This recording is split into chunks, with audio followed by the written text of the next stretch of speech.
One platform, any website, unlimited creation. Describe your needs and goals, and AI will transform your tailored brief.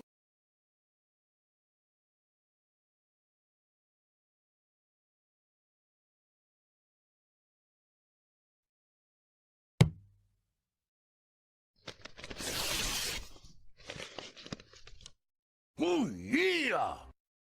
What's going on, ladies and gentlemen? Welcome back to The Fringe. It's no secret that the Liberals have found ways to have green slush funds, scandal after scandal after scandal under Justin Trudeau, that we've seen contracts being given out to friends and companies that siphon money off to the tunes of billions of dollars. Today, it would seem that not only do we have one of the usual suspects under our eye on the channel here, but one new one that is being accused by a Conservative MP of siphoning money now emerges as the ship of the Liberals continues to sink and again raises questions of where's the RCMP in all of this? When are we going to see justice? I know many of you are typing in the comments right now, never. We're not going to see it. It's not going to happen.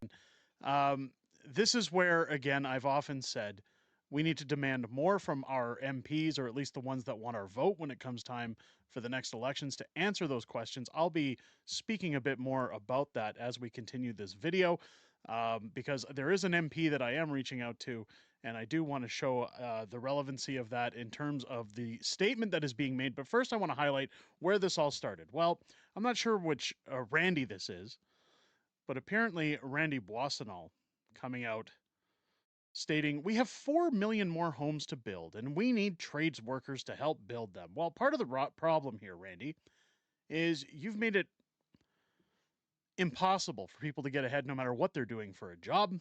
They can't pay their bills, and if they have a trade, they're going to places where they're paid more money and valued more, where their dollar goes further than by working in Canada. I want to show this clip because it ties into something else with good old corrupt Randy. Let's take a listen to what he has to say here.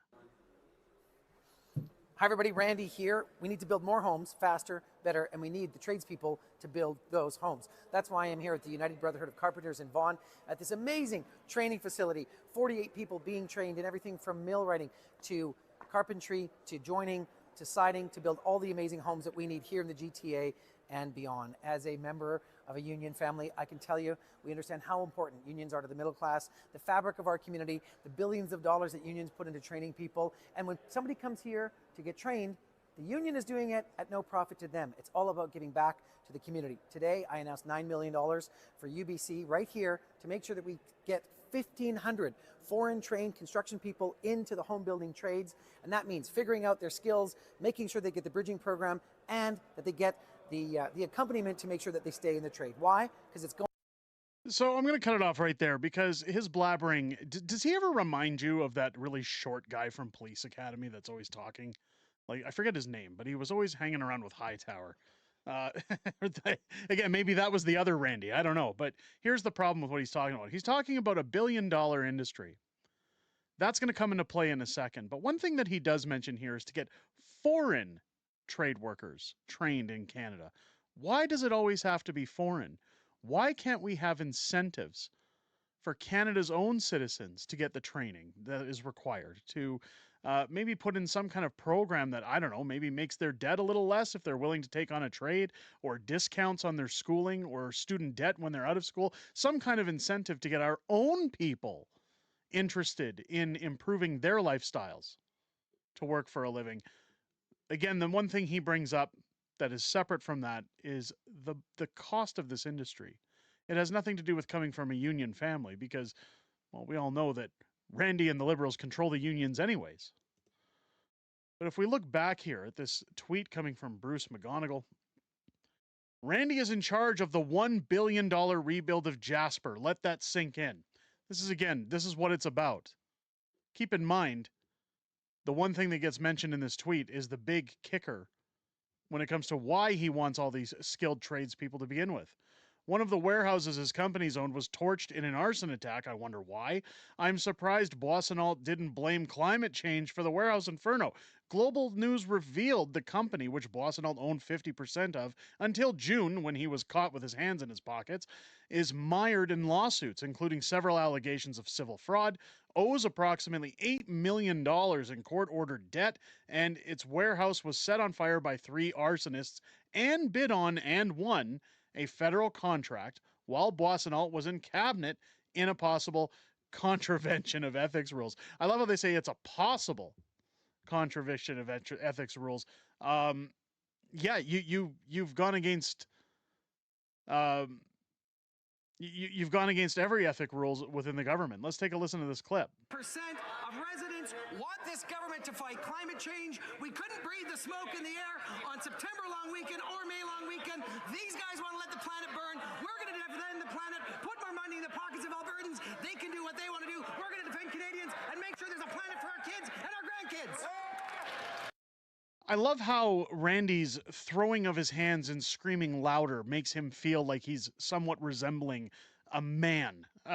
There's nothing that he does that shows that he has any kind of stake in claiming himself to be a man. This is somebody who has, again, put his hands in every Canadian's pockets.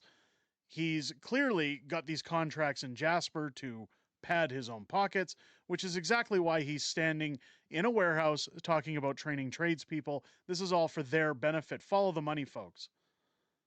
Part of the problem is this isn't the only Liberal MP, which I should say there's 2 of them, because don't forget there's 2 Randys. But now Stephanie Cousy from the Conservatives throwing out accusations. Stephen Guilbeault is now accused of siphoning $254 million to his own company. This is the issue I have with carbon taxes. This is the issue I have with any tax in this country. I've said it a million times over. Taxation is theft. If they have too much money to give to other countries, if they have too much money to dole out to services and grants and studies and all these different NGOs that we have no part in or necessity in, you're paying too much tax. Keep in mind the average Canadian, the average working Canadian, gives statistically around 40% of their paycheck to income taxes and charges before their take-home pay. This is where it goes. You've got lunatics like Stephen Guilbeault, who harassed Ralph Klein and his family, who scaled the CN Tower and is arrested, by the way. He's a convicted felon who's now the Minister of the Environment. We've all said that the climate change deal is a scam, that it doesn't hold water. Well, here's why he pushes it so hard. $254 million to his own company. These guys are getting rich off of the average Canadian. Calgary Conservative MP Stephanie Cousy is now accusing Federal Environment Minister Stephen Guilbeault of corruption related to so-called green slush funds. On Friday, Cousy of Calgary Mindabor said Guilbeault invested $254 million into a company he owns. How is that not a conflict of interest? The government is failing to comply with Parliament and hand over the documents pertaining to the potentially corrupt activity, said Cousy in a social media post. Canadians deserve answers and accountability from this scandal-plagued Liberal government. When will they hand over the documents to the RCMP? Now, this is where I questioned at the beginning of this video. Where are the RCMP? Clinton Jaws, shout out to him. He did a really good video talking about the Green Slush Fund and SDTC and why we aren't seeing the RCMP intervening. In fact, I think I should get Clinton on the channel to talk about it a little more.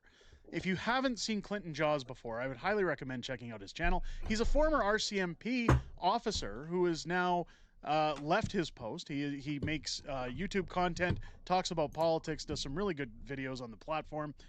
One thing he brings up is the Criminal Code of Canada. We watched a Clinton Jaws video yesterday. He brings up an interview, or the day before, that the head of the RCMP had with CTV, where he says, "Look, we need a warrant. We can't just bust in and say we're going to put people in cuffs and make charges. Investigations have to take place. Warrants have to take place. They have to have a probable reason. And I get it, guys. I know you're screaming at the screen. We have plenty of reason to go after them. We have committees. We have exposure. We have all these scandals that have come out. So where are the RCMP? Again, maybe for some clarity, we'll bring Clinton Jaws onto the channel to talk about it. That would I think be it would actually be great. I also would like to get Stephanie Kusi cool. back on the channel because one of my questions for her, when we had her on to talk about the Arrive scam debacle, was, again, why are we not seeing arrests? Why are we not seeing charges? What is the point of these committees, which also cost taxpayer money and is being wasted, when essentially it's nothing more than a gossip session to point fingers and yell at each other? If we're not going to see charges, what is the point? Her answer? Well, we got to get to the bottom of it. That's not good enough. I demand more. That's always the answer. We gotta get to the bottom of it, not actually getting to the bottom of anything. They don't actually get to the bottom of anything. They just talk about getting to the bottom of things. Representatives, again, there's a difference between talking. That's why Kamala lost. She talked a lot about what we need to do in order to how we need to think about in order to what we need to do. And it's like, get to the bottom of, like, how are you going to do anything, you know? Like, anyway. I'm in contact regularly with Stephanie Kusi. She is my MP for my jurisdiction of Calgary. Want to know what the hell's going on, especially we can like have her back on the show very soon. I feel like now more than ever. You can't just beat around the bush like politicians used to. You know, people didn't care back then, but people are now more than ever paying attention, in my opinion, to what the hell is going on in politics and around the world and everything. The detail. However, last week, blah the blah blah, reported that Auditor General Karen Hogan struck down a House of Commons committee request for another audit of the Green Slush Fund, saying it likely wouldn't reveal anything new. Look at this cute Canada Dry can. In a letter to the Public Accounts Committee in October, Hogan said that her office would not conduct the value for money and performance audit of sustainable development technology requested by the committee last month, reported to the National Post. But we're celebrating Spookvember, they don't want to go any further with it. They don't see the point. Why? Well, because they're protecting those that are corrupt. After 9 years, this NDP Liberal government is not worth the cost, said Kusi in the House Friday. Again, another slogan. I want answers. The Environment Minister invested $254 million into a company that he owns. The government continues to hide the documents. The Green Slush Fund is against the interests of this House. It's against the interests of every Canadian who pays taxes. They're literally flaunting their corruption in our faces. Are you in Canada, Fairlight? The new Bearskin Hoodie 4.0 claims to be the most advanced, waterproof tactical hoodie ever made. But the real question is, does it work? Liberal MP Karina Gould, Karen as I call her, responded to Kusi, accusing her of dishonesty.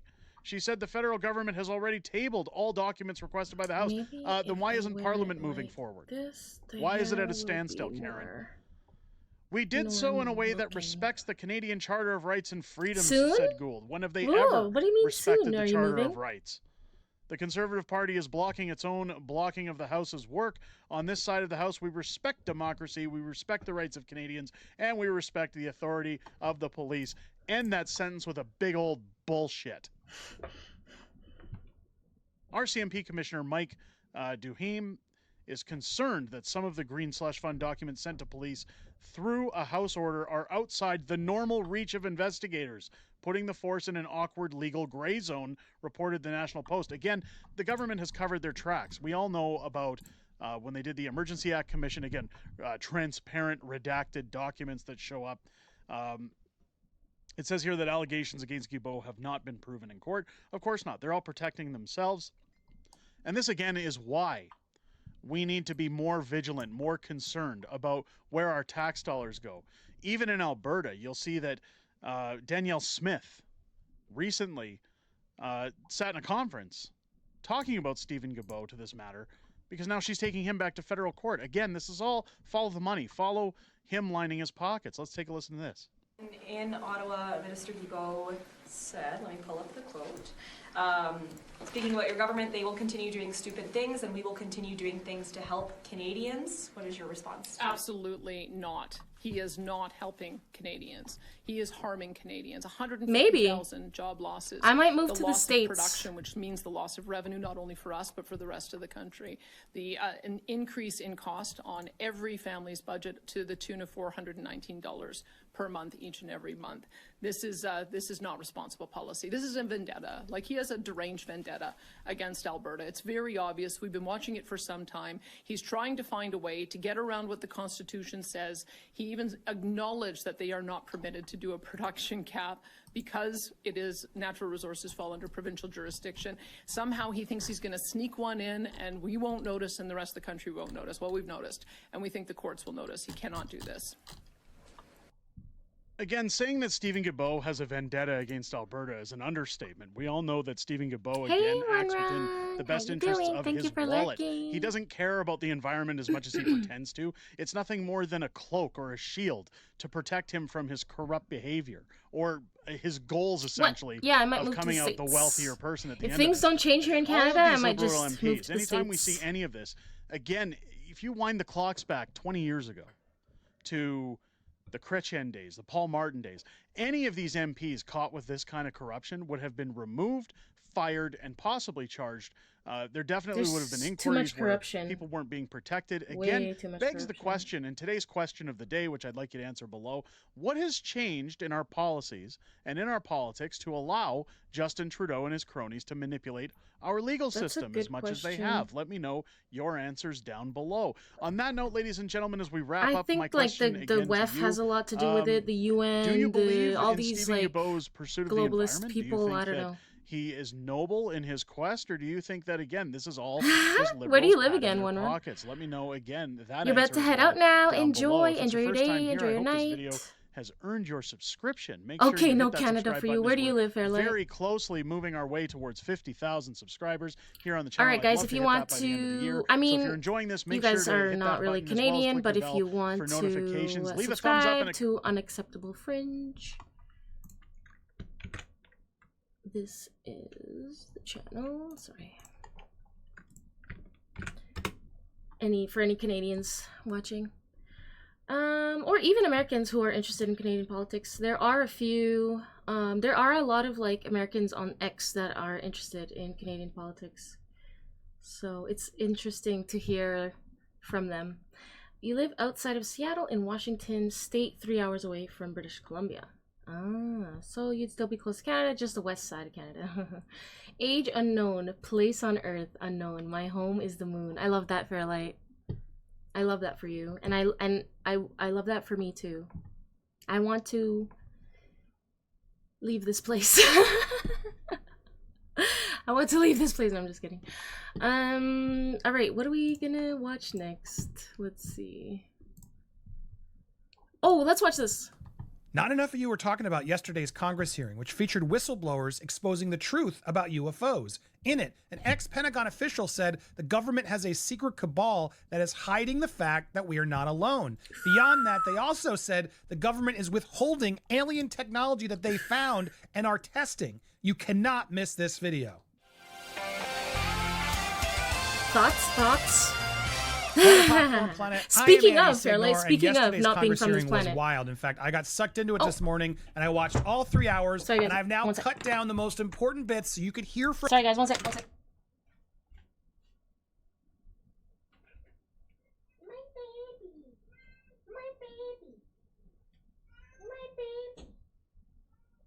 Oh, you're all wet. Come. Sorry, guys. I need to take a little bit longer. He's all wet. I'm just gonna like try and dry him off a little bit.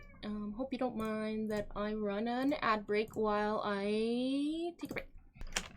Sorry about that.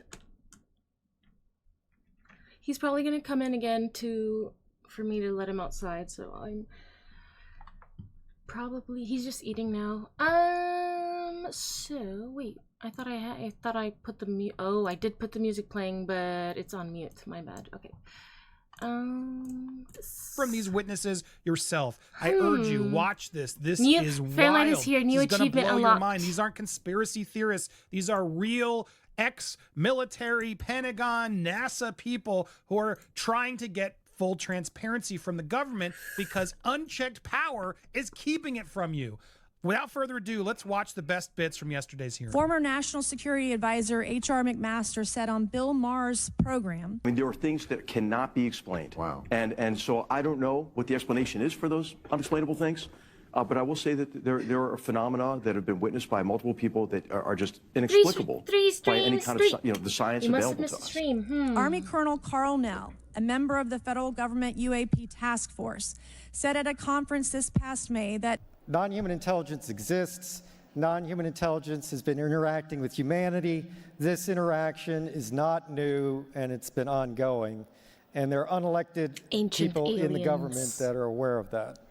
Unelected people in the government aware and keeping this in check. They're the ones in power of this. This is nuts. I'm not going to name names, but there are certain individuals who didn't want this hearing to happen because they feared what might be disclosed.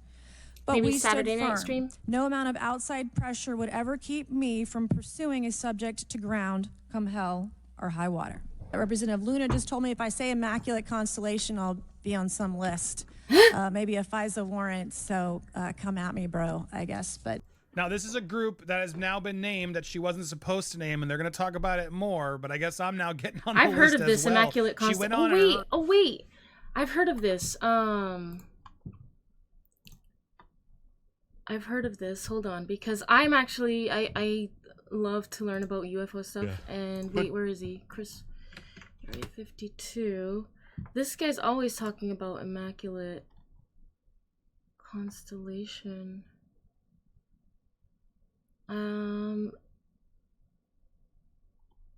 Anyway, like, this is crazy. Beginning to sort of just explain how the Pentagon's always been audited and never passed. They cannot be trusted. What's being spent? There were budgets, ginormous, millions and millions of dollars being spent in departments that no one can even check in on or even know exist. This is shady as heck. Let's get a Fairlight shout out. I should do more Fairlight shout out. Admiral Tim Gallaudet, who retired from the U.S. Navy and is now the Chief Executive Officer at Ocean STL Consulting. Streaming in Thank you for this opportunity to testify today Let's regarding get a unidentified and Fairlight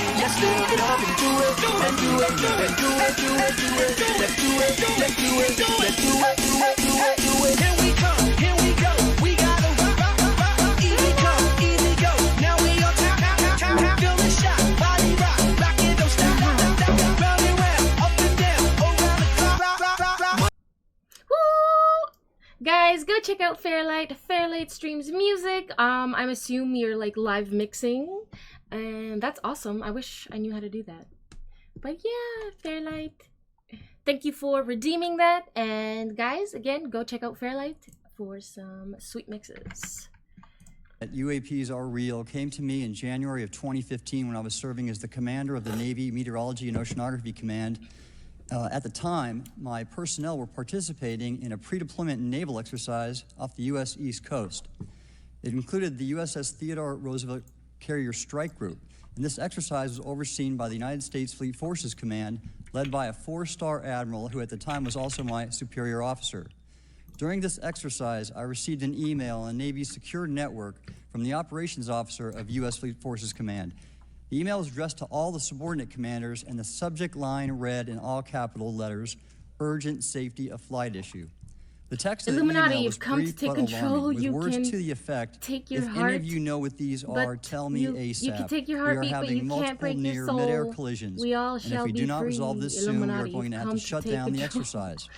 Your Attached new to world the order email will is lead what is to now not known at as the all. Go We all Fast shall video, be free. captured on the forward-looking infrared sensor of one of the Navy I'm not F-18 sure, aircraft Fairlight. participating in the exercise.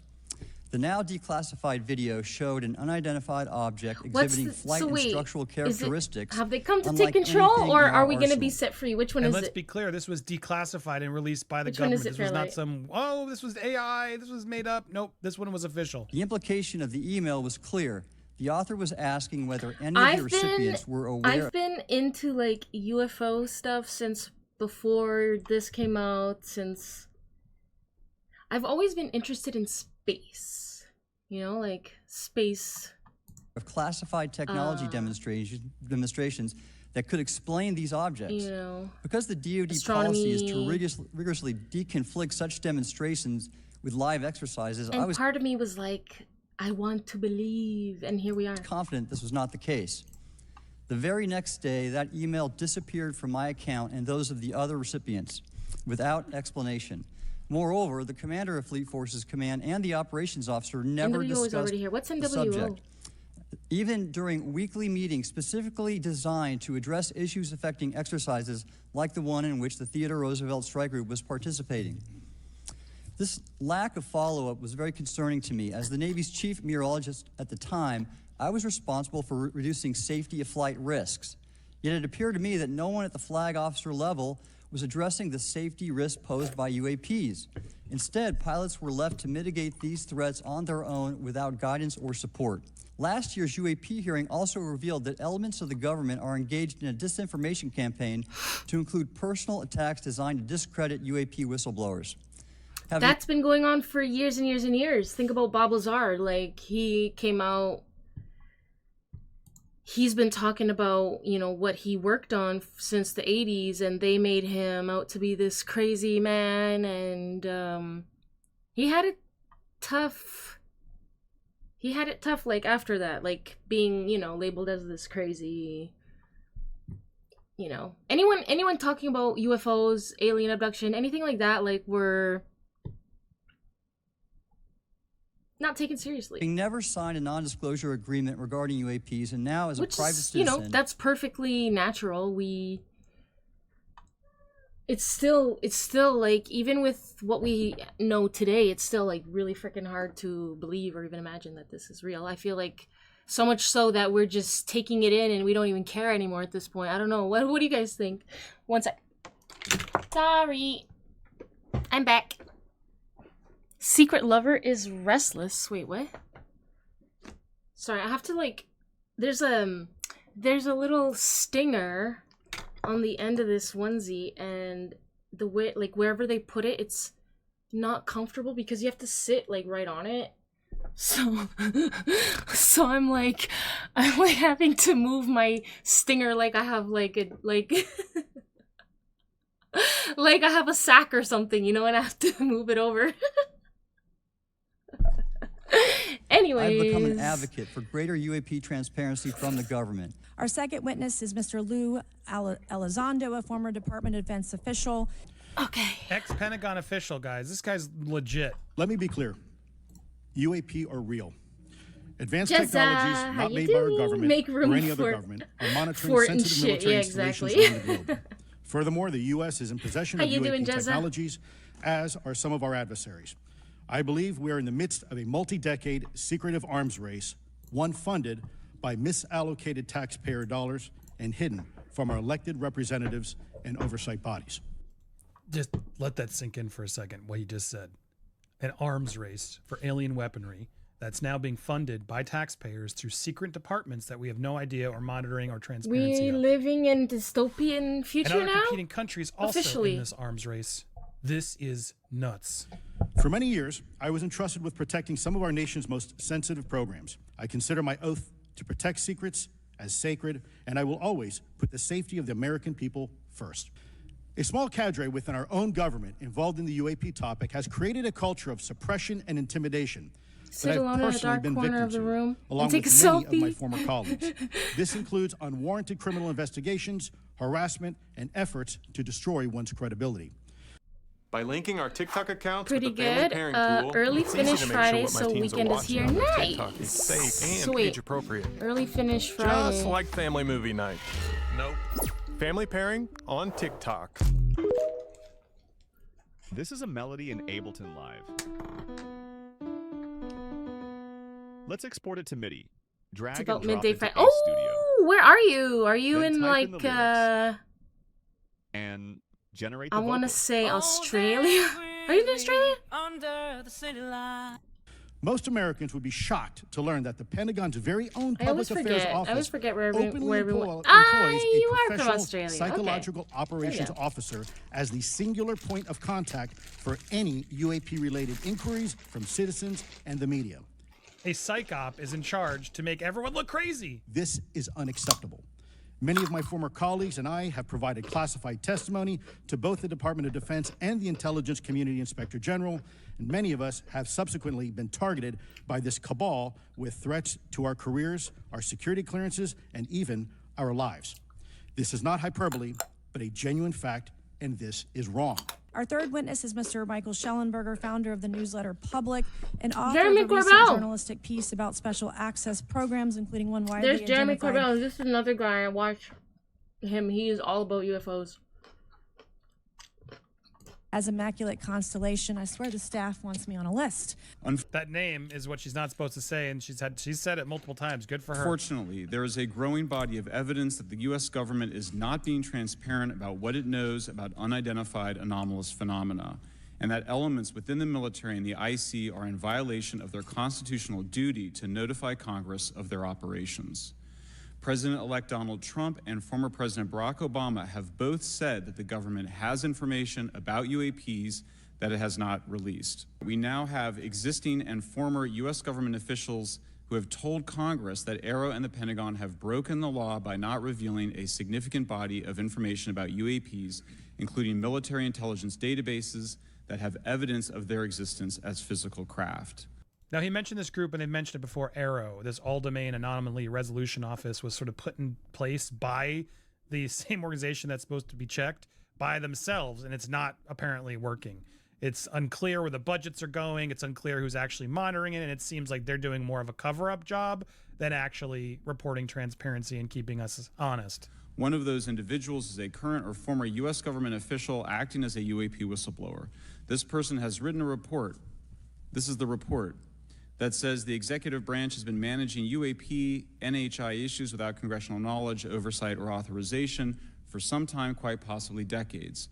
Furthermore, these individuals have revealed the name of an active and highly secretive DoD unacknowledged special access program, or USAP. The new UAP whistleblower claims that the U.S. military and IC database includes videos and images taken using infrared, forward-looking infrared, full-motion video, and still photography. The report to Congress details in detail various UAPs, including spheres, orbs, discs, saucers, ovals, Turns out triangles, the guy from boomerang, the aliens arrowhead, meme and was air radar right. organic. The report describes various incidents found in the human intelligence data. I never thought he was wrong.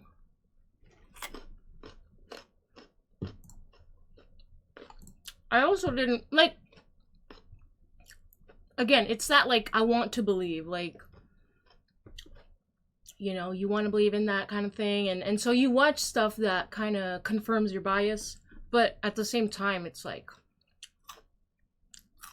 you don't really believe it, and now it's like, wait a sec. Databases. One involved orbs surrounding and enforcing an F-22 out of its patrol area. In another incident, the crew of a Navy aircraft carrier watched a small orange-red sphere rapidly descend from a high altitude of 100 to 200 yards directly above the flight deck of the CVN, or aircraft carrier. I don't know if I'm saying it. And since my reporting on this Immaculate Constellation last month, another source came forward who told me that they saw a roughly 13-minute long, high-definition, full-color video of a white orb UAP. Off topic, but kind of still on topic, is I think some of those abilities that you are talking about is stuff like remote viewing, right? Outer body experience. People say that's just like, you know, it's kind of like dreaming, but other people say like no, because I put a sign, my friend put a sign on the door, and I went there. I went out of body to go see what's on the door, and I knew, and then when I came back, I knew what it was. And so you hear limited telepathy. Yeah. I don't know. Shit's getting interesting, guys. Coming out of the ocean approximately 20 miles off the coast of Kuwait. It was filmed from a helicopter. The conspiracies are coming true. The person said the orb is joined by another orb that briefly comes into the frame from the left before rapidly moving again out of the frame. The person discovered the video on SIPR, the Secure Internet Protocol Router Network, which the DoD uses to transmit classified information. The government has for decades denied any interest in UFOs. He told me but the documents that he has assembled show that behind the scenes, it was a completely different story. Contrary to the hopes of many advocates of transparency, the government has been restricting more information since the leak of 3 UAP videos in 2017. The DoD organization AARO has been labeling many documents You're with always a a skeptic B7 for real, but exemption, now which it's hard Greenwald to be a says does not skeptic. make any sense. They're stating that anything AARO does is involved in law enforcement investigation, which allows AARO to not release it. Then in September 2022, the Navy It's good to admitted be a that the healthy UAP-related videos and photographs existed, but denied the request in full for their release, saying that the requested videos contain sensitive information that are classified and exempt from disclosure. The DoD will deny things on a Monday and then admit to it on a Friday, said Greenwald.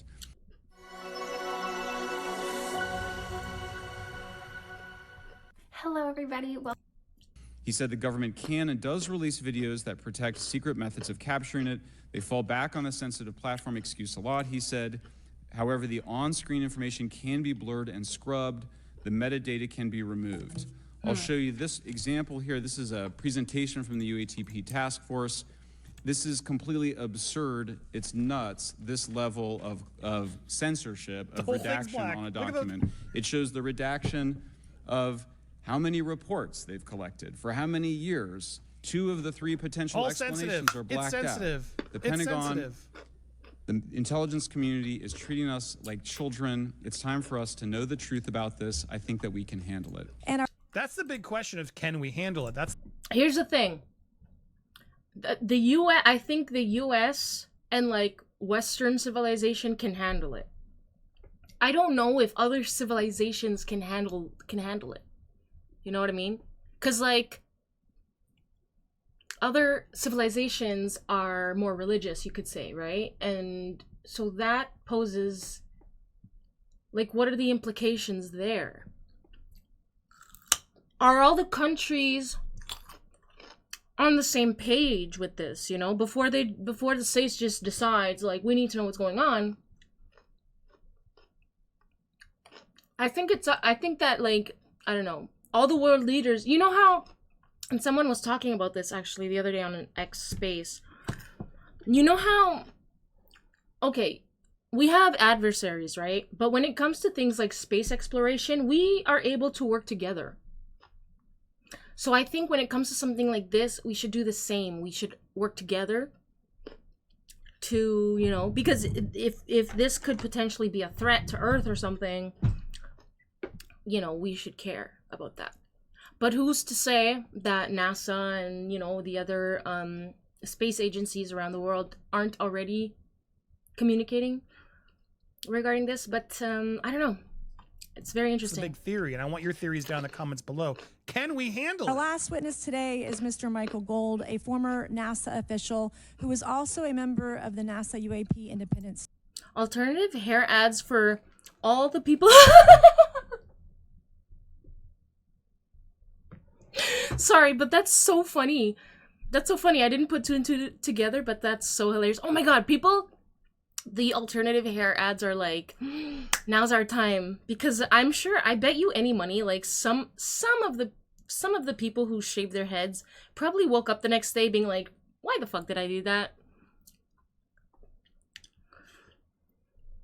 Australia will be like, yeah, nah, aliens are alright. Saw one at the pub the other day. Pretty sure if it were going to be a threat to Earth, it would have been a threat to Earth ages ago. That's true too. That's true. Ambivalent bastard, how's it going? Good to see you. Study team. Science requires data, which should be collected without bias or prejudice. Yet, whenever the topic of UAP arises, those who wish to explore the phenomena are often confronted with resistance and ridicule. For example, members of the NASA UAP Independent Study Team, particularly those in academia, were mocked and even threatened for simply having the temerity to engage in the study of UAP. How are you? And former DoD who knows? It's so depressing NASA's not even taking it seriously. Official Chris Mellon reached out to you about satellite imagery from 2017 that depicts a UAP. The term that the analysts used, they called it the button. It was a disc-shaped object. State in your testimony that, quote, advanced technologies not by our government or any other government are monitoring sensitive military installations in around the globe. response to the question of how if things are these going, technologies yeah. are not made by any government Who's making them? I've never heard that Private one before. companies, or are you implying they are crafted by a non-human intelligence? But you're right. Maybe Who knows both. how things are going? Both. Both, he suspects. Has the government Only conducted the secret aliens UAP watching crash over retrieval us. programs? Yes or no? Really know what's going on. Now, crash retrieval programs, meaning they actually got they crashed, they retrieved them. He's confirming, yes. And there was a lot of talk about that. That's the part that I can't wrap my head around is Bubba the Bubba. Hello and welcome. The thing I can't wrap my head around is if the technology is there to, you know, traverse space and or, you know, visit other planets. If that technology is there, how are these things crashing? It's like, if they're so advanced, how are they crashing? So crash retrieval to me is like kind of, I don't get it, but I'm starting to hear explanations for it, as in like it's easy to go certain distances, but when it comes to like when you're getting closer to matter, the gravity thing is like harder to control or something. I don't know. So it's like, oh, he has proof of that. Okay, were they designed to identify and reverse engineer alien craft? Yes or no? Yes. Designed to reverse alien tech so they can. That's what Bob Lazar did. He was working to find. He was working on propulsion to find out how these things like propel, I guess. And there, it's almost like there isn't any propulsion. It's like they manipulate gravity or something like that. Like it's in your book, nuts. you mentioned government employees who've been injured by UAPs placed God on leave knows, and pray to receiving him government and be saved. compensation It's for our their only injuries. hope Is now. that correct? That is correct. How can the government Agree, deny we Jezza, have agree. recovered craft if they're paying people because they've been injured by recovered craft? Ma'am, that's a great question. That's why Yeah, it I is. think we're here again, because I've seen the documentation by the U.S. government for several of these individuals who have Outside of their sustained wireless injuries carrier as a tower result range. of a UAP incident. Immaculate Constellation. Hello, are you there? I am what's here. its Tell mission? me How are what they you funded? think about It's the an Fed. unacknowledged special access program. Its mission is to document UAPs. I think that what the American people need to know is that the U.S. military and intelligence community are sitting on a huge amount Let me see. of visual and other information, still photos, video photos, other sensor information, and they have for a very long time. And it's not those fuzzy photos and videos that we. I'm not Googling it. I'm chat GPTing it because when you say the Fed, to me it just seems very broad. I want to know exactly what you're referring to when you say the Fed. Let me see. The Federal Reserve. Okay, is that what you mean by the Fed, the Federal Reserve? I hear it was like an awful idea.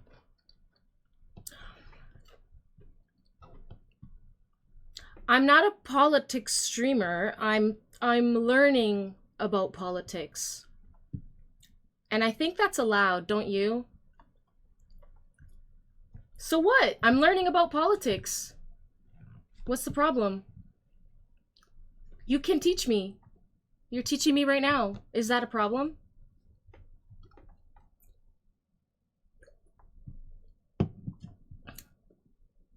You need to help your grandma. Okay. Enjoy. Laugh my ass off. Whoa, fit in the box, Miss Streamer. Get in the box. Get in the box. Do you live with your granny? She's pissing you off. Okay. I'm sorry about that. What does helping your grandma have to do with politics? Yeah, why do we need to know about your grandma?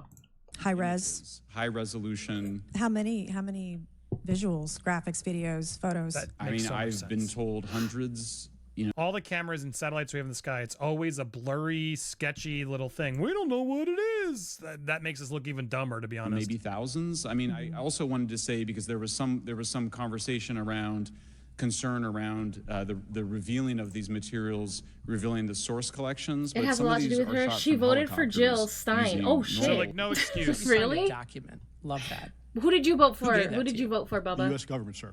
Seriously, Jill Stein, Granny, you are so it is dumb. stored in a skiff right now.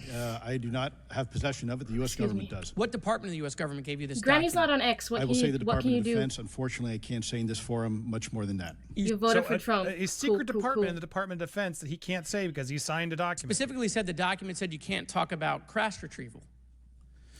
Well, you know, you can't talk about Fight Club if there's no Fight Club. Correct. Okay, I'm just...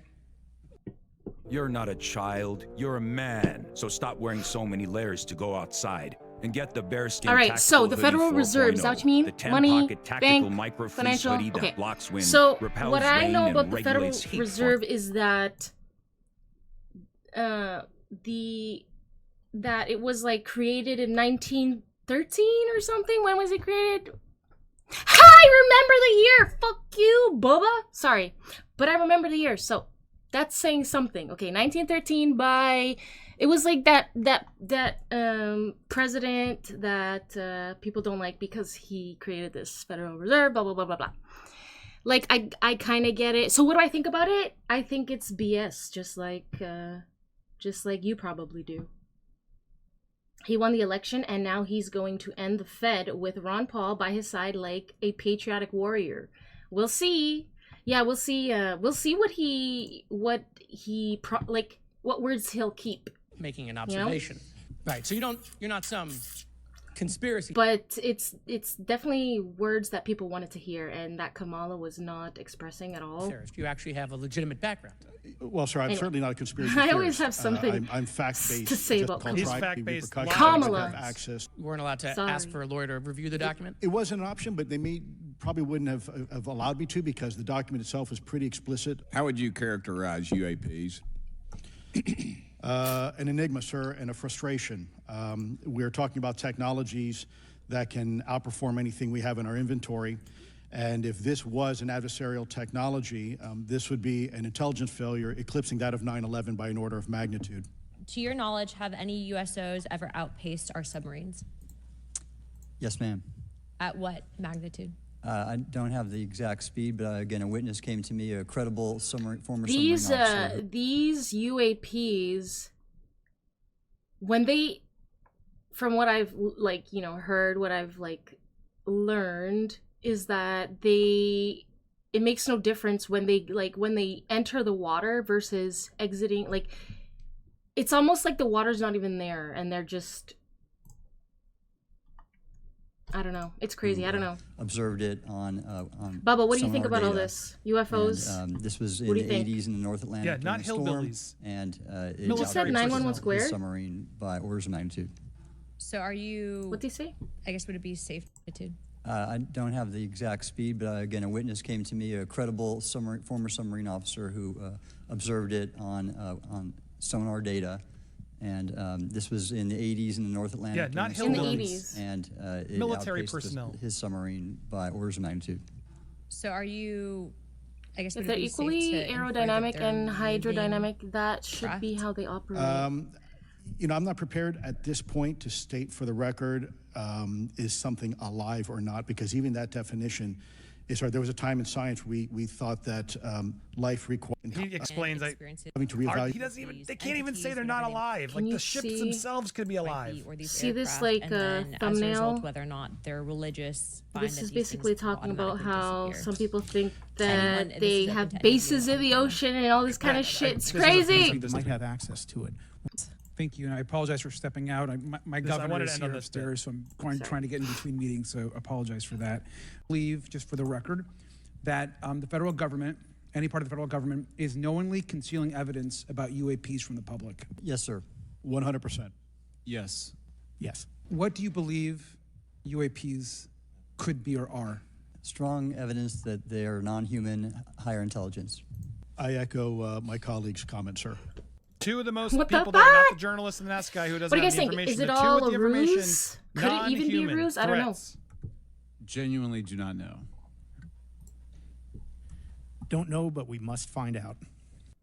We must find out indeed. This is crazy. There's a lot to digest there. The fact that they allegedly, from these experts, have collected the alien technology, the crashed ships, Might be or weapon, I don't know what it is, potential living ships they've caught, they're now keeping into a secret agency that they are trying to work and negotiate and figure out, can we actually activate this technology for ourselves?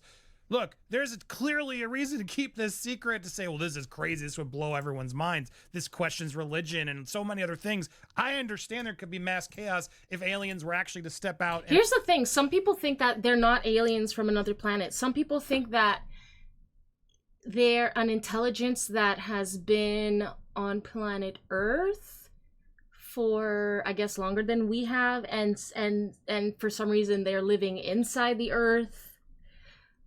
And that's why they come out from under the sea and stuff like that. So, like, we don't know jack shit. Like, we don't know jack shit about what this is. But we are living in interesting times. And even if it's all a ruse, that's still really living through an interesting time, because that's never been done before in government. I mean, not that I know of, to be like, yeah, aliens exist. Well, here we are. Or and then there's the whole issue, like Independence Day, a friend or foe. You got certain groups want to kill them, the other ones want to study them. It's clearly going to be chaos. But at this point, enough's enough. And I absolutely believe my theory, and I'm not trying to get political at all, I think this next presidency, we're going to get something out of it between Trump and Elon, who I think Elon has not been honest about his experience with the UFOs, with all his satellites and things he's doing in space. I find it shocking when he's on Joe Rogan talking about this. Oh, we have no evidence of it. These people are hiding something. There is more coming. Make sure you've hit that subscribe button if There's you haven't a hilarious already. What are meme your that goes, theories? I'm not trying to shoot anybody down, but I'm telling you, 20 years we are ago, not aliens. getting the full Everyone truth. else, no. The truth is out there's there. Not. Leave Everyone your else comments now, down aliens. below. Conspiracy Share this theories. video. Get the No, word there's out. not. Something That's is so coming. true. We will keep you posted. That's so true. People believe that because those are the stories that have been told over 6,000 years ago, and now we're acknowledging the evidence that those stories might be true. Yes! Also, like, ancient like technology and you know, like advanced ancient technology and stuff like that. I mean, there's some evidence to prove that they were able to do things that we, in such a way that we cannot do today, but we don't know how they freaking did it.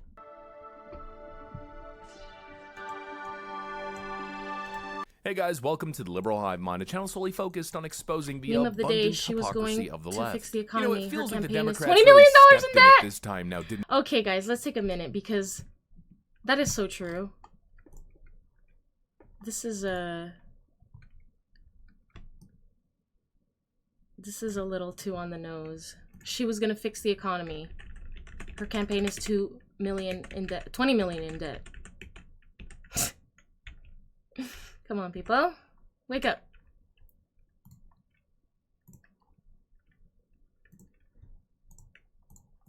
they? And it's funny because it's, again, Jennifer, one of those situations XK, where we tried fluffy to warn jacket them looks and they lovely. didn't Thank you listen. so much. We've been You're so talking sweet. about the How are idea you? of Welcome to replacing the chat. Joe Biden ahead of the 2024 election before Joe Biden even took office. It's been a topic of discussion for so long. Joe Biden even at one point called himself a transition candidate. Thank you. When I ran the first time, I thought of myself as being Thank a you for the transition follow, president. Jennifer. I really appreciate I it. can't even say how old I am. It's hard for me to get out of my mouth. The comment that I view myself as a transitional president. And throughout this entire time, throughout the entire discussion, I have said since day one that if Democrats do this, it's going to signal one thing and one thing alone: dysfunction. And I Just stood by curious that if the you entire also time. And I remember streamed. a couple days, a couple weeks before Joe Biden stepped down, I kept going on the record saying it's never going to happen. Joe Biden is going to be their candidate. There's absolutely no way he runs away from his legacy. He is running for a second term. And I said that based on the same logic that I held since day one. If they do this, if they force Joe Biden out of the office, it's going to signal two things about the Democrat Party. First, they lied about Joe Biden's health, and they've been lying about Joe Biden's health. And secondly, it's going to signal total dysfunction. It's going to signal to the American people that Democrats are essentially once again engaging in a coup against their own president.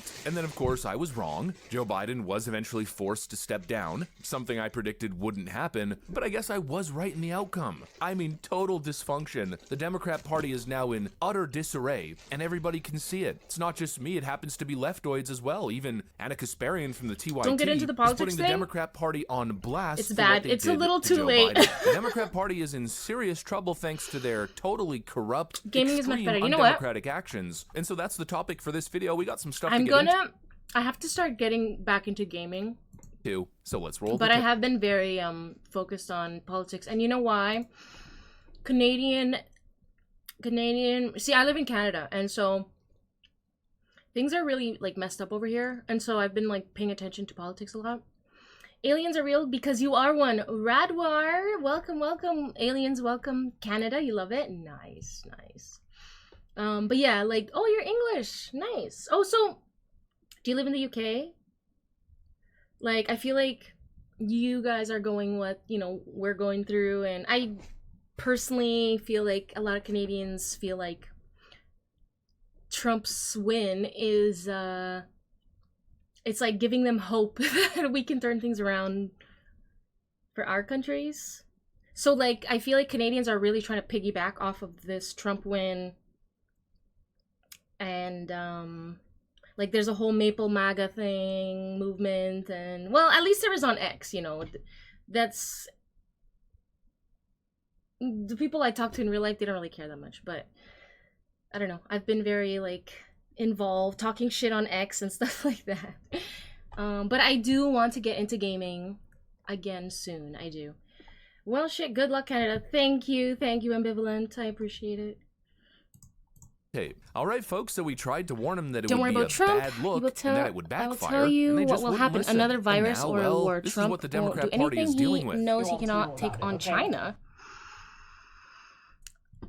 You think all that's gonna happen?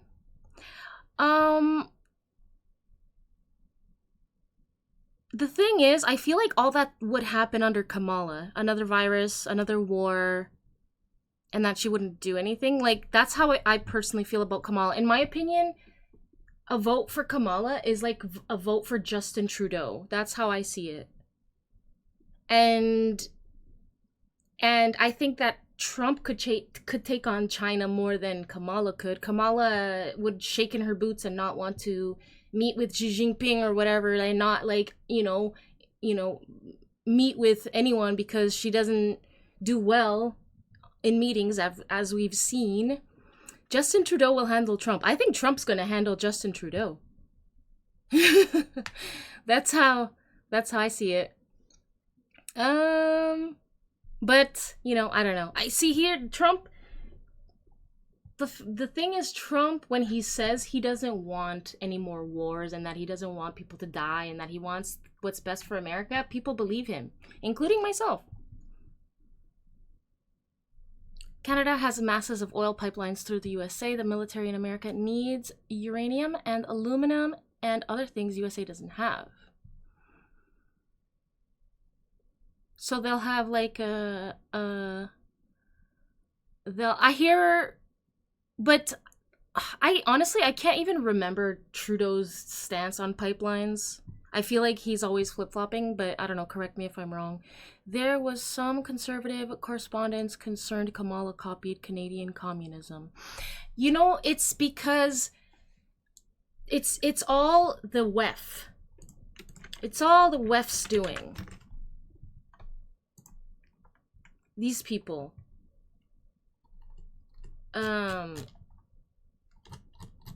These people, they're the people that want to, I don't know, like make you pay carbon taxes and make you eat bugs and, you know, all those crazy things that they say, or, you know, the mass immigration when the infrastructure can't even handle it, and then like the people are, I don't know, it's just globalists. Trudeau's a globalist, Kamala's a globalist, and nobody wants that. Nobody wants that. Only the globalists want that. Nobody else wants that. And America showed, and I'm so glad that America woke up and realized what was happening. And Canada knew too, but we didn't have a choice. Trudeau teamed up with NDP, and we had no choice but to have Trudeau as Prime Minister for another 4 years, or however many fucking years. It feels like it's been over 10 years.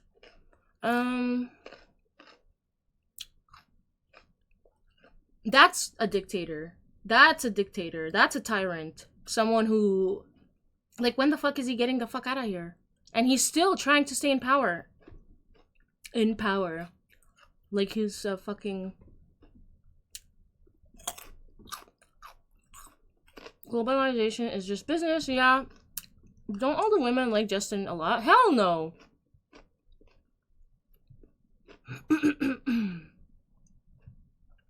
Trump needs the materials for military uses. World Economic Forum, Trudeau has Trump by the balls. I really don't see that at all. Like, Trudeau has no balls, first of all. Sorry, hold on. Trudeau has Trump by the balls. I mean, no, I don't see that. I don't see how. Can you explain how? Trump needs materials, uses. Oh, trust me, I did a huge deep dive on that shit in 2019. Globalization is just business. Yeah, but it's business people don't like. It's just business, but it's not good for the people. Disappears into the North Pole and parties with Santa and his elves. Nobody. Fairlight. I walk a lonely road. I have spoken. This is the way. Bye, Fairlight. Enjoy your party with Santa. Doesn't sound that lonely, though. You're not gonna follow anyone who quotes Green Day. Is that Green Day? Is that Green Day?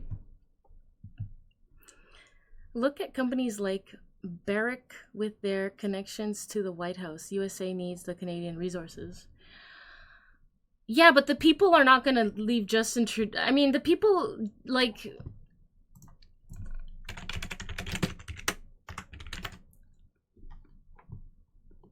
Let's see the polls. Look at the Conservative Party. Trudeau's not gonna be here much longer. Like, the people really do not want him around anymore. Like, they're so fucking fed up. So, I mean, you could say Trudeau has him by the balls for the meantime. I Walk a Lonely Road is part of a Green Day song. I see. I feel like, is it like that popular? Replaced him with who? I mean, it's looking like it's gonna be Pierre, who is, people are saying he's another globalist, so he's gonna be just like Trudeau, which sucks. But, you know, he says things that the people want to hear, and the people like that. Clay Strife, how's it going? Clay Strife Games, welcome, good to see you. We really don't. Canada exports to the US, but they don't have the highest production of anything. We can get anything they export here from tons of other places. Yeah, and I feel like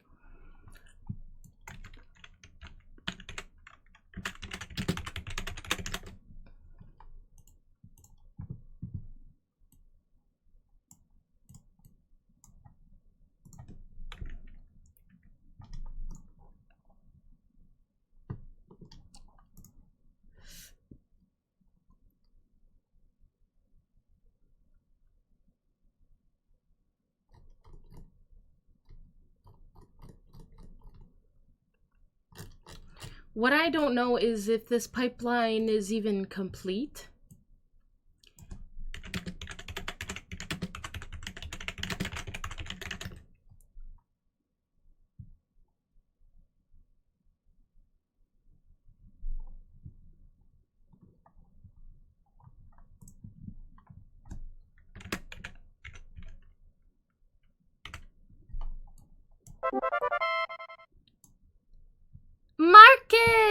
Marcus, thank you so much for the biddies. How are you? It's going. Hope things are going well with you. Thank you. They're going pretty good. Canada has things like aluminum that the Americans can't get in most other places, and uranium is not easy to get. Editing as always. Nice. Awesome. Guys, go check out Marcus Daily. Marcus has a political stream. He, I'm sure, knows way more than I do. Someone came in here and was like, what do you think about the Fed? And so I searched, what's the Fed? Tender juicy nuggets. I agree with you. He needs to take off his fucking shirt. You really need to take off my shirt. God damn it. Oh shit!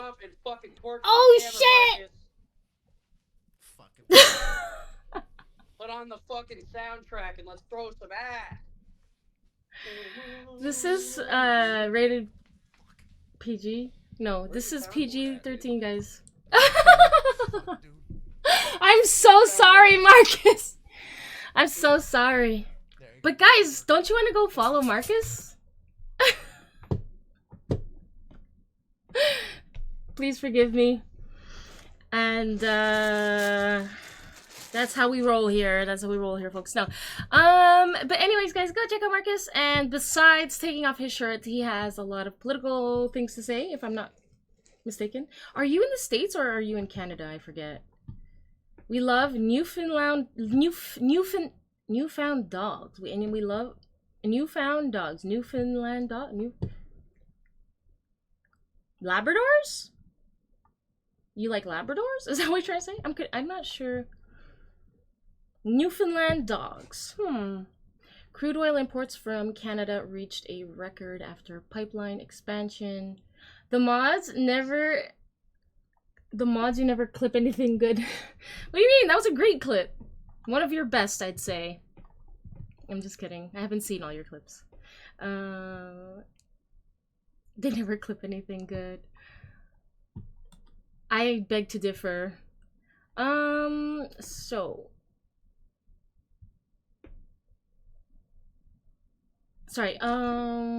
Crude oil imports from Canada reached a record after pipeline expansion. U.S. imports of crude oil from Canada reached a record of 4.3 million barrels per day in July 2024, following the expansion of Canada's Trans Mountain Pipeline. Sorry. I'm like trying to read everything in one breath.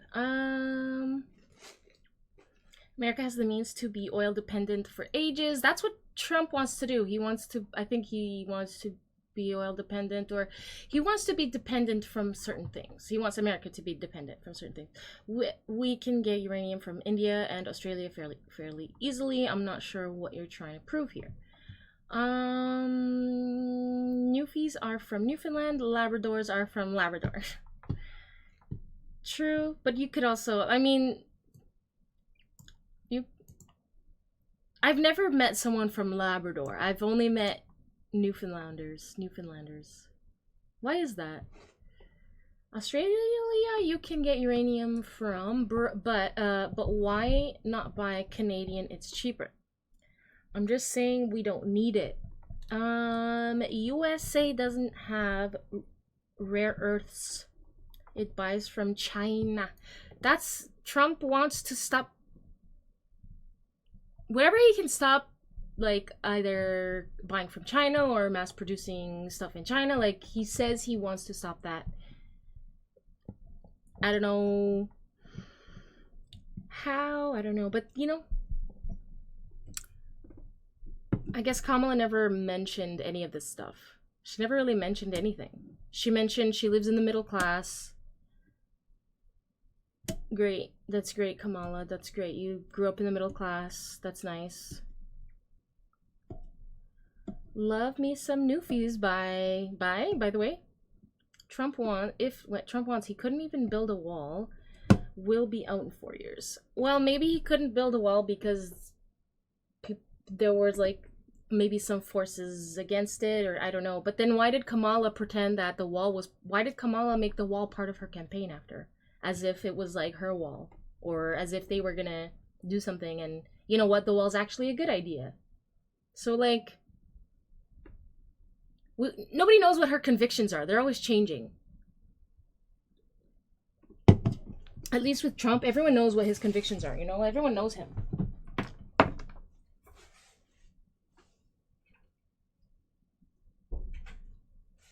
Whether you like him or hate him, you can kind of expect, you kind of know what to expect from someone like Trump, but I don't know, it's like, yeah, I don't know. I think a lot of Trump haters have turned into Trump non-haters. because the left made up too many lies, and now what can you believe that's actually, like, what's the truth? And it's just too much broken trust. The Americans cannot afford the wall, costs too much. Stay in Canada, much safer. Democrats wanted the wall before Trump ever ran for president. It wasn't until Trump ran as president and said he wanted to build a wall that they railed against it. Oi. Huh? Todo? Yeah.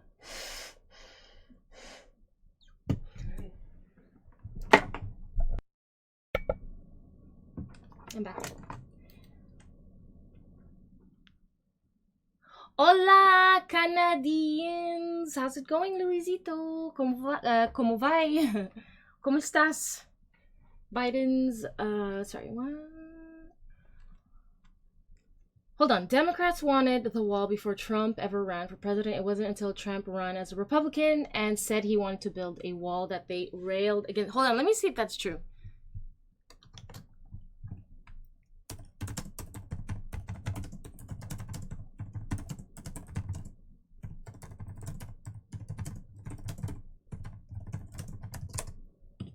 Because that's interesting if it is.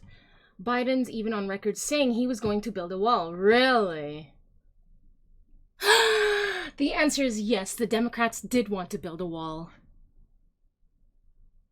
Many Democrats previously supported legislation to increase border security, including barriers along the U.S.-Mexico border, well before Donald Trump's 2016 presidential campaign. In the 2000s, Democratic and Republican lawmakers worked together on bipartisan immigration reform, blah, blah, blah, blah, blah. Prominent Democrats, such as then Senators Hillary Clinton, Joe Biden, Barack Obama, and Dianne Feinstein, voted in favor of this legislation, citing it was a way to secure the border and manage illegal immigration. Democrats' views on physical barriers have shifted, especially after Trump made the border wall a signature issue of his campaign and presidency. Am I surprised? I'm not actually surprised. I am not surprised that the Democrats... I'm not surprised. Once again, the Democrats are proving to be not who they say they were or are. I'm multilingual. Yeah, I speak Portuguese, and I can try to understand and or speak a little bit of Spanish. There ain't no wall, just a fence. Trump just put anti-vax guy Kennedy in charge of health security. I don't think he's anti-vax currently, but I think he was anti-vax at one point. I don't know. That's what I hear. But, I mean, he looks like a very healthy and physically fit man. So, I mean, we're probably fine. We'll see. We'll see what they do. Not quite. He nominated the guy. Same thing. Only if you resist reality. You're multilingual. Portuguese. Yes. Yes, I am. Holy shit, you're Portuguese. I am Marcus Daly. I am Portuguese. And I might have a tinge of Irish in my bloodline somewhere. So let's see what Anna Kasparian said. So we found out over the weekend, thanks to Nancy Pelosi's interview with the New York Times on their podcast, The Daily, that the plan was to get Biden to, step down from the re-election bid. And then they were all planning an open primary.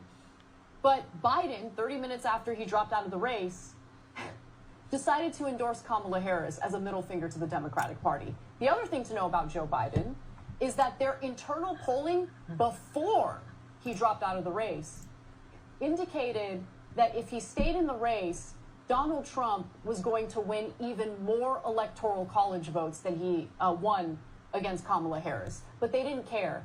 Okay, he remained in the race until it was, in my opinion, already incredibly late.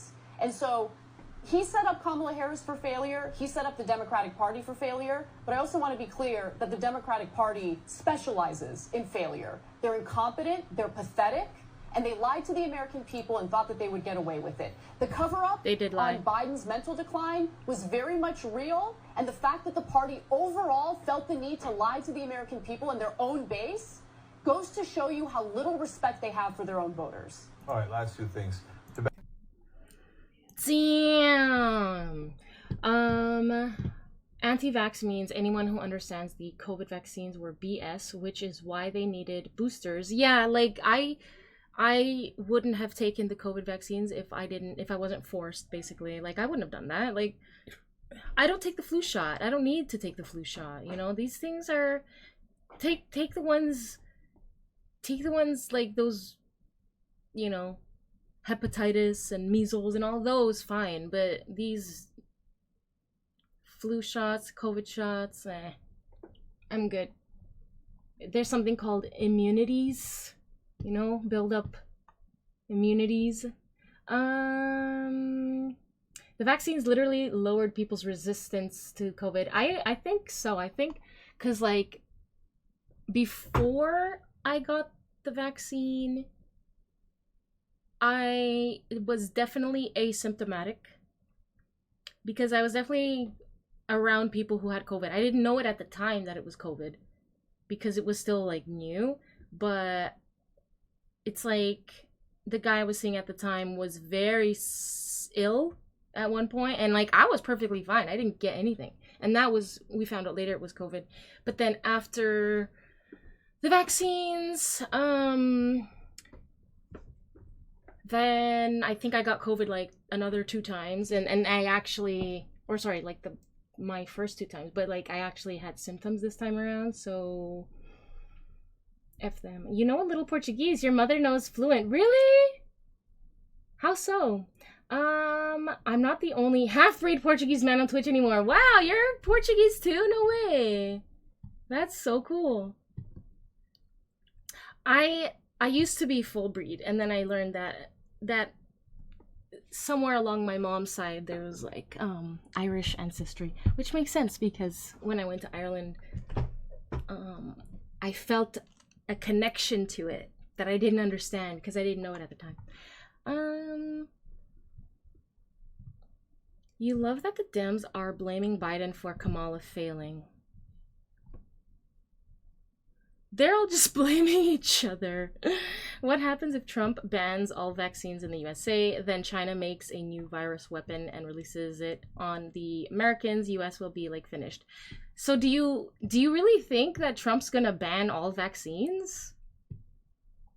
Do you really think he's gonna do that? Trump is the one who put Operation Warp Speed in place to get untested vaccines out to the public to begin with. Why would he ban vaccines? Irish girls. What about Irish girls? It's exactly like I said it now, isn't it? I've been saying since day one, Joe Biden only cares about one thing, and that's Joe Biden. He cares about his legacy and nothing else. And that's why I've been repeatedly saying for the past, well, call it 4 years at this point, that this guy is not going to step down. And it was clear that he had no intention of stepping down. Well, obviously, if you're in a position where you have a leader who doesn't want to go anywhere and wants to run as an incumbent, and you then force his own... When you travel... Here's the thing, we have so many more vaccines today than we did, I don't know how many years ago, and why? Like, personally, the fewer vaccines, the better. I don't understand why we need to mess with nature so much anyway. Like, you know, all the ones I took as a kid, that's all we need, in my opinion. Whatever I took as a kid, that's what we need. I don't need any newfangled vaccines. No, thank you. I don't trust. They totally lost the trust of the people. Travel well, your ticket can take you to more than just your destination. So reduced vax, that's, you know, maybe that's what we need. I don't know. Well, you've essentially there might be something in the vaccines. I'm just saying. Enemy, and that's exactly what Democrats did. I don't even know what that Joe means. Biden against them, and it's so clear that that's exactly what happened. He didn't want to go anywhere, but they said, "Too bad, you're leaving." And then apparently they intended on having a primary, and Joe Biden said, "Well, you know what? Too bad I'm leaving. Too bad you're not having a primary. You're stuck with Kamala." And he immediately goes and endorses Kamala Harris for president. I can't believe it, and honestly, I can't believe that the Democrats didn't see the writing on the wall. They're just so incredibly power hungry. They're willing to do anything to mess with the How's process. it going? And this time Joe Biden said, Good "No, to I'm going to mess see with you. you. You're not going to force me out of my chair. You're not going to embarrass me in front of the entire nation. If you do that, I'm gonna embarrass you. And that's exactly Well, what he did. And it we will almost soon feels find like he's out proud what of Trump it. does. Again, See I if wouldn't he even be leads NATO. surprised if Love Joe it Biden if and he Jill does that, Biden because voted for then Trump. China I mean, right will after Donald fill Trump won the USA's election, position you could as almost new sense this power. glee coming from the current president. Jennifer, are you a China shill by any chance? No, I don't mean any disrespect, but I'm just curious. You mentioned China a lot. It's very interesting. I think that, you know, Trump, unlike the Biden and Harris administration, Trump sits down with his adversaries, you know? I think he's the type to keep your enemies close, you know, keep your friends close, keep your enemies closer kind of thing. Because if your enemies are close, meaning, you know, the relationship is going fine, that means there's peace. And if that means peace for the next 4 years, that's great. But not having that okay relationship with your adversaries, like we do now with Russia, for example, is not a good thing. And once again, that's why Trump got elected, because he was saying he's going to end this stuff. So, I don't know. What do you think? Already is biggest military and biggest economy by PPP. Hi, Honeybee. You're good. Good to see you, Microwavable. Have you been? China will be the biggest world power soon. I think that Jennifer might be a China shill. Are you a China shill? Are you shilling for China right now? Am I allowed to say that? Shill's not a bad word, right? Do lefties diss the word shill? And I'm only saying lefties because those are the ones that want to cancel you for any little thing you say. Can carry a negative connotation. Of course it can. Of course it can. What doesn't carry a negative connotation nowadays? There's a company that sets vaccine prices. The guy who runs it makes deals with countries to buy a specific brand in bulk at the reduced cost. He then buys stocks in that company to a huge profit. Nothing to trust about that. Yeah, Trump might cool Ukraine off. China's military is barely competent. Shill is not a bad word, okay? I am not a lefty or a righty. That's good. That's good. Centrists. That's where it's at. I didn't think you're a lefty. I just don't want to offend anyone Twitch is kind of left-leaning, so I just want to make sure that I'm not offending anyone. It says on Google that China, even though I was saying that to you directly, Jennifer, and I apologize. Says on Google that China owns loads of farmland in the USA. That's probably true. Trump appointed RFK Jr. to head up the health department, which is super duper interesting. Yeah, it is super interesting. But, you know, I guess the person who was in charge was also very interesting. So, he's a worm man. What makes him a worm man? By the way, guys, I will be right back. I'm going to be right back. I think I'm going to grab something to eat. So, BRB! Oh. Sorry, one sec.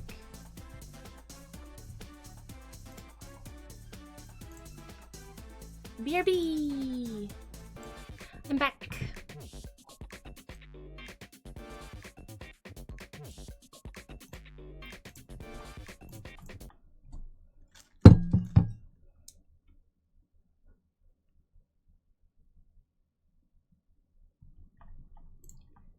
All right.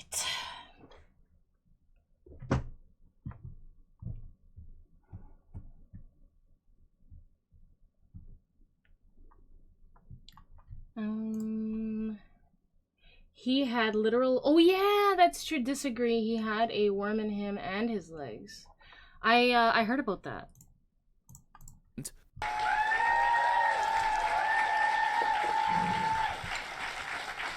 Thank you.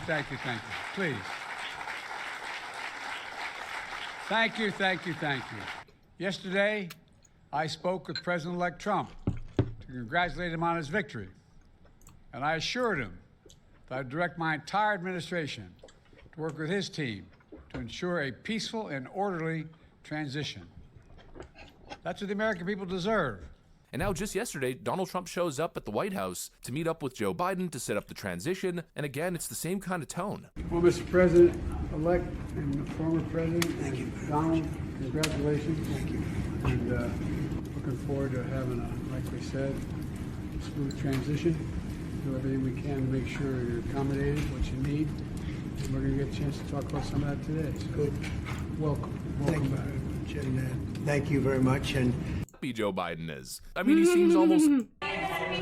Look how happy Joe Biden is. I mean, he seems almost elated with the whole process. I don't know what the Democrats were thinking, right? And honestly, I think they've done so much damage to their reputation. They've been going on and on about democracy this, democracy, democracy. And then they engaged in a shadow coup against the sitting president. Again, they launched a coup against Donald Trump, and then they launched a coup against Joe Biden. It's an absolute disgrace that I think has Democrats scratching their head everywhere, wondering if they're supporting the right people. I mean, they essentially engaged in the same behavior that the Roman Senate did with Julius Caesar. They believe that they had fixed their black people issue. You know it. They said it on background, on deep background off the record. Hey, Raptor. When they're telling people that to me says you're also woefully out of touch. Now, I don't think the vice president. It's a true Honeybee. I think the vice president ran. She herself left it all on the field.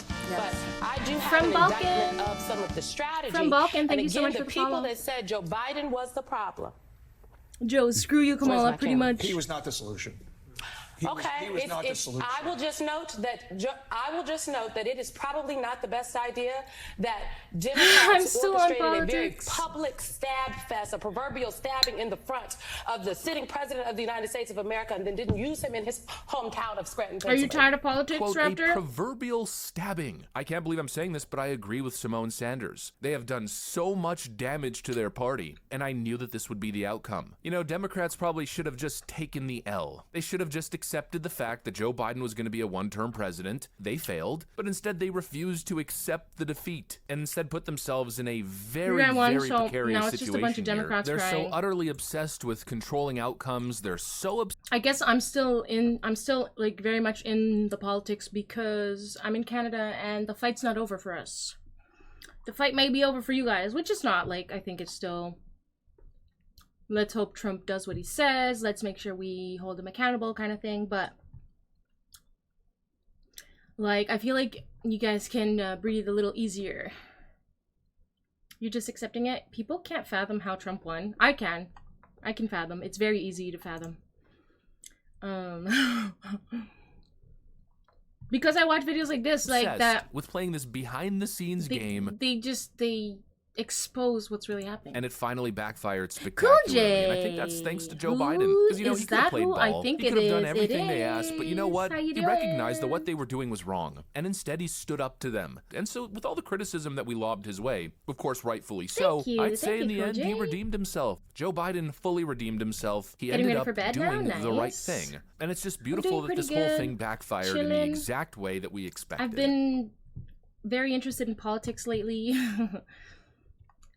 So yeah, that's what we're doing, but I mean, I don't necessarily have a plan for this stream. We were watching videos on aliens and stuff like that, but I also do want to like start gaming again soon. I want to continue my Penumbra game that I was playing, so hopefully we'll do more variety in the near future. So he appointed Musk and Vivek to reduce government size to reduce the budget so our taxes decrease. That's amazing. Increase government productivity and get rid of useless spots. You feel that? Let's do Minecraft. Oh yeah, Minecraft. We gotta do some Minecraft. We gotta do some Age of Empires.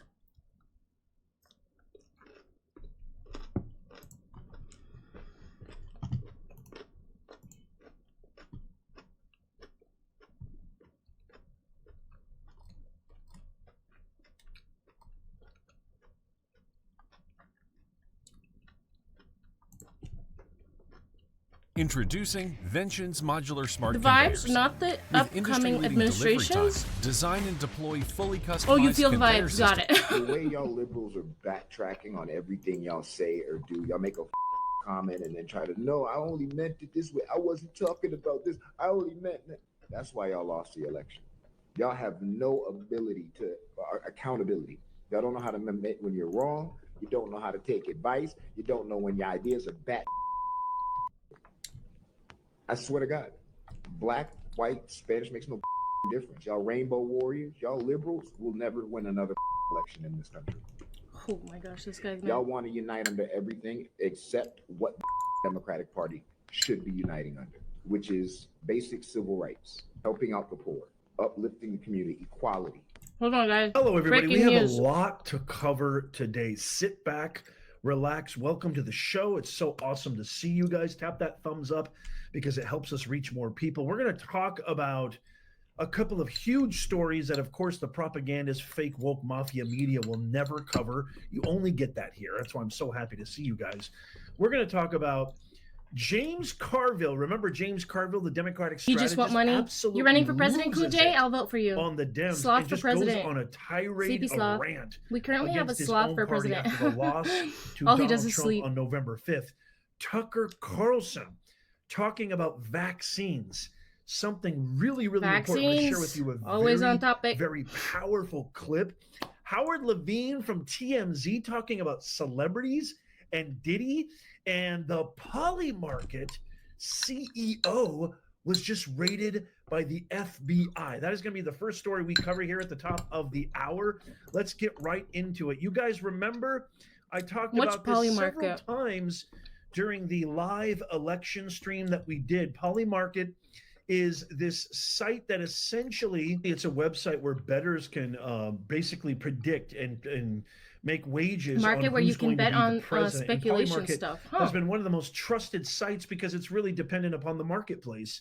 And obviously there was a couple of very, very large bets for one side and Your the motto other. is yes, we but can, but we essentially, can't Polymarket be asked. was absolutely correct, as like it has that. been notably You promised in to a do lot nothing of else. predictive Nice. elements, Nothing especially ever. regarding the election You promised to cycle. do nothing ever. And the Sounds 26-year-old entrepreneur. sounds like a few this is Shane people Copeland. in office. Take a look at this guy.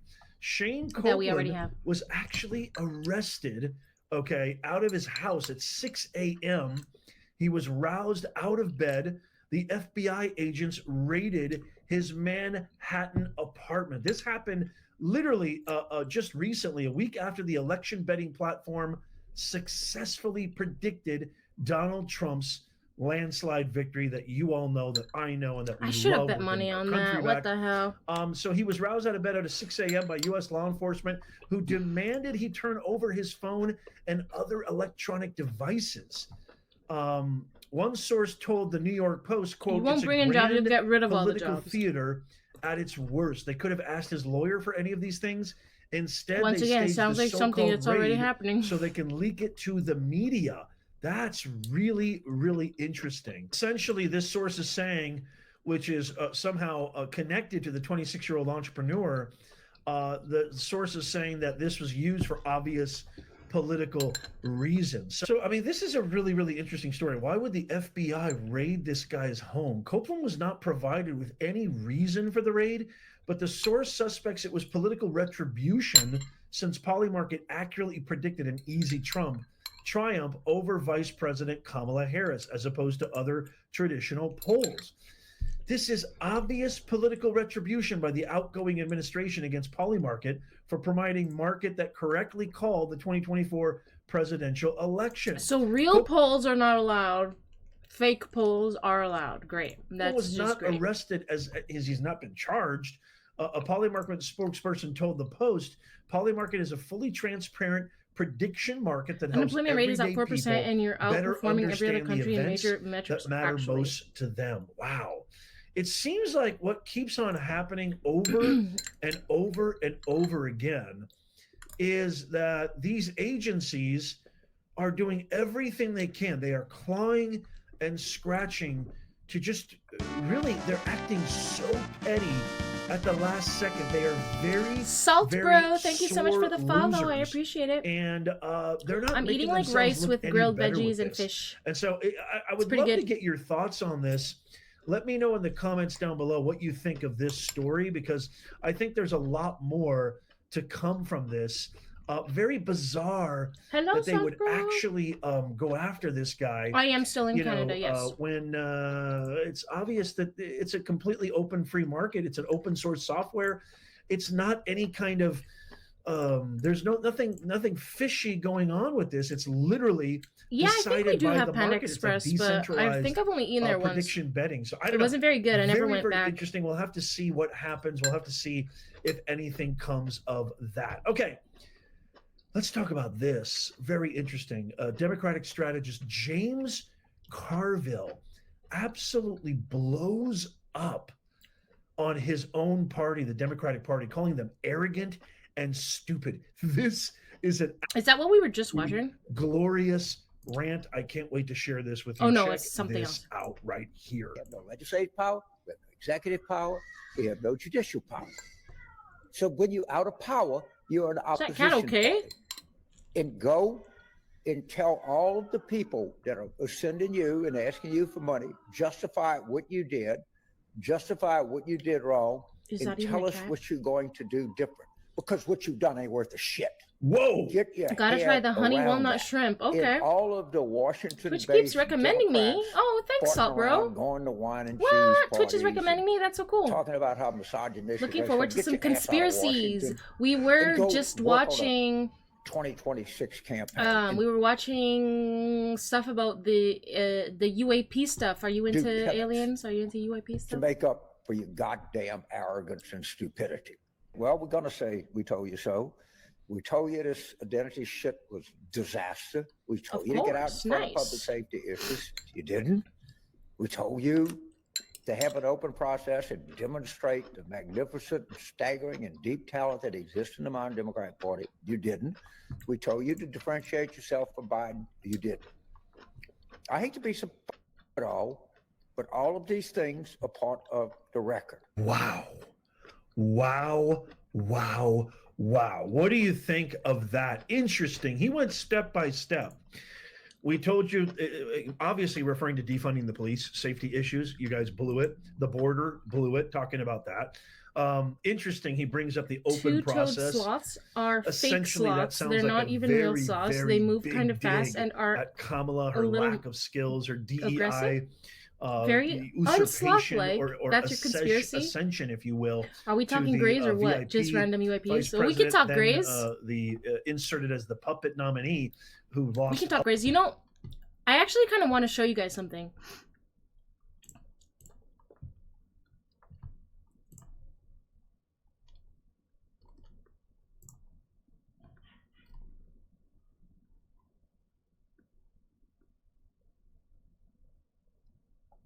I want to show you guys what this Project Gravatar.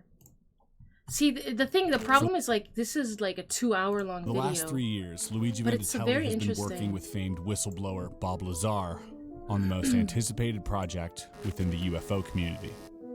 Bob's story spans 3.5 decades of controversy, conspiracy, Gotta go to bed. and Good night, revelation. Cool J. Hopefully you From his catch me when explosive claims I'm about on secret earlier. government Hopefully I'm on facilities earlier and earlier each reverse-engineered day. I'm alien trying to technology, get in a to the better countless debates and routine. investigations that have followed routine. him. His story Thank you so much for coming has by. shaped I the hope you have a modern great UFO night. landscape.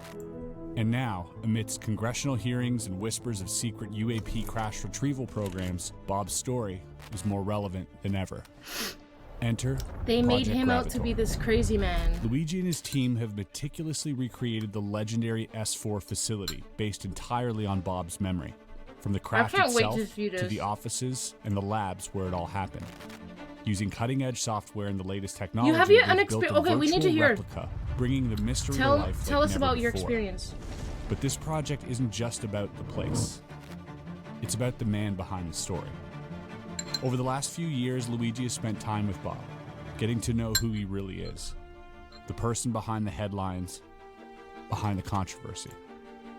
What drives him, and what truths still remain untold. Project Gravitor will reveal insights into Bob Lazar's world like you've never seen before, and could potentially, once again, change the course of history. So for anyone who's not quite sure what's going on, Bob Lazar, okay, so earlier, if you were here earlier, we were watching, where, let me just find it really quick, where,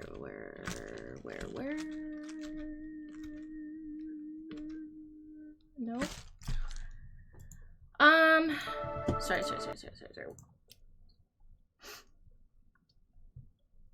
We were watching this, UFOs are real, US government making alien weapons, question mark, whistleblower, blah, blah, blah. House hearing. Okay, it was a House hearing. So basically saying that yes, crash retrieval is a thing, and yes, the public like wasn't being told, and even and that they're hiding it from even like elected officials, and that's pretty crazy. So Bob is one of the people that worked at Area 51 or a surrounding area. Welcome back to another. And he has like, there's so many documentaries about Bob Lazar, and like he's explained so many times like what he worked on and what it looked like. And so this Another episode of Debrief today. I'm joined by my good friend basically Luigi. People are creating it in 3D, and you're gonna be able to, I think they're gonna make it like so you can like wear, what is it, AR, what is it, virtual reality or whatever, so you can like explore the hangar and all that kind of stuff, and the inside of the craft and the outside of the craft and all that kind of stuff. Vendatelli, what's up, Luigi? Hey, what's going on, man? Me and Luigi, we did a lot of catching up before the pod, but we're finally ready to sit down and talk Project Gravitor. Yes. Highly anticipated. Oh yeah. VR, yeah. Big time. Is that pressure ever? It's Keystone. The pressure never goes away. Yeah. You know, so it's we been talked about like, a lot of different things. Well, I think for anybody who's followed us, it's almost been 3 years. Yeah, that's right. So I don't think we announced it at the very beginning, but it's been like 2 years. I think people know about it. Like a few people knew about it 2 years ago. It's been about a year and a half that people and they're not really using know. any AI to Some create people are getting this, antsy which is about really it. super cool. There's because Project Gravitor is like a 3-part project. That's right. So it's the documentary film, it's the VR experience, and then there's a book. Yes. Should be a 4-part project because eventually we're going to be making the die-cast model of the flying saucer, the sport model, right? Have during There's a during gray this process, have you encountered any type of resistance at all from any entity at all, or like a government entity or nothing like that ever? You never get a weird phone call, hear a click on the phone, or we've tried to keep this as quiet as possible. You saw one? To the point where Bob I want to hear your was story. like, guys, you gotta talk about it more, you know? And we were like, yeah, we're about to. You know, we knew that there was gonna be a moment where we would kind of go, we're doing this. And that's when the DeLorean trailer came out. And we were kind of worried about that because we thought, what if people don't perceive this right? You know, like this is some type of sci-fi movie. Luckily, people were super supportive on it. Yeah. It was really well received. Yeah. So we're like, okay, we can kind of have our own thing too, where it's not just a Bob thing, it's also a Motivo thing where we're creating the story of Bob Lazar. Yeah.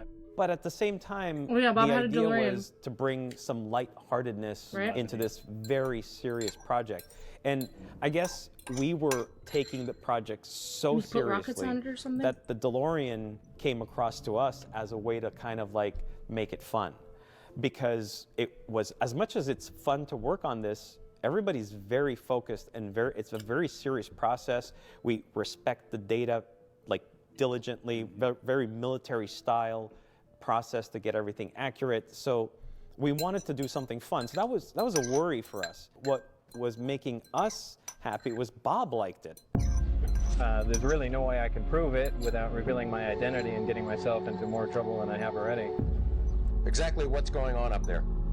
Well, there's several, actually 9 flying saucers, flying discs that are out there of extraterrestrial origin, and They're basically being dismantled.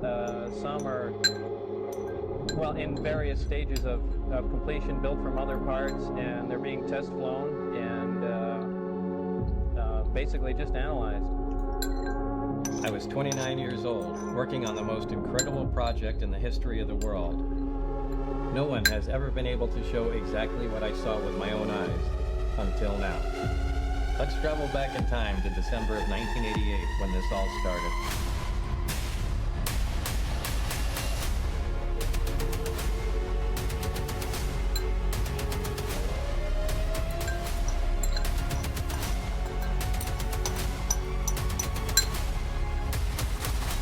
It's a lot to type, yeah.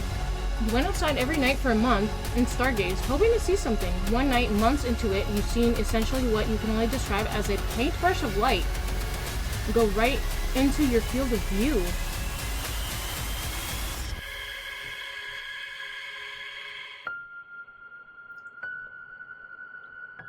Seven times 50 B-knocks? What are B-knocks? The next missing, thing but is you gonna woke be up in a an room. official trailer that we're working Wait, on, what? which is not a DeLorean trailer, but it's an actual S4 trailer. It's the movie It's the reveal movie. trailer. Yeah. The movie should be ready in 2 months. So, woo. Yeah. And this podcast is only coming out in a few weeks, so minus that. Yeah. It's coming out soon. So This Yeah. video came now, out what happens is that it'll a be month done. ago. Now, One more we month. don't know exactly when they're going to actually air it for everyone, or it's going to be available. There's also couldn't move, a and that great Gray walked in. You other came documentary that's downstairs. gonna You were be, like paralyzed and just preceding feeling ours, and it's fear from James naturally. Fox, called The Program. The Program, yeah. Right. So we want to give him That's all that crazy. space, That's to right. get his thing out there, and then ours will obviously come right after that. Have you ever told your story to like someone like this, like anyone covering UFOs or abductions or anything like that? Have you ever like shared your story? Just out of curiosity. And it came over and walked over you, staring into your eyes. It was feeling and feeding off your fear. Really? Not really. You were in the backyard near JBLM. What's JBLM?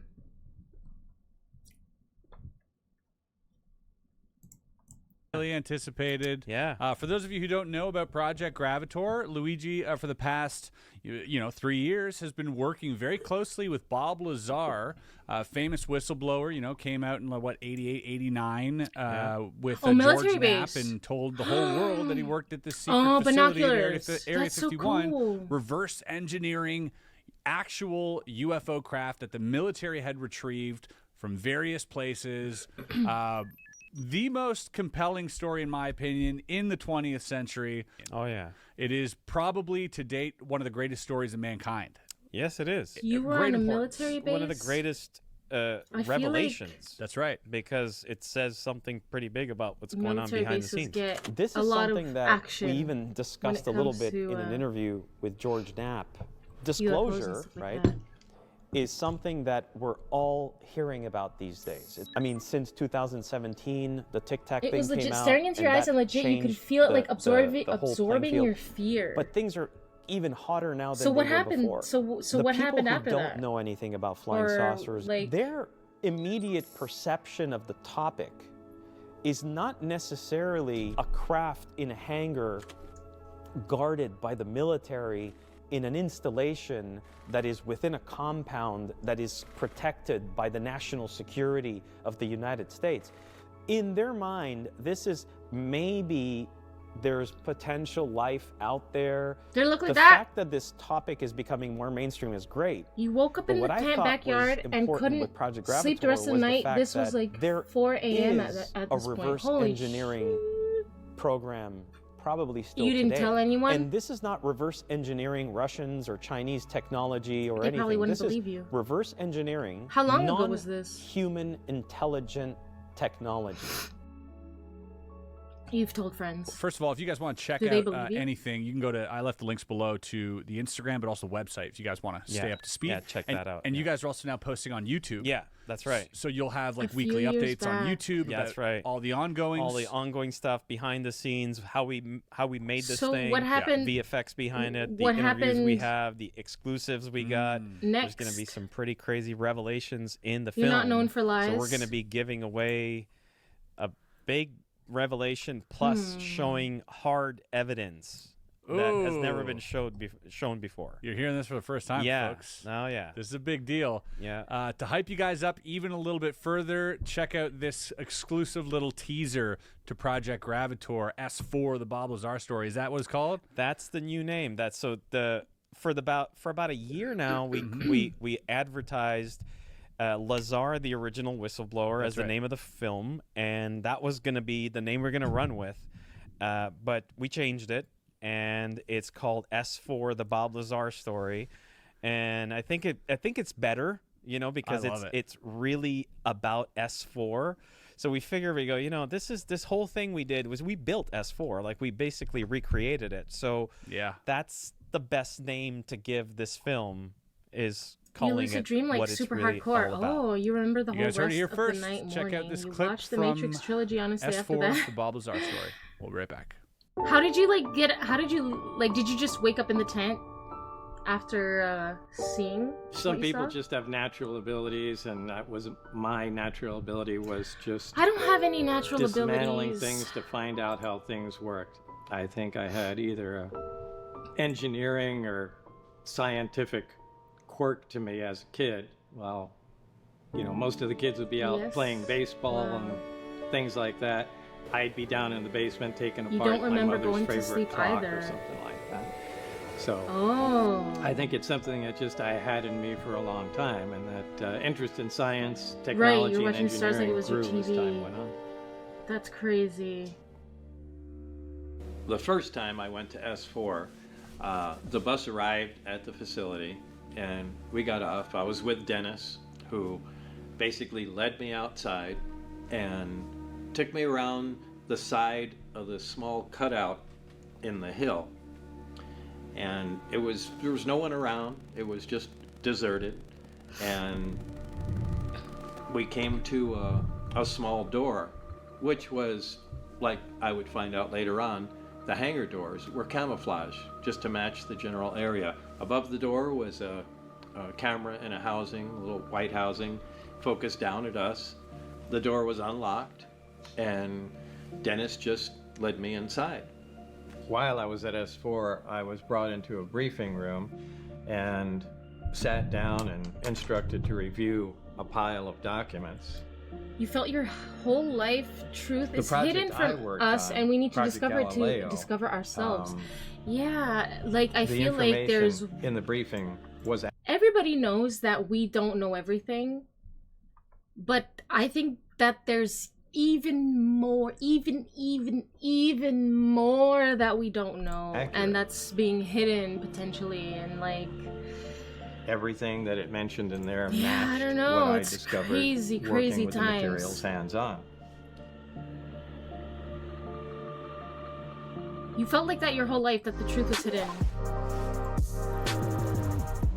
I never felt like that my whole life, but I definitely feel that way now, and over time it only kind of grew. So that there we feeling have it. That's grew. exciting. Yeah. Getting that out there. I mean, you've probably, shouldered an immense amount of weight because as far as UAP, as far as any of what concerns the UAP phenomenon, this particular story, also told by Jeremy Corbell, had a different Absolutely. documentary on it as well. But this particular story is, if not the most, but one of the most fascinating stories. Oh, for sure. In the history of the UAP subject. Oh, for sure. So are you feeling that pressure to deliver? Yeah, I've always felt it. And excuse me. So the first thing was You legit used to freak your mom out like 7 years old. You remember saying, "I'm gonna see the end of the world." Oh my gosh! To make sure It's crazy that the things we say as everything kids. did Definitely was going kids to say be the darndest exactly things. what Bob Remember Lazar that show? And then we find out later that the recreation of it, the accuracy, unfortunately, the details had to be exact. What was his name? The host. That, you know, we found things out, and now we're just finding things out more and more about celebrities that we exactly what Bob Lazar at one said. point probably so looked we up didn't to. divert. We didn't take other than the only From the Mouth creative of Babes, liberties it we was would have crazy. taken The in thing this is we also very states from the Mouth of mundane Babes. things. He says this is a great opportunity that to stuff. kind of put And that's closure like, to all the little details. I feel like that kind of like broke the world. Bill Cosby. That and yeah, I don't know. And slowly. And there's a difference between, we I are think, sitting finding out down, the truth again. Through an interview, trying to recall things, right, and then spending 2 years going through the details. Think I might be a moth and girl? not only that, but it was interesting when we started. You're a it was just the universalist, craft. so you truly So that believe was a the big fingerprint job of God is in itself. every That religion and took culture. like 6 months, just the craft, right? And from the craft, then we went into the hangar, the equipment, the benches, I've the tables, heard some interesting, the tools. Then we like, went into the hallway. Then we're like, okay, what about that? So things in relation to like God's fingerprint being I would always, in everything. you know, be like, I don't okay, know. where were I the need to fire look into that a little extinguishers? more And it'd because be like, it's very interesting. I don't know. You He love goes, I you know love there moth were girls? some, but I don't remember What are moth girls? exactly where they were. Yeah. But a lot of stuff he did remember. Like there was no computers in there. Like we wanted to put little computers from the 80s. Right. You know, he's like, no. We had built them, put them in the scene, and he's like, no, get that out of there. There was no computers in there. Yeah. There was no computers in the lab, no computers in the hangars, there was nothing. As we were progressing and building it, we would Zoom call him, share screen, and go, look, we followed your. He would send us emails with like I seen a fat all moth the other day. listing equipment. He would go online Moths and try to can get find us some pretty pictures. fat. Right. He was great. Yeah.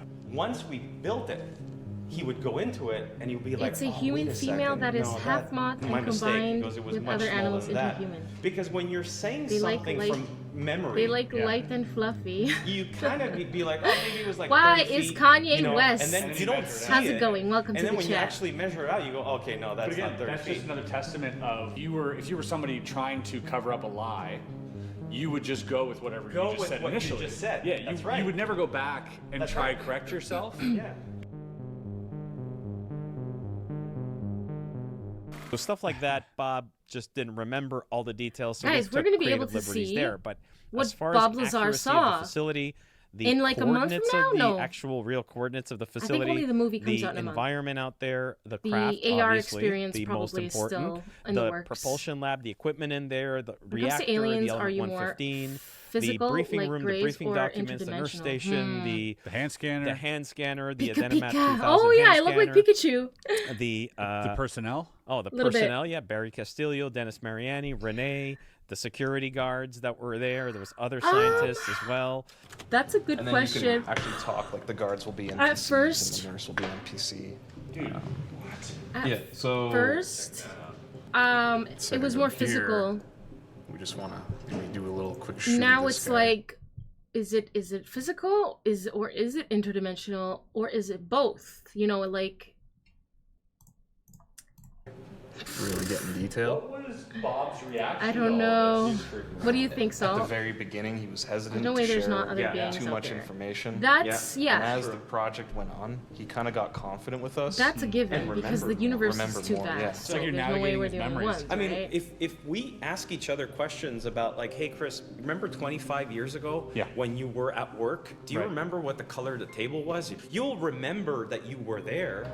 But if I actually give you a picture of that place where you There's used ice to work, caps on Mars. you'll go Is like, that true? oh yeah, and right next to there was, because you'll remember by visually seeing Actually, it. hold on. This kept Actually, hold happening on. with Bob. What's really cool, I think we were talking about remote viewing earlier, which is basically like like leaving your body and going other places. So what some remote viewers believe is that because they could see remote viewers, if you give them a time and a place, or no, coordinates and the year. So So we should watch the video, but I feel like it's a little too woo-woo, but it's so interesting.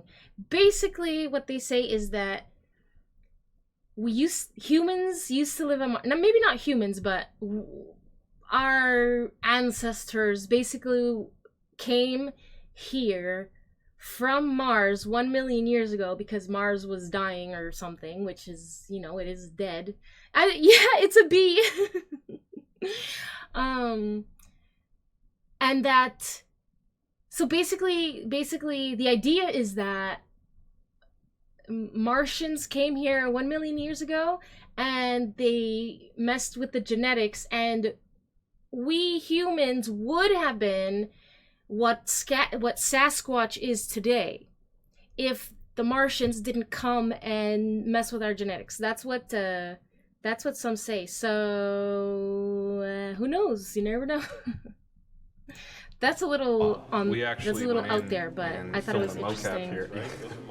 That's you, yeah. That was me doing all the movements. Yeah. So this one's like Cute ass Pikachu onesie. Thank you, Mazda. So Mazda, how are you? Of, like somebody walking up, see, and you can kind of. I'm not a veteran. No, I'm not a veteran. I'm not a veteran, but it's like Veterans Month, you know, Remembrance Month, and I just wanted to do a little fundraiser because why not? And also, I've never done one before, so it's about time. Let's see. There's Ice on Mars. What happened is exactly what Obama said. New Mexico, first nuclear test area. Roswell, same unit that dropped the Hiroshima bomb and Nagasaki. The test caused the UFO to crash. Oh, 2 saucers hit one another. One crashed in mountains. Both had 4 bodies in them. One creature was alive, but an army trainee freaked out and killed it with a pistol. No! I feel like I've heard this story before. It sounds vaguely familiar. Isn't that the movie Total Recall? Okay, maybe. Is it a movie? That's so funny. Have you heard that since space and time are connected, that all planets are just Earth evolving through time? That I never heard. Have you heard that? Since space and time are connected, that all planets are just Earth evolving through time. That's interesting, but I don't know. It's a theory for sure. Wait, bees don't have pink cheeks. Oh, you're right. Bees don't have pink cheeks. But I have, look, I have wings. I even have a stinger, but it's very low. It's not in the right spot. And I have to sit on it. It's very uncomfortable.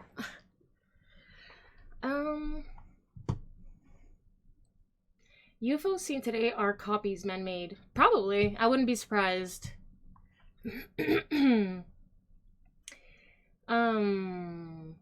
Pikachus don't have wings.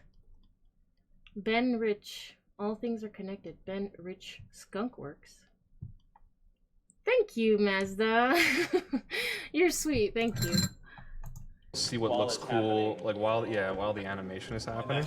The bus route, the Janet Jet, Groom Lake, the Groom facility, yeah, the EG&G Special Projects building. Wow. They did all of that? You know, resume going out to a bunch of different labs when he was applying for a job, and he sent his resume to the Lawrence Livermore lab where Ed Teller was working. Right. And, you know, so a lot of this stuff is covered in the film, and you'll get to see that.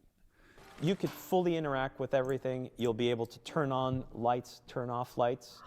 If you want to go into the briefing room, you just open the door and walk in and actually read inside the briefing documents, take the papers, you could hold them up. The coolest thing, I think, is going into the propulsion lab, which is very nearby the briefing room. Again, did you see the Alex Jones stuff? Oh, I wanted to look at that. Sorry, let's go off on a little tangent. And what's happening with Alex Jones? Hold on.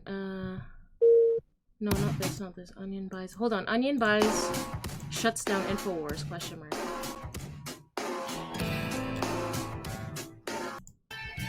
disorder. Yes. Fade out so that I don't blast your ears with my voice, my soothing voice. And when I get this intro, I'm confused because everyone's isn't The Onion like a parody thing?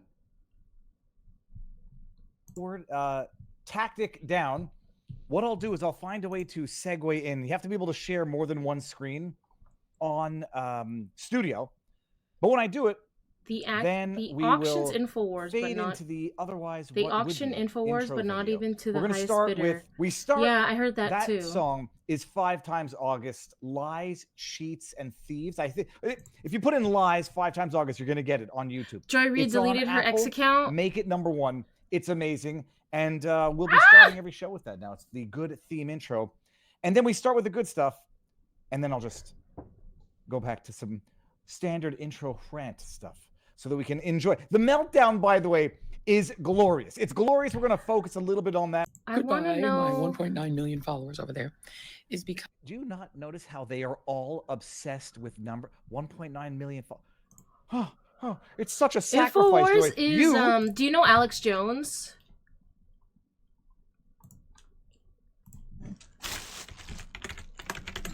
I mean, I personally never really watched Infowars ever, but it's kind of like known as what, right-wing, like a right-wing media. Oh shit, the site's unavailable. So it's like it's already done. It's already done. It's gone. Yeah, you've seen him. Yeah, he has like, and he's been like banned from platforms, and now oh, they were going bankrupt. Is that what happened?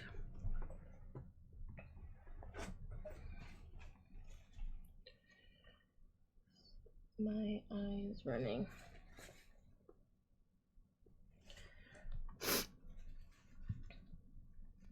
With help from Sandy Hook families. That was an interesting twist to this.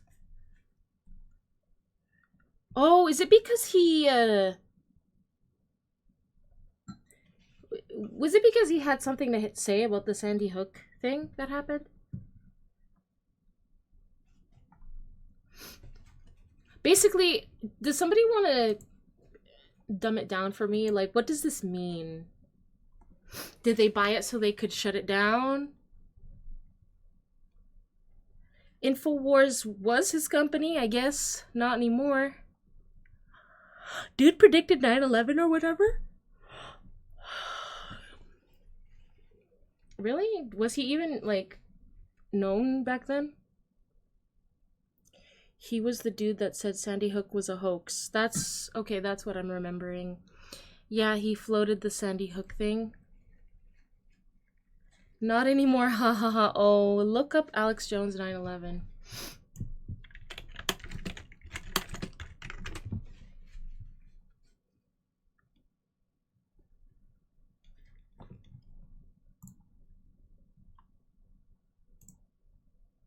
Go like an hour extra and get Q in here to even talk about stuff. I mean, this is going to take me forever to find is TV going to compete with that? See, that's what we're saying. Yeah, they can't compete. So I was kind of wrong though, because Netflix This is Joe Rogan TV. Experience episode 9/11, so never mind. Interesting how Alex Jones is on the 9/11 episode. It's on the 911th episode. It's new. The old stuff. Did he predict 9/11, or did he say that it's a conspiracy? That, like, the government was behind it after all, or whatever.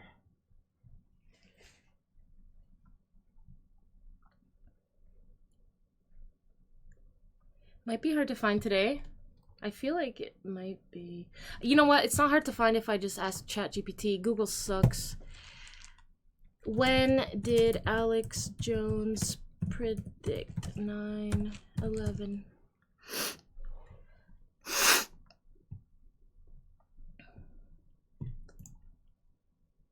equipment there, I'm getting hot. the X-ray scanner, the oscilloscope, the welding machine, everything works. Inside the propulsion lab, you'll Look have at this, the so cool. reactor that was inside the craft. I can't wait It'll be till I can unassembled on the explore. bench. You could physically pick up element 115. You could put it on the forget what the scale, place is called, and it'll but- measure 223 grams. Put The it hangar all that- together, that rotate the Bob was emitter. You can that had create this gravity. craft. Will not allow you in the game to go closer to the hemisphere unless you re-rotate the emitter. You'll be able to pick it up, the whole reactor. You could walk it out. You could walk into the hangar with the reactor in your hand. You could walk up the steps, put the thing down, because you have to crawl into the craft. So you have to get on all fours and then slowly bring this thing, He said bring it the before waveguide and even down, name put it dropped on, Osama. start up the craft, and fly away. Our desert floor is real because we went to the desert. The Our actual desert mountains are real because we went to the desert. Yeah. So there's a lot of stuff that we physically did, So and it exciting. wasn't just online, Yeah. right? Yeah. So That is, I so what think, it's saying for, here you know, most people is that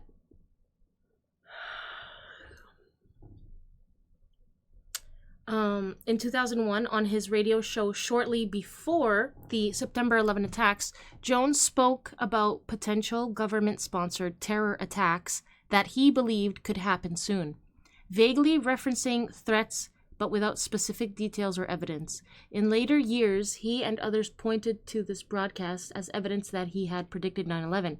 However, Jones did not provide concrete predictions or details directly pointing to the attacks, such as specific dates, targets, or... I'd say that's still a prediction. You don't have to like know exactly when it's going to happen, but that was a pretty... If he did talk about it, like, I'd say he did predict something.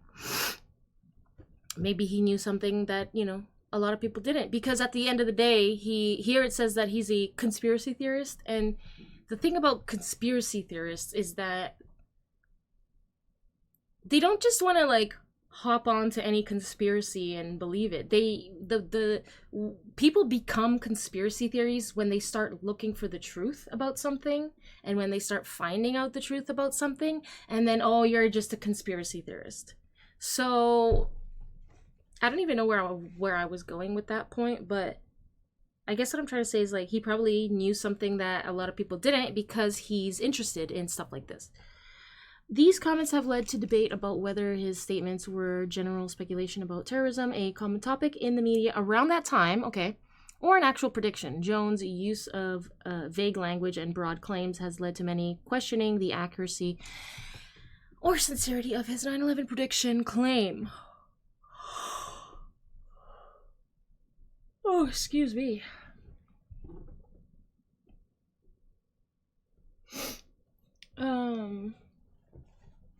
Yeah, I don't know. people who follow this is probably a giant relief.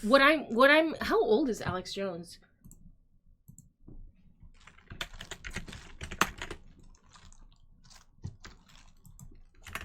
Alex Jones he's 50, so he would have been, I don't know how old when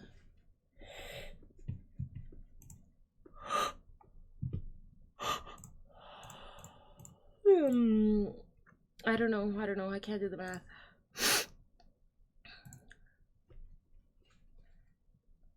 Anyway, he had his show already. That's what I was wondering, because I was like a kid. And I'm like, did he even like, was he even well known back then? And I guess he was. He had a radio show. That's interesting. I didn't know that.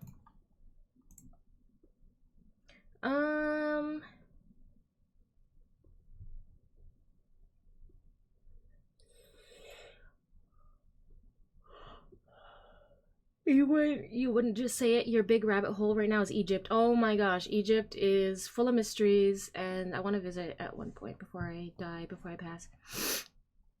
He actually said they would remote control planes and blame it on Osama as a pretext to invade. Damn.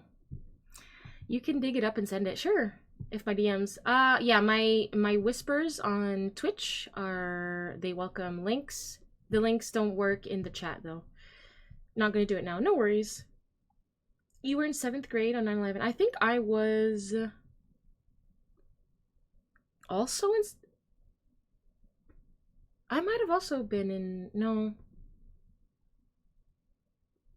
I don't know. I was 11, 12. I'm not good at math and years and like you know, manual math in my brain. I need to do this like okay, and I don't want to bother. You're in 7th grade on 11. They wheeled in a TV into our classroom and we watched the second tower get hit live. Oh my god. I remember we went into the library and they had like basically same thing. They wheeled in a TV and I think it was like my class and a few other classes. Maybe just like the other, I can't remember what grade I was in. 2011, I feel like. I was probably 12, so probably same, 7th grade.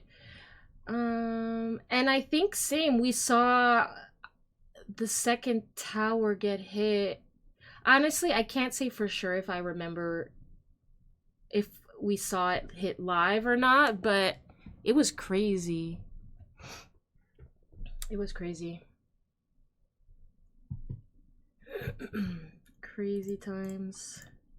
Yeah, you know, the last thing I think anyone wanted was like fluff or, do you know what I mean? I think people are just, give us the facts, man. What went down? What happened? How does Bob remember it? Like, and it's nice because Bob is never, in my opinion, and in the interviews that he's shared, it doesn't seem like someone who ever not only doesn't exaggerate, but he also never speculates. We actually really wanted to make sure in 5th grade that Google in came this to piece, your school and said you would be using Google to all search the everything. things that were related to the Google went to your main meat school? of the story, which is what happened at S4. That's crazy. Let's all agree that the reason why there's so much interest regarding the Bob Lazar story is because he worked at a facility that had extraterrestrial technology. Yes. And it's I live in spacecraft, Canada, so okay? like.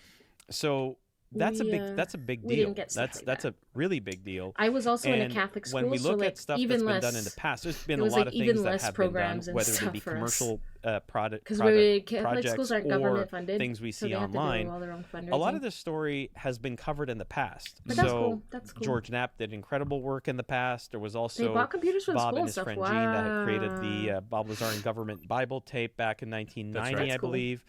Jeremy Corbell did a great movie back in 2018, I believe, and covered a lot of topics. So let me ask you this. How does one make an original film about Bob Lazar knowing that there's so much history out there that's available?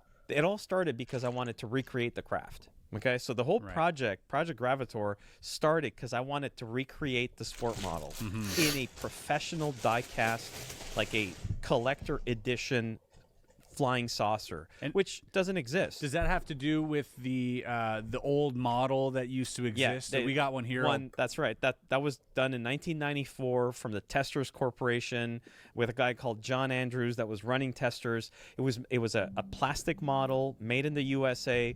We said we Have I heard the idea that Elon we Musk gotta is make it a out of front die man cast, to and we gotta make normalize it better. government tech to the Right. masses? Bob was really interested in that because he says it would be great to see it in I metal. haven't. Yeah. And I haven't, we but I needed wouldn't to be create- surprised. Like, personally, I'm not sure how I feel about Elon. Like, I'm not sure if I fully trust the man.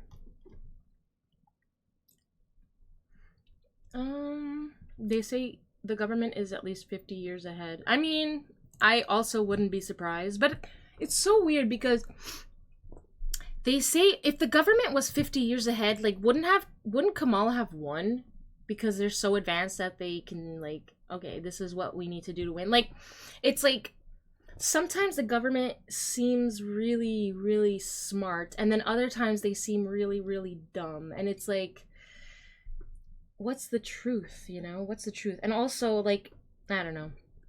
But then again, there's so many different pieces to government, right? And even now we're hearing that these, you know, crash retrieval programs, we're hearing that like elected officials didn't even know about these programs. Like, that's create crazy. the schematics, like the measurements and all that stuff. And even though that was accurate, there's the interior as I needed Bob. I needed Bob. So out of all the stories out there, who worked on a flying saucer that we know about, that we could potentially get information on? Well, that's Bob Lazar. Yeah. And I started going online and they just going, slow okay, if we're gonna do this, let's get to the the data. masses. Yeah, I can And see the that. data was all wrong. Like, not wrong. It was very inaccurate or not. You hate Donald not Cook for cohesive Tulsi? online. Not Like, consistent. not She hates the Second Amendment. So I was like, okay, well, we got to get the right information. Is that the and right by to bear doing arms? that, but doing this process, it made me Which one's realize Second I think Amendment? it's something that should be done. Right. I think if we consider the story of Bob Lazar, it's 35 years today. It's in December it'll be. So 35 she's years. against. So she's against guns or whatever. I mean,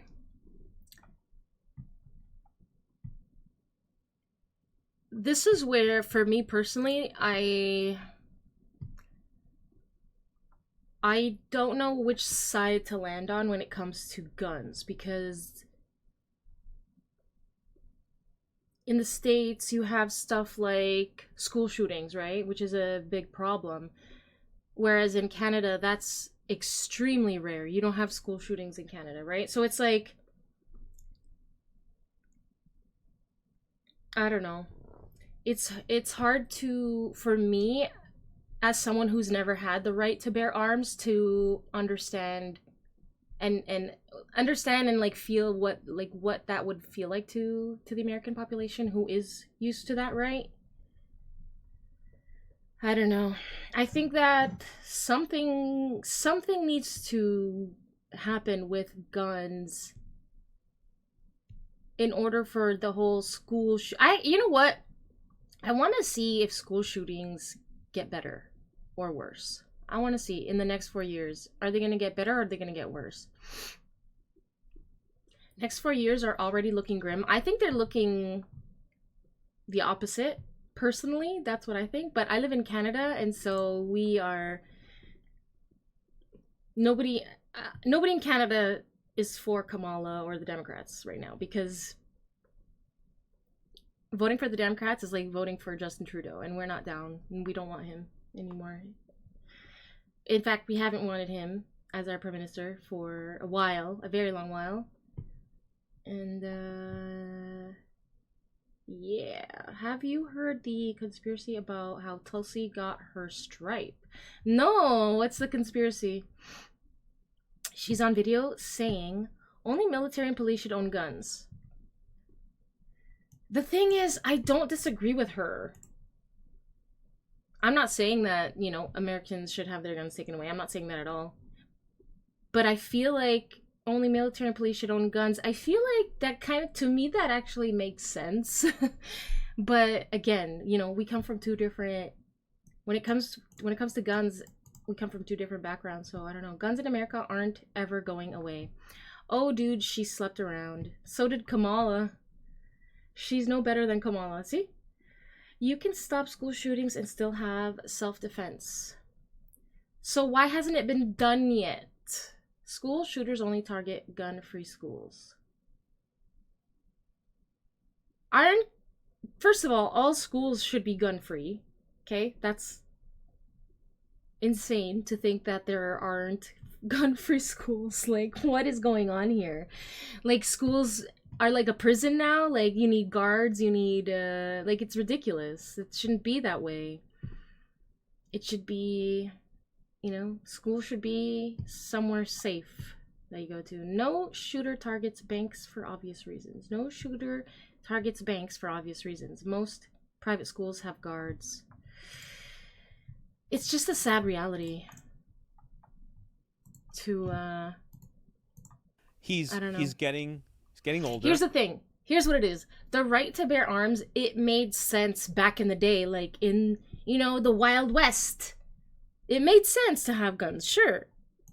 But nowadays, does it make sense for, you know, the average civilian to have a gun and, you know, be able to carry. See, in Canada, we're allowed to own guns, but we're not allowed to carry them wherever we go. Like, that's a no-no. And I agree with that. Like, I think that you should be allowed to own a gun. You know, if you want to bring it to the shooting range and you want to practice your shot, whatever your aim, fine, that's totally fine. But to walk around, that's the thing. In the States, if you're not carrying, well, somebody else is. So you have to, right? That's the problem. Part of the problem. I don't know. I feel like when the founding fathers created like the right to bear arms thing, I don't think they were well informed enough or thinking well into the future enough that when the country gets bigger and has more people in it, that maybe everybody owning guns is gonna maybe be an issue. But how could they have seen that far into the future, right? Schools are gun-free, but someone who wants to kill people is already breaking the ultimate law.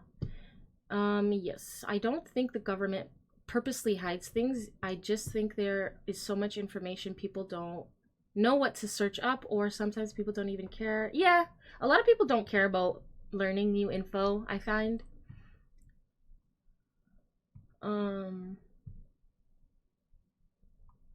But I don't know, maybe I'm wrong. Yes, it does. Okay, so only the criminals will carry, and you can call the cops and wait. The whole point is that the criminals aren't supposed to be carrying either. Of course they will. That's what makes them a criminal, right? That they're breaking the law. See, that's a problem in Canada, for example. This man was charged with murder because 2 guys broke into his home and they were gonna hurt his mom, so he shot them, and now he's going to jail. Whereas in the States, like, well, it's your property, you're allowed to do that. And personally, I prefer the States version. You know, if it's your property and somebody's breaking in, yeah, you can fucking, like... But in Canada, no. So it's like, I feel like each country has good laws when it comes to guns. Like, the US has great self-defense laws. The Canada has shit self-defense laws. The US maybe has, the whole, anyone can carry. Maybe that's not the best idea. Whereas in the Canada, you're allowed to have one, but you're not allowed to carry it. I think that's a great idea. So I think each country has its pros and cons when it comes to this topic.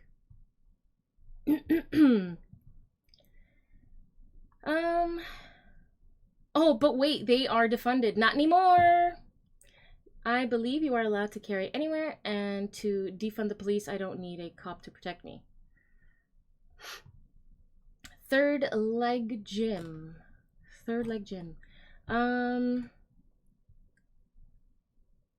That's the thing too. It's like, can you even trust cops? Sometimes, there's good cops and there's bad cops, and there are plenty of cops, corrupt cops, right? So at the end of the day, we do kind of just have to look out for ourselves, but Canada makes that difficult. The only thing as a Canadian you can do for self-defense is to tape your mouth shut and not say anything when you, if you're getting arrested for any reason. And I don't know, it's like so stupid. We have very limited rights, and apparently the government can decide whether or not we even have rights, so that's fucked up. You believe in absolute freedom. Yeah, good luck with that, third leg. A woman can defend herself against anyone. That's castle doctrine? Exactly. If they're so dangerous so they can't own a gun, why are they not in jail? I'm not sure who you're asking about there, but also the whole catch and release thing. I think Canada has this catch and release, like, which is so stupid. What's the point of catching if you're just gonna release them? Like, catch and keep it. Like, why are you releasing hooligans back out into the streets? What the fuck? It's like they want everything to go to shit. If someone is extremely dangerous, they shouldn't be alive anymore, period. I agree. Everyone has a piece of the pie, and not every state in the USA has open carry laws. Every state has its own laws, yeah. And to go own a gun, you need to go through background checks and have no DV charges and stuff. That's the law, but I find that people get guns anyway because I find that people who sell guns maybe don't always do those checks. Am I right or wrong? At least in your state. You think the media is actually stronger than the government, and the media is controlled by the people, which is kind of scary. It is now. We have catch and release for fishing. And this information yeah, will eventually, well, it's already history. Yeah. All it's you know? just going to become more important history yeah, I mean, as we keep going into this field. I'm pretty certain of that. Absolutely. We'll be coming back to this for decades to come. Oh, yeah. And excuse me, why do you want to deport all illegals to here? Third leg, I live in Canada. What the fuck? I think it's important. Wait, we have our own immigration crisis, just so you know. I know that a lot of Americans don't pay any attention to what's going on in the world, but we have our own immigration crisis, so we don't need more. Thank you very much. Actually, I hear Canada had a lot of crime with Punjabi people. We have we're having Hindus and Khalistani Sikhs fighting each other in a city that's like less than 3 hours away from here. In the streets. And then, so in the streets, that's what's happening. And then downtown, we have Palestine protesters blocking all the streets. So that's what's going on. It's great. And have you worked in a group kitchen? In a soup kitchen? I have worked in a soup kitchen, actually. So you can feed them poutine. I've made French fries in a soup kitchen before. To do something that really demonstrates or really elaborates the details of what he actually saw and not what people understood it to be. So you said the word elaborate. So that's, I think, one of the main focuses here with this project is to like, okay, you said this. Oh, we really went deep. Let's go deep. Oh, yeah. Was it hard to get that out of Bob? Because it seems like in a lot of interviews, I don't know if it's like a recollection thing or just like maybe just details or something he's not interested in. I don't know, but like, was that hard to like extract? I got to say, he was extremely amazing to work with. Okay? So when I first approached him, it was about a model. So he was obviously a little bit worried about this is not working who am I? Yeah. You know, who's this guy, reaching out. And I think he went, checked me out, checked my background, saw that I had a history in making stuff. There's a lot of Sikhs here too, good people. You learn some Punjabi and like the music. Kind of felt confident that I really... So here we have Sikhs, but then we also have Khalistani Sikhs, which I think, let me make sure I know what that is exactly, because people like to make the difference, like people might like to make sure like they're not just Sikhs, they're not Sikhs, they're Khalistani Sikhs specifically, which I don't know if that means they're a gang or if it's like an umbrella under Sikhism, or let me just it seems like you might be asking about the Khalistan movement and Sikhs. The Khalistan movement is a Sikh separatist movement that seeks to establish an independent state known as Khalistan for Sikhs in the Punjab region of India. So they're a Sikh separatist movement. The movement was fueled by a range of issues, including, basically, they're bringing their civil wars here to Canada. Is what's going on, and like we never saw shit like this before. I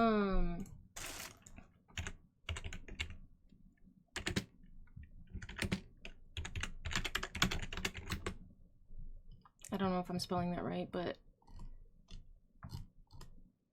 there's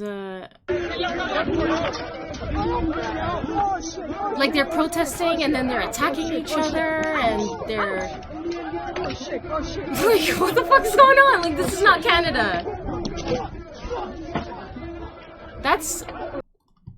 There was like another one that happened at nighttime that was, and they were attacking people's car. Hold on, Brampton. Brampton.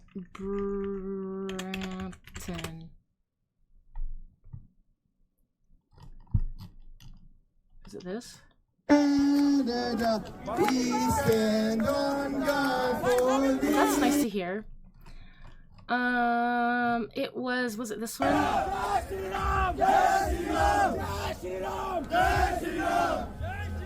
So their Hindu temple was ambushed yesterday by Khalistanis. Not yesterday, sorry. This was on November 3rd, I guess. An Indian temple was ambushed by Khalistanis. And then it sounds like the Hindus took revenge. And then apparently in India, people are protesting about what's happening here. So it's like this like constant vicious cycle of protesting and fighting, and it's like, what the fuck? Really knew like, how to leave your issues at home when you go to another country. You know? Don't bring your issues there's no need for that. That's the whole point of leaving your country, is to leave behind the issues that you fucking are leaving from. What the fuck? What's the point? go about doing this. Yeah. All I needed was to sit down with the man himself and get the information. So I was a little nervous because I was like, is he going to give me the information? Am I going to get, you know? And it was a lot easier than I thought. We sat down the very first time we sat down together. I had brought with me in my luggage like these big like blank sheets of paper, color markers, and but even in America, the cartels follow them here. Color palette examples, material textures, and because I'm like, that's true. What did it feel like? What did it, was it rough? Was it smooth? Was it? So we spent 2 full days sitting down just recreating the craft on paper, which was a huge endeavor because this thing here. Yeah. The sport model. The design of the craft is pretty simplistic. Yeah.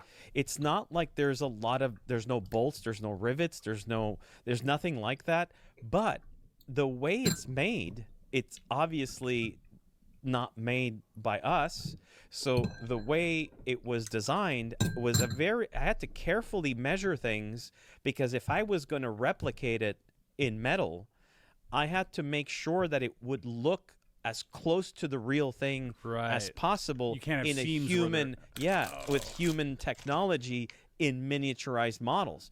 So that was the beginning, and he was great to work with. He was very forthcoming. Not anymore. In with fact, Trump and the female we went president of through Mexico so many cracking details them down. that we went through physical details. I mean, Bob would stand up and I would say, how narrow is the entrance to the craft, So he didn't know how to do that at the beginning. I remember he was like, because he didn't have a measuring tape when he was there.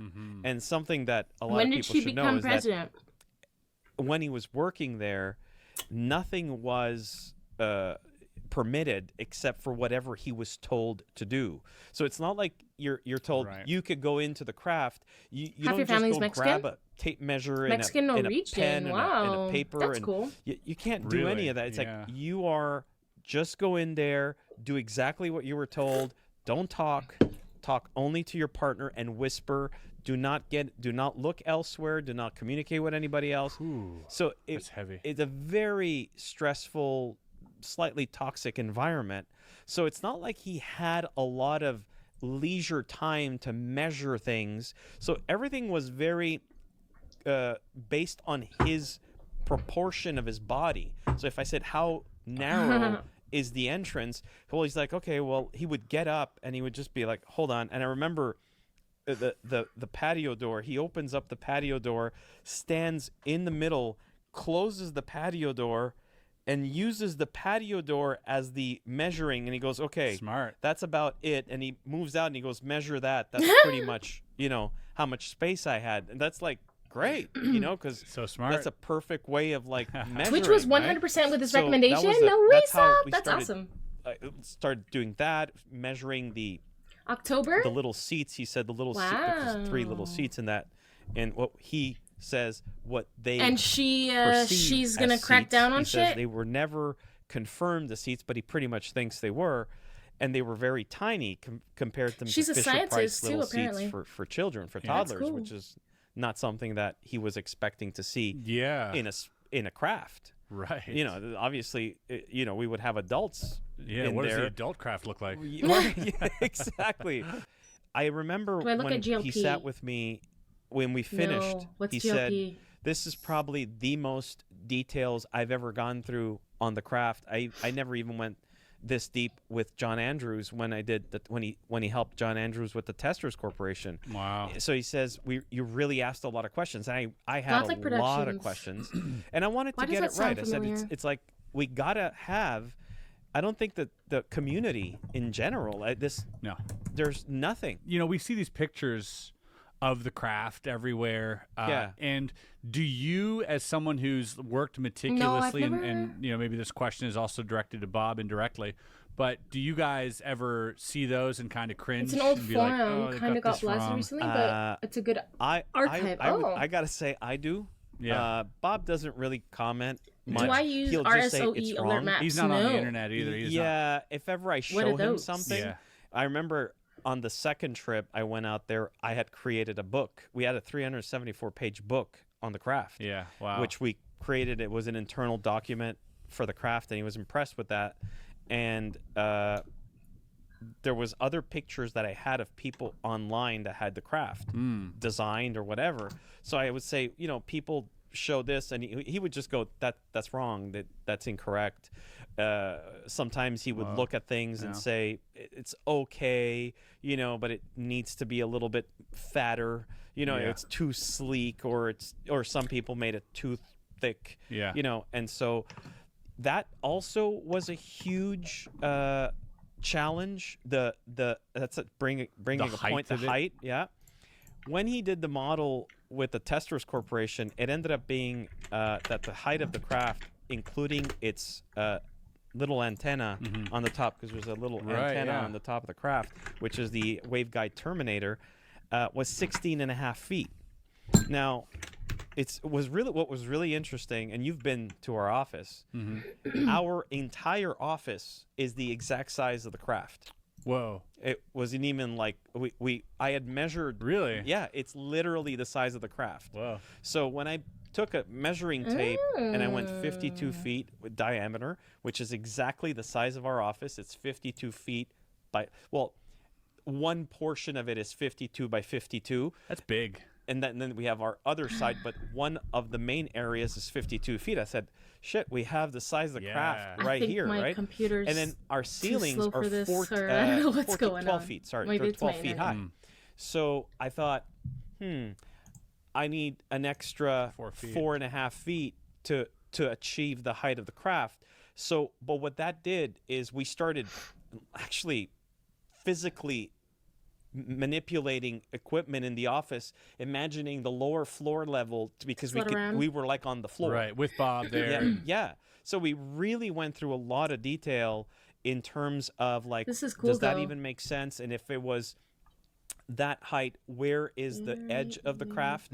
So we, by knowing what was on the lower level, where the emitters, the cylindrical emitters are, these big cylinders, what would be the height of the bottom level, where the disc, the bottom disc portion, the plate, would, that's very cool. It meet the top?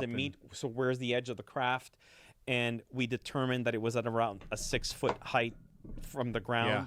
And then from that point, we were able to determine the little stairs that were in the hangar. But that's very cool. There was a lot of things that were making sense as we built it in a 3D model, and also for real. We never actually really built it, but we used scale to do that.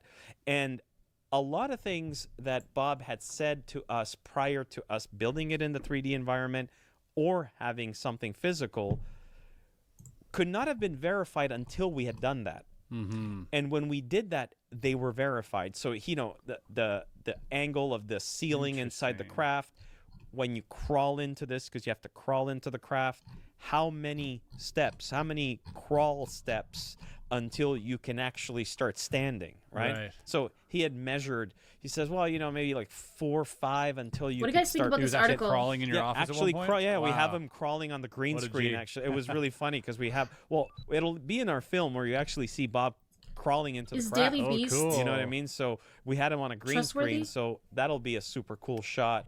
So we have Meta Bob, which we digitally de-aged, and then we have live action Bob, which we built the green screen set. I'll show you guys that later. And then we have modern day Bob. So like there's this dynamic, right?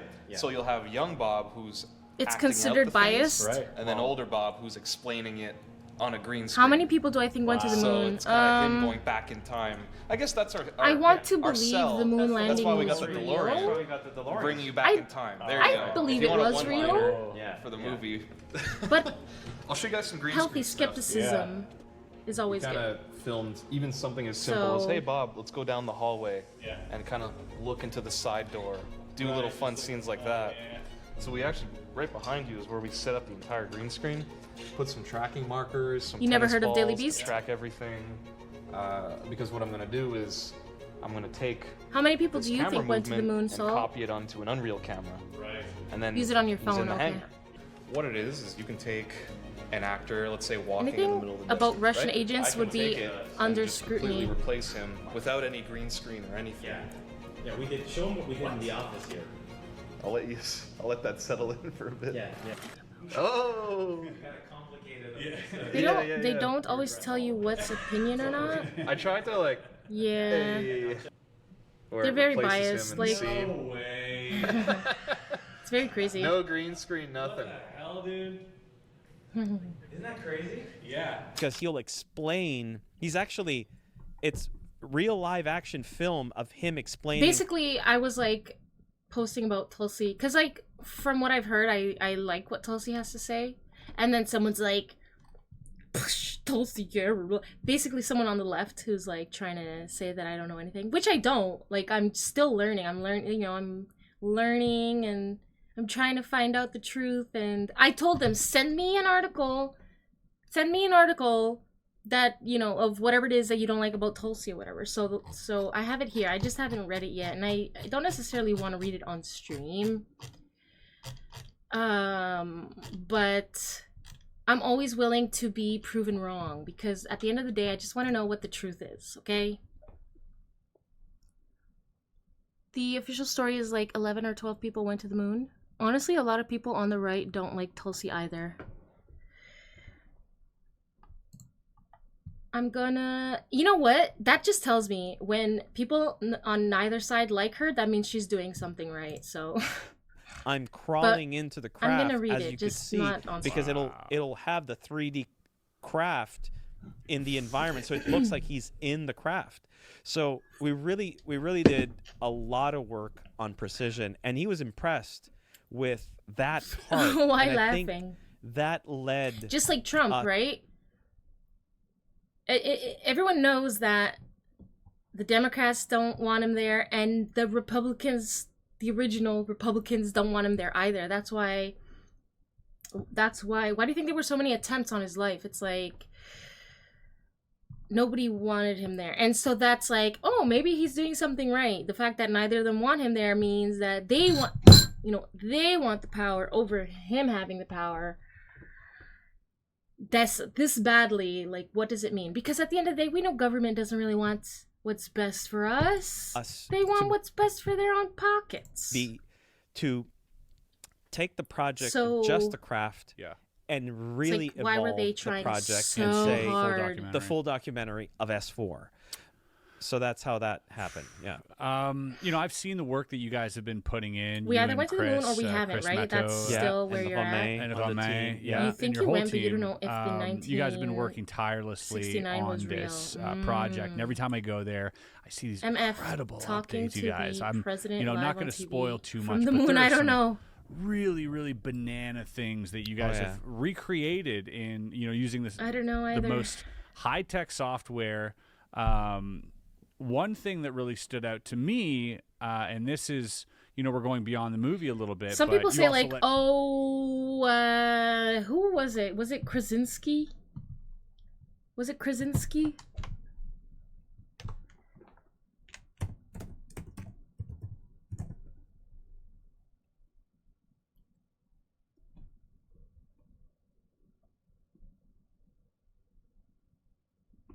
John Krasinski. Yeah, okay, so I think was it John Krasinski that people were like, hold on. Or is he too young?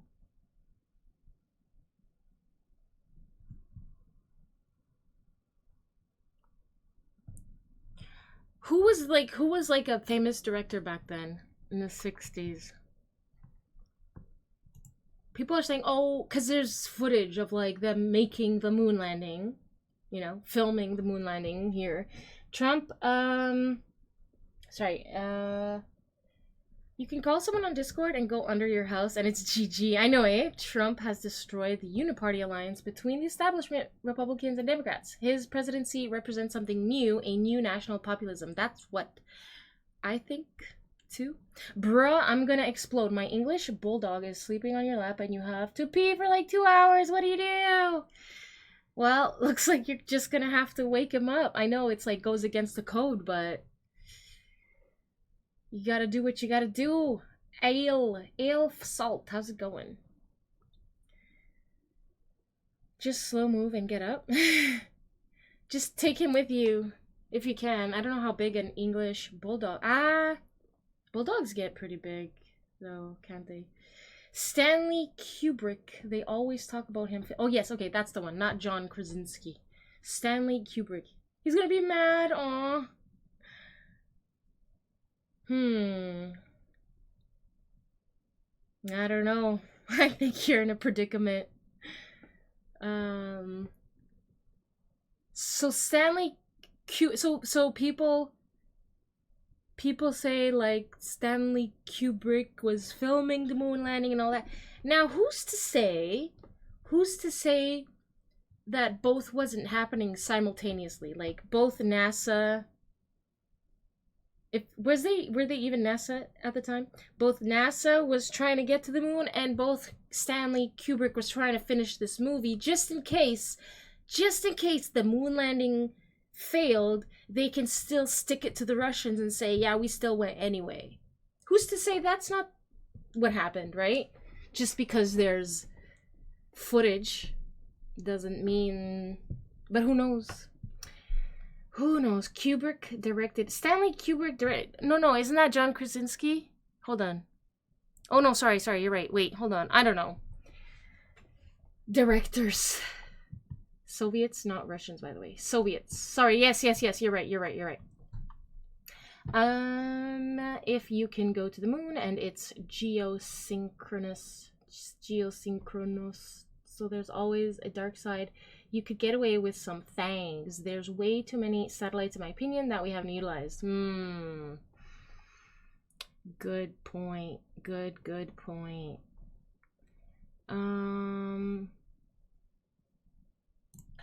Yeah. Let me put the VR goggles on. Yeah. Because I can film this. So if you let put me them walk on, around, you can film he got a test drive. Actually filming as if you had a camera in the environment. Yeah. So if you look right now, the camera's at an 18 mil on the top left. Yeah. It's just like a real camera. So you can change the... Oh, wow. Yeah. Who needs cameras? Right. That's crazy. It's way better than photo mode in games. Yeah. There it is. Here, look. Wow. Oh, there's the reactor. Because once you record that piece, it's not set in stone. You can't walk with it, but just rotate. Yeah.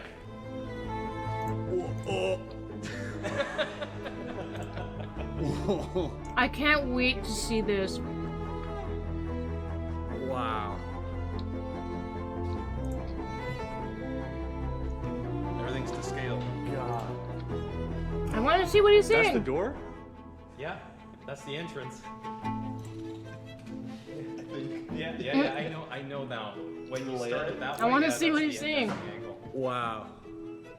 He also directed an amazing movie. This is just like, you that's a should video, that's a watch if you like 360 politics. video. It's called A Yeah. Clockwork Eventually Orange. You'll be able to walk around in an I've open heard of that space. film, but I haven't seen it Everything yet. will be interactive. Yeah.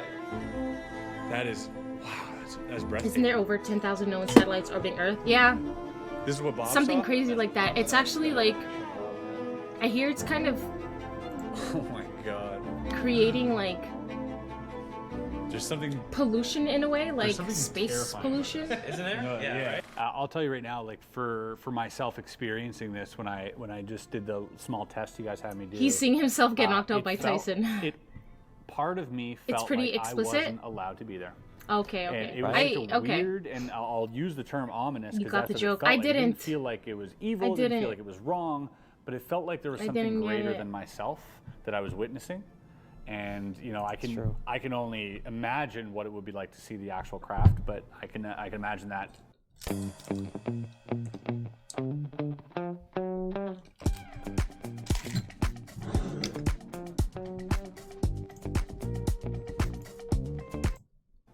Feeling being amplified quite a bit. So He looks like that's- Jake that's how I Paul. know you guys are doing something really interesting because I got that feeling. There is Hold on. a very ominous. Didn't that fight not happen?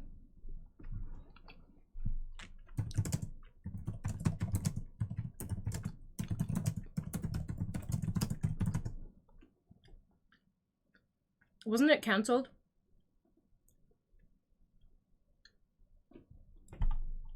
Feeling when Oh, you're yeah. doing this. This isn't, and I never like I Not kind yet. of It's understood tomorrow? it when Bob was talking about it. How like So there's it this, is like, happening? the sense of dread almost like Yeah. this ominous. It's and true. when you see that in a militarized facility and you realize how earth-shatteringly paradigm shifting this object you're looking at is for humanity as a whole, that weighs heavy on you when you stare at it and you feel that instantly. This is the Is inside. that something that Bob felt while you guys were recreating? Did he have any of those feelings come back? Of the craft. It's really interesting you asked that because there was an evolution in the It was 3D initially canceled space, or postponed and because Mike Tyson the had a medical evolution situation on a was flight. different Tyson from the had cinematics just slapped Jake to Paul the at the VR weigh-ins. experience. So the environment is the same, but the quality of the environment is much higher in cinematics. So when you have a cinema, if whatever you'll see in the film is incredible. I mean, Do the they even quality weigh the of same? of Like, the aren't you shots are supposed really- I hope people like them. Don't you but have to, like, they're very weigh- realistic. They look real. More or less the And, same. we had to. It took a while to evolve the VR experience to give Weight that class realism. majig. That was a different technique, a different process, and so it evolved. And so at the very beginning, when we showed Bob Lazar, we actually had this video. We were It's in Las on Vegas tomorrow. with him, That's and we were crazy. also meeting up with Gene Huff. And Should I we put live the goggles stream? on No, him for I'll the get in first trouble, time, right? And we got his I'll reaction. get in trouble for live streaming and it, like he was just Ethan Klein. He couldn't believe it, and he goes, "It's like you downloaded this from Except my brain." I don't That's what he said. make money like Ethan Klein does. They probably wouldn't care. Bread circuses? Bread circuses. Ridiculously real. What do you mean? I mean, it's like you downloaded that from my brain. That's so cool. That's how accurate he said. He goes, "You guys did it." Like he goes, "It's exactly like what it was." Right, and that was what we considered to be our version 2, and when we were super happy about that. I mean, that's the ultimate compliment. Oh, yeah, that was. We felt a sigh of relief. don't know because the we're like, concept my of God, bread and thank God, you know, circuses, because actually. we had a lot of work to do that, and we were like, let's just really hope he thinks this is accurate. He was like, he couldn't stop looking around, and he was like, this is incredible. This is exactly what it looked like. That was last year in Las Vegas, and then earlier this year, I went back to see him and his wife in Oregon, and I brought the VR goggles, and we had a V3. We had a version 3 in the new goggles, and I'll never forget this. There was a friend of theirs at the house, and Joy was upstairs, and I remember the friend puts these on, and she's like, "Oh my God, you know, this is crazy. This is amazing. And she takes them off, and I have we have different scenes in there, so I wanted to change the scene from the standard hangar scene where the door is closed and it's what mainly Bob experienced when he was there. But sometimes they would when they would open the main hangar door to take it out. There's light that comes in, obviously, right? There's daylight. The times that he was there, that they did that, it was still daylight. So there was a scene that we created with daylight, and I'll never forget that. And I should have recorded it. My team freaking is pissed off that I didn't record this, but I wasn't expected. So I say, here, Bob, check this out. This is with the hangar door open. So he goes, okay. Something cool and he to look into? puts it Okay. on. And usually Bob, I will. Actually, I'll ask you kind of ChatGPT. like immediately gonna comment and be like, wow, this is, and he's just so quiet, and he's just looking around. And I got worried because I'm like, oh no, we messed something up. Like he's not telling me anything, and he's just looking around. And I'll never forget this. He takes them off. Now their friend was there. She saw this, and he just gives me the goggles, and he just clenches up a little bit. He goes, give me a minute, and he walks away. And I thought, is everything okay? And he looks at me, he goes, I didn't think I could get those feelings again. He goes, I remember that. That really, and that scene with the door open, there's a shadow there's a hard shadow created by the craft because the sun beams into the hangar, and it's almost even more ominous with the door open at that time of the day. So I could totally understand. Makes it real. Yeah, it really gives you this like creepy feeling. So you can actually, when you put on the headset when our VR game comes out, you'll be able to have a button, open the hangar door, walk outside. You just We're gonna got have a into free using mode AI? where you can kind of do Using whatever you DPI want. to make shirts, t-shirts. Yeah, exactly. Dude, just this shot right here of the light leaking through. Isn't that great? It's something that, like, if you let yourself imagine what it would be like to work in that hangar. Yeah. You know, with the lighting the way it is and all this stuff, because what we built is like we can actually change the lighting in real time. So you can be like, oh, what did it look like at midnight? Well, ray tracing. so when we actually do our cinematics, right? What we do is we use something called path tracing, which is like a higher visual quality. So you would get something like this. You're printing yourself a wardrobe, nice. And just to load one single frame of photo. Am I into stocks? I want to be into So there's a lot stocks. of steps that go into it. I want to be as much as it's into really cool to crypto. see a flying saucer. I want to it is be a different into feeling when you're investing. actually standing next to But it. People will see this. I have a with hard our- time with wrapping our, my head VR around experience. like You put the goggles kind on, of just more so and the you're technical in the side of hangar. like how to do it, I guess. Sure. Yeah, I don't know. It's a different vibe. There's something else. What about that you, Mazda? happens. Yeah, it's a different vibe, and you know, there's one thing about You're gonna buy the seeing, dip before you know, Trump flying gets in. saucer at Is there a night, dip? I and, feel like there is it's a totally kinda- different vibe to seeing a craft during the day. In the day, Like, you know, you look at all the, you know, high. famous Isn't it pictures high? of crafts during the day. Yeah. Those are We always got more elected, so impressive they to me. spiked. And It's gonna so even out. There's something about that makes it real. That's like, oh, this is interacting with my world. And that's now. when you wanna buy? You know, this Yeah. isn't some like dark that when you wanna fantasy. buy? This is interacting with, you know, me taking a walk and going to the store. Like that's how real that is. And there's something about that yeah, like you said, like is ominous in itself because it's like It's gonna drop. It Okay. shows you how close we are. Yeah. To this. Good to know. To this extraterrestrial existence. Yeah. And Like, I have you know, a- yet how I have a little strong. bit of. I think it's ETH. I should know, you know, exactly government what or I have. These secret, you know, But- projects resolve is to keep it from us. Absolutely. That's basically there's you know, they're equally as strong. Absolutely. And the Yeah, one thing it's gonna go standing up when it between gets both in. of these things happening, our objective reality that Trump's and all for their, Bitcoin. you know, like safe like security is Bob and Yeah. his story. Yeah. And it's just really fascinating that he is sort of, and you by extension have become this gatekeeping of, you know, an ultimate shift in how we view the phenomenon. Like that is just so massive for me. view it and experience it. And that's why we call it the VR. It'll be called S4 the experience. Oh, I love that. You know, because did I see the crypto summit? We've heard, for the people so. who've never heard about reverse engineering was programs. This before? This was is like all new, before he right? was elected, so, right? You know, I think that's what I was watching when he was talking about this in Bitcoin. Congressional hearings. There's one that's coming up soon, actually. You're not into it yet, but there's a stock that your friend told you about because he's into stocks and it keeps going up. And you're sad. Don't be sad. He told you to buy when or even it was at $9. Now it's at 50. Oh no, Mazda. It's something to hear about it, but it's something else to be standing in the middle of it.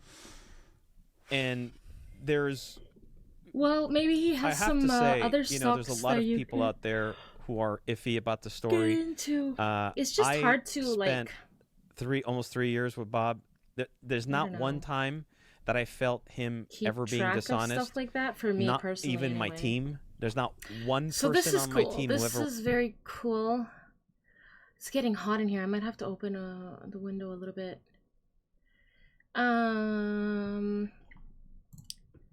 Let's see. Oh, it's hot in here. Ooh. This is more of the same kind of stuff. Is this true? CNN. Anderson. Oh, is that true? Anderson Cooper What's up, fired? squad? No. Back when the video, y'all seen the title was going down. Make sure y'all hit the like and subscribe button for me, please. Y'all see the title. Let's get to it, y'all. CNN is planning on doing mass firings. Okay, that's just a quick preview of everything that's going on right now. Oh boy, here we go. CNN is planning to wield an axe on its highest paid staff and spend talent. X amount on entertainment already. Take a chance to get return on investment. True. For the cable news network. According to an explosive report from Puck News, network executives will unleash sweeping layoffs in a bid to save the network's failing reputation. This comes after the departure of Chris Wallace, who was fired yesterday. He says he's leaving. No, he was fired. His ass was fired. And amid reports, senior stars like Wolf Blitzer and Jake Tapper have been denied raises.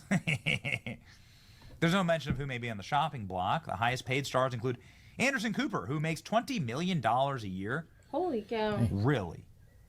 Anderson Cooper makes $20 million a year. Freaking why, exactly? Nobody watches his show. More people watch our show. Streaming for free. Okay? That's the crazy thing. My thing is you know, they push out this fake news, this, that, and the other, and you really, and I'm speaking on people that, you know, influencers like Benny himself, you know, people like, you know, that put out content like myself, and many others. 20 mil of great content, year. you know, the You're real, and what the hell? They making 20 mil a year after 1 year. I know it. Caitlin Collins making 3 mil a year. Just like at That's that wild. point, So get money to make more money for you, and what does he do? And by the way, he's already a Vanderbilt, so he's already got money. So he should do the job for free. Aaron Burnett makes $6 million a year. Aaron Burnett. Caitlin Collins makes $3 million a year. Oh, they making bread. Okay. And now they're going to make zero. In the next few months, I'm told that CNN will implement another round of layoffs and will impact hundreds of employees across the organization. Legacy Media's dying. CNN had a recent 100-person layoff in the summer. Fresh round of firings, insider said, and be geared towards production side of things. As a result, reporters and correspondents will be required to cover the slack, they said, describing how on-air workers will be asked to assume more of the responsibilities handled by the team of producers and production assistants. I think it's interesting because we had a show in cable news, right? We quit in order to do this. I made a bet here, and I think that bet is paid off, thanks to you. But I will tell you that these people are the most pampered, single dumbest, single-celled organisms in the country. They can't live without their prompters. They can't live without their ideas being fed to them. They have no idea to actually do news. Like, we do the show, we do this entire channel with a handful of staff, like 10 people. Do I get a good view of the and stars? Do I ever have a prompter? No, we don't get a good view of the stars, and now even less so because I don't know if you noticed, I don't know if you noticed, but let me, I don't know if you guys noticed, but they keep spraying the sky with shit. And it's really pissing me off because I can't see shit anymore. The sun is always this hazy. There's always this haze blocking the sun. There's always these vape clouds in the air that are not real clouds, that are just like, what is going on? And so the stars, I haven't seen our own sun properly in like 2 years. Yes. Barium? Too much light pollution? It's not light pollution. Well, we do have light pollution, but we have this fake ass shit that they keep putting in our sky.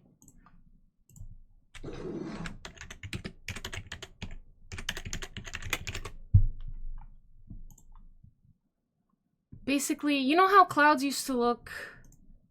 You know, clouds used to look like fluffy clouds, and you could pinpoint like, oh, that cloud looks like Snoopy, that cloud looks like, you know, whatever, that cloud looks like fucking whatever.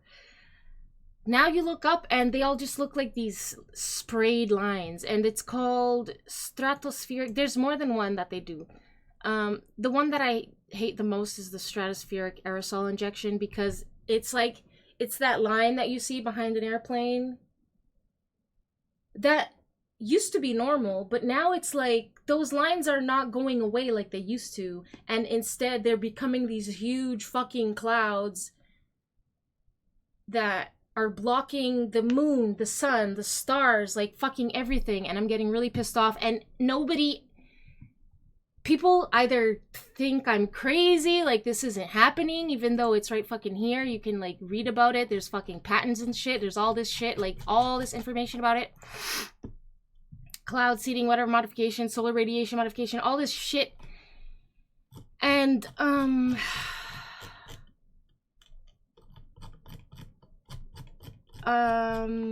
this is what the sky looks like now. The sky, instead of this is what it used to look like. It always looks like this, basically. And nobody fucking says shit. They think this is clouds. And then on X, who were they? Fucking Curiosity.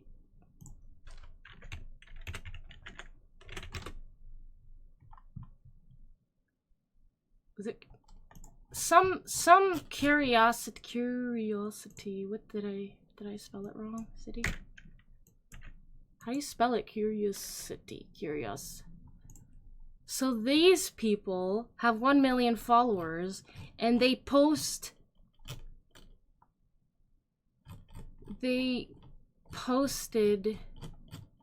something that was a fucking, they called it a cloud, and it was a fucking, not a cloud. And I'm like, you people don't even know what the fuck you're talking about. You're supposed to be an educational source, and you're posting these fake ass clouds, calling them Phoenix clouds. Like, you don't even know your clouds. Like, shut up.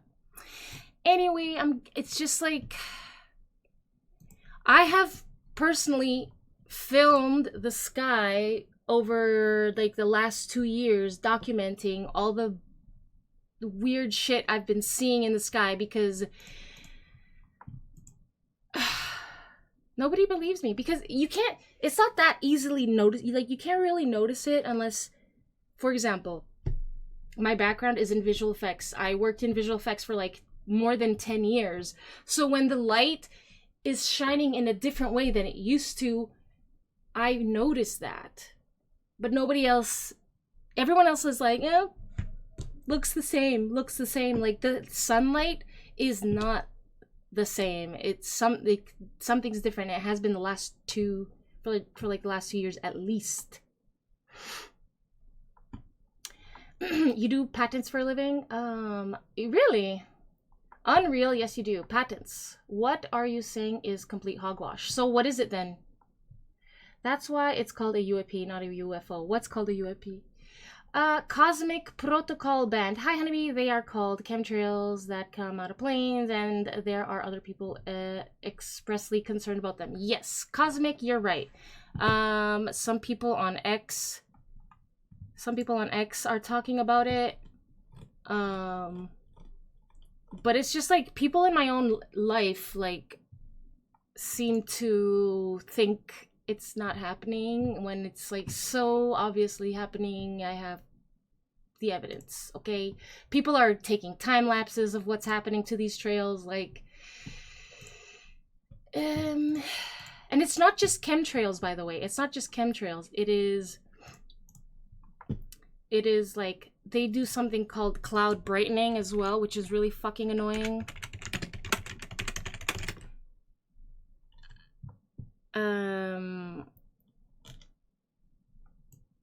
Involve making clouds brighter to reflect more sunlight back into space and reduce the amount of energy, blah, blah, blah.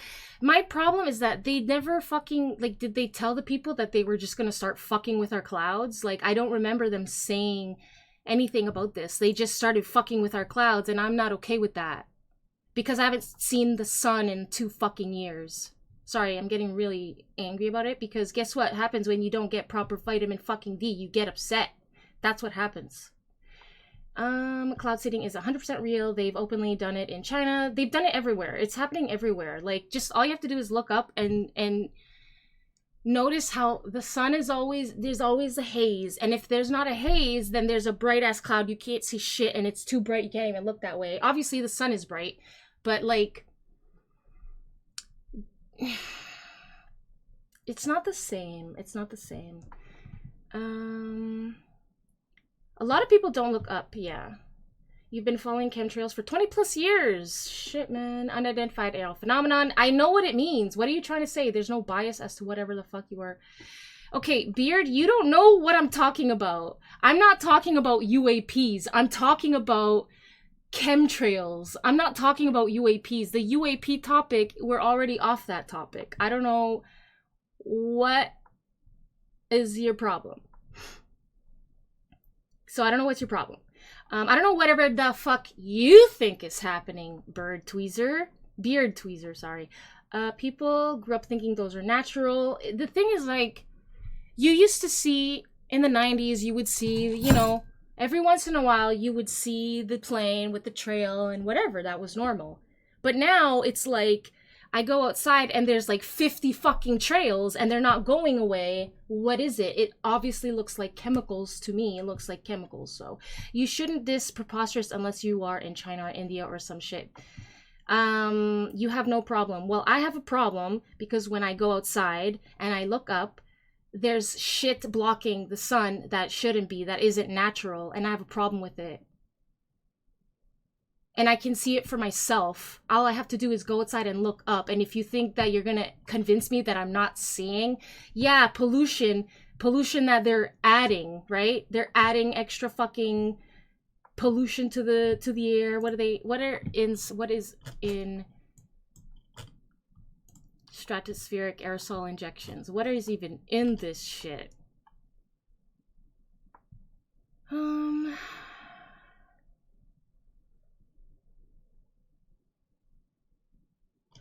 Deploying material to altitudes, blah, blah, blah, after serving. Okay, but what is the material? They're deploying material. What is the material? I hear stuff like aluminum and all these heavy metals, and I don't know.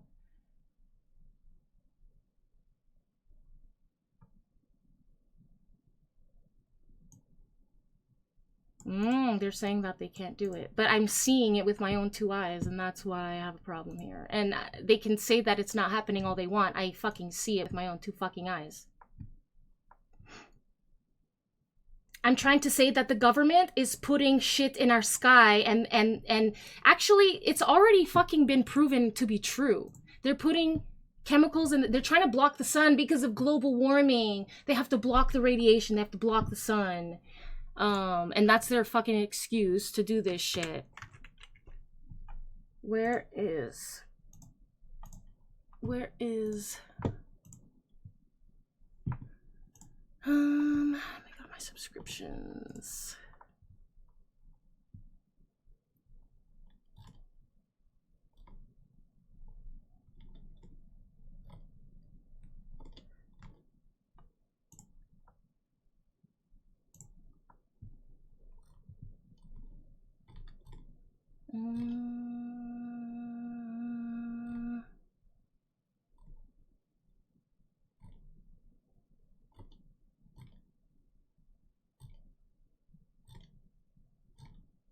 Where is it? Where is it?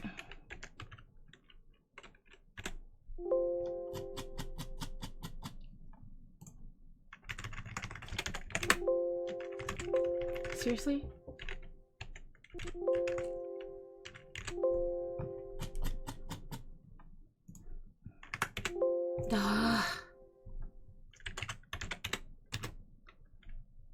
Oh, here we go. Okay. Let's see.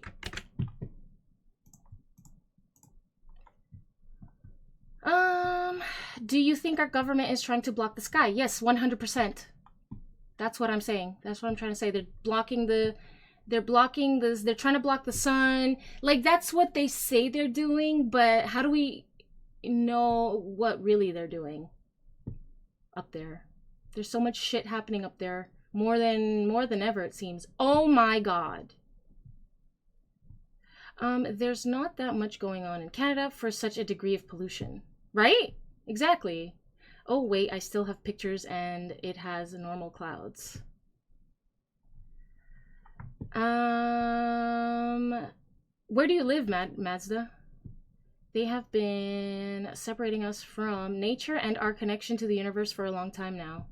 Woodfast, how's it going? It's Honeybee. Love the onesie. Buzz, thank you. Milo's good. He's probably outside right now. Don't watch the stars at night. Watch the stars on TV. Yeah. You're an atheist too, still praying to God on my stupidity. Thanks, Beard. You're... I don't know. I mean, I can see it with my own two eyes, and... Do you want to prove me wrong? Prove me wrong. I'm here trying to show you. I'm showing you the facts. I'm showing you websites. I'm showing you things, and you just want to say that I'm an idiot. Welcome back to the channel. Thank you for joining me. And say that all you want. I can see it with my own two fucking eyes. And guess what? 20 years ago, if you asked anybody, 20 years ago, if you asked people, like, if you think the government isn't capable of doing something like this and somehow it's gonna benefit them, then you're the fucking idiot. Okay, then why are you here? Fresno, Cali? Now, we're going to talk about the chemical trails that are going on in the sky in a second, and what the Met Office have to say about that. And also, all right, well, enjoy. Thank you for of the information request. But before we get to that, what do you call one it? of our wonderful lawful helpers on this channel, and I can't say at the moment which one because we don't want to alert any authorities. Thank you so much for this who lives in a different country, and you may know him. He has been. We've done various presentations together. He's a good bloke, but he's in somewhat a pickle of a situation in his country, and is looking to come back to the UK. He was actually in the UK before and was doing some good stuff. He was helping people left, right, and centre. I was sending people off to him for help. However, he's trying to get out because in his country is, the things are beginning to kick off, and he wants to get out. And I don't have room to put him up for a few days or a few weeks whilst he gets himself sorted. Yeah, so if anybody's got a spare room or has got an Airbnb or a property or anything like that and would like to help the cause, admit what they're doing. Oh, okay. Have been saying. And interestingly enough, somebody very kindly sent me what the Met Office have been saying about it, and you'd think they would know what's going on. Well, they admit it. They admit what they're doing. So I'm going to put my headphones on here, these little earbuds, and let's have a little listen to what this gentleman is going to say. Thank you. About the situation, and then we'll have a look at a freedom of information request. All right, guys, so let's pay attention to this. The appropriate screen here before me headphones fall out. So here we go. This is the Met Office. Let's hear what they've got to say. Geoengineering is a method to counterbalance the effects of global warming owing to the increased concentrations of atmospheric greenhouse gases. So first of all, he's making the erroneous conclusion that CO2 is the problem. And he, from the Met Office, Jim Harwood, I think his name was. I can't. Yeah, Haywood, Jim Haywood, his name is, from the Met Office, and they're giving us, they're setting it up, they're setting up the problem, and they're telling us what we already know, the myth of man-made global warming. Okay, let's carry on. So it says here, what different types of geoengineering are there? It's 100% part of the global problem. Climate engineering generally falls into two specific categories. The first of which is called carbon dioxide removal, The myth, which, this effing as the name guy. suggests, is basically capturing carbon from the atmosphere You sound like and storing you it. sound like someone from the government who's trying to shut me down because I'm speaking truth. It's not That's a what you sound sensible like, Breeze, policy, or seeing Beard as Tweezer, whatever the fuck your name CO2 is. is the Wait, gas of life. are We we making need fun that of to the grow conspiracy theory plants, guy, or and animals need to buying eat the in? plants, and we I obviously am not. eat both. I'm listening to what he has to say about what the Met Office has to say about geoengineering, because I see it happening with my own eyeballs when I go outside and when I see that the sky looks different than it used to. And I see it with my own two eyeballs. And that's why I'm trying to look for the information, because it's not that I heard this conspiracy and I believe it. I fucking see it when I go outside and I don't see the sun. There's always a haze. There's always something fishy going on in the sky. I see it with my own fucking eyeballs and I'm looking for answers. I'm not sure that is a very sensible policy you're mucking So about there I don't care what you with, have to say. Call the me a crazy atmosphere. This is not conspiracy good. person if you want to. I don't give a shit. Why is Congress talking about UFOs now? I thought UFOs was a conspiracy. Is what's known as solar radiation management. Now, solar radiation management differs from carbon dioxide removal in that this source what is you're a trying to climate do change is denier, so that reflect an additional amount colors of things from sunlight back start. out to space. So solar radiation management. So that colors things from basically trying start. to reflect I'm listening to sunlight back out idiots to tell space, me leading to a what's seeing cooling with my own to eyeballs like. counterbalance. Okay, so what I'm seeing with my own eyeballs are clouds that look like chemicals. They don't look like real clouds. Clouds used to be fluffy and they had shapes.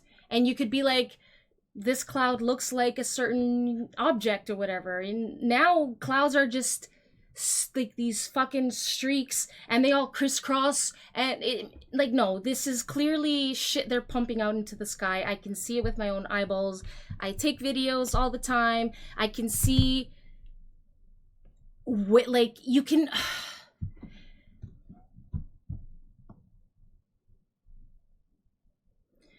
That does sound not right. So I'm so glad the meteorologist is speaking to us. Tell me what you're seeing. Eyeballs, I'm Asian.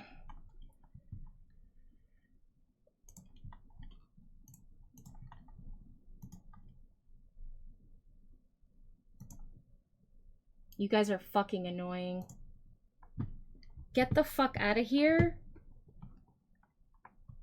Because you're pissing me off. And, like, I see it with my own eyeballs. I'm just looking for answers. In greenhouse gases. Well, it's very cold when the chemical trails are up there in the sky. We certainly notice the difference. I mean, we're in the end of May. We're fast approaching the summer. Clouds and we're only given a few days of sunshine in the... It's like... It's not just lines, it's the way that the way that the sun shines through the clouds is different. The color of the sunlight has changed. Like, there's just a bunch of weirdness going on, and I notice these things because I was a visual effects artist for 10 years, and when the color of something changes, I can tell. People just, it's so out there that people don't want to believe it, but... Okay, wherever you are. I'm seeing it with my own two eyeballs. That's different. the issue. And okay, that's the issue here. The idea of reflecting the sun back out. I would. The sunlight is. I need to make a Google Drive. I need to make like a Google Drive of all the videos I've taken. even sometimes the sun will shine and there's like a big chemical cloud in front of the sun, and you know when you look, you know when there's like a chemical spill and you look at the ground and you can see like the rainbow in the chemical that spilled to the, you see like the rainbow light reflecting or whatever. Like sometimes I see that in the sky, which was never a thing. And I'm not talking about a normal rainbow. I'm talking about this like chemical film lookingness that's just and every day it's different. Maybe sometimes the clouds are super bright, or maybe CO2 sometimes it's and the sunlight are two of the most important a lot of aspects that we want. the If you start fucking mucking about trails by or whatever, taking the and sun out of sometimes the equation, it's you are effectively destroying life. sounds strange and you've this not is seen that so yet. basic. You cannot believe how ignorant and how stupid these people must be. And these are people in positions of so-called knowledge and power, and How do I search my just own- peddling the same old rubbish that everybody search my own knows is profile? rubbish, that they've been told and are paid to do. There's been various different solar radiation management See, schemes. look at this. That This have is been what I mooted see as when I being go possible, outside. all of which are basically This is one of the versions of the things I see. Different types of things. This is one of the types of things. This is the most common that I see when I go outside. When I was a kid and you used to see a little, like a plane, okay, there's a trail. The trail would go away after some time, but instead these trails, they linger and they start to expand and become these clouds. And the sun in this photo, for example, like the sun it's shining, but it's shining through a film, this like film of chemicals that never used to be there. Okay, this is not clouds. These are not clouds. This is not natural. And I'm seeing this exact fucking shit with my own two eyeballs when I leave my house. So don't fucking tell me that I'm just in on some conspiracy, because guess what, guys? If the government, if they don't give a shit about you, if somehow this benefits them, they will do it. Fala português para minuto. Ok.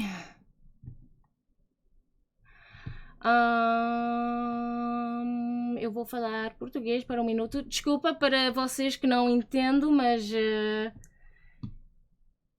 eu posso... eu não posso porque eu não sei palavras mais em português. Puta que pariu. Caralho!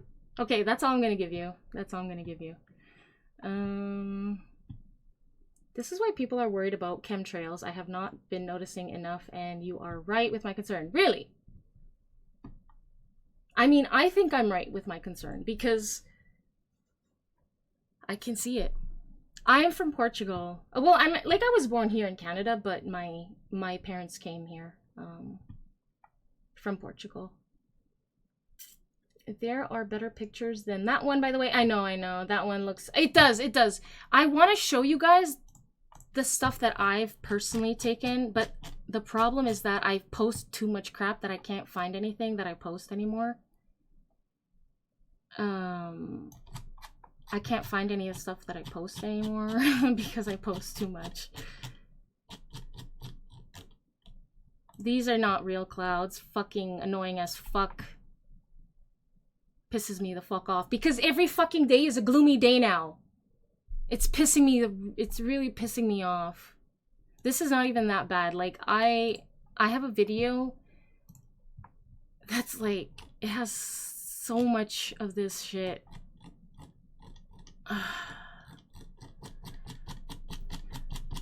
Anyway, I'm never gonna find it because I post too much and I don't know how to... This is also chemicals. Do you see how the sun, the way it's shining through this cloud is not natural? This is not how the sun shines normally. This is chemicals. This is chemicals. Where is it? Alberta? I'm in Ontario. I'm in Ontario. I see all this crap over on over where I live, it looks like they're doing it everywhere, but I don't know. Like this guy in the UK is talking about it. But I do have my own footage. It's all on my phone, and I did post some on my Twitter, but I don't know how to. Oh, here's the Phoenix cloud. Here's the Phoenix cloud, and I'm like, this is not a cloud. And I called them out. I'm like, M Astronomers is supposed to be an educational account. Let me actually educate you on what the streak forming the wings actually is. And we all know this is a fucking trail. This is not a cloud. This was created by an airplane. This streak along here. This here. Also, don't know if it's a cloud. Don't know if that's pollution from a building. I don't know. Could be. It looks like it's kind of low in the atmosphere, so I'm not sure. But that was annoying. I'm like, that's not a fucking cloud, you morons. Like, oh my lord. Kappa, how's it going? Welcome. What are clouds? Is that AI? Why do you care so much about clouds? Because I believe they're pumping chemicals into our sky and blocking the sun because of global warming and all that stuff and blah blah blah, climate change, and they're blocking the sky and apparently trying to reflect sunlight back out to space. That's what they're saying here. How stupid these people must be. Like, and they're these trying are to people in positions block of the sun. They're trying to reflect sunlight back into space, and it's just like knowledge and power. It's depressing because I haven't seen the sun properly, like the sun shining properly in like 2 years. So like why? And just peddling Cloud the same gate. old rubbish that everybody Trump will solve this problem. Hopefully knows is rubbish that they've been told and are paid Hopefully. to do. There's been various different solar radiation management schemes that have been mooted as being possible, all of which are basically trying to reflect sunlight back out to space. Why would you do that? Why? Why would you not use... I want the sunlight. I haven't seen the sun in 2 years. Stop trying to reflect the sunlight back into space, you motherfuckers. Some common sense and go, this is barking. This planet has been around for millions of years. He'll pollute more. We don't, and a few I people mean, on the whole point is that he wants to make America healthy again. Running around like ants have somehow caused this warming, really? And it's all our fault. So what we're going to do is interfere with the planet by reflecting away the sunlight and potentially kill us all off? You are mad. I mean, people are trying to hold him accountable. See, Chris, you say? Inject some reflective material into the stratosphere. This mimics really the impact of volcanic eruptions. So we want to imply that there are more volcanic eruptions. That's a good place to live, is it? By chucking out stuff into the atmosphere, Let's see what people which are presumably will eventually fall down. And are we not breathing all of this? Which have been shown on the observational record to cool climate. There's another method which is artificial brightening of low-lying stratocumulus clouds. If you inject some aerosol into these low-lying stratocumulus clouds, you can brighten them. And of course, when you get a brightening of the planet, this is not clouds. You're reflecting more sunlight back out to space. Yeah, and you're decimating life on the Earth. I mean, it's bonkers, isn't it? Isn't this not just absolutely bonkers? Those are the two most popular solar radiation management techniques that have. There may be other reasons they do it other than addressing climate change. I mean, actually, you know what I think? I think they're doing it to make... I think they're actually doing it to make the Earth hotter. Because, number one, ever since I noticed that they're doing this, it almost feels like... It actually feels like the Earth is a greenhouse now. When I was like... During the summertime, I'd go outside and I felt like I wasn't really outside. it's like I feel like somehow I'm outside, but it feels like I'm still inside. Like it's too humid, or like I was in a greenhouse or something. And it's almost like now we're getting into conspiracy theory. Now we're getting into conspiracy theory territory, where my thought is that maybe they're making the earth hot on purpose so they can charge us for carbon, carbon taxes. See, the earth's getting hotter. We told you, you see, we gotta tax you now. We gotta take all your money. And what are the pros? Because how do we know that adding all this shit into our atmosphere isn't gonna act as a greenhouse when the light does go through, and then when it tries to come out, it can't? Because that's the whole fucking thing about pollution, is that the sunlight can't get out, or the ray, the UVB, whatever rays or whatever. And you know what? The Earth and the sun have been around for millions of years. How many years? Billions? I think we'll be just fine letting the sun shine down on us. I don't know. What do you guys think?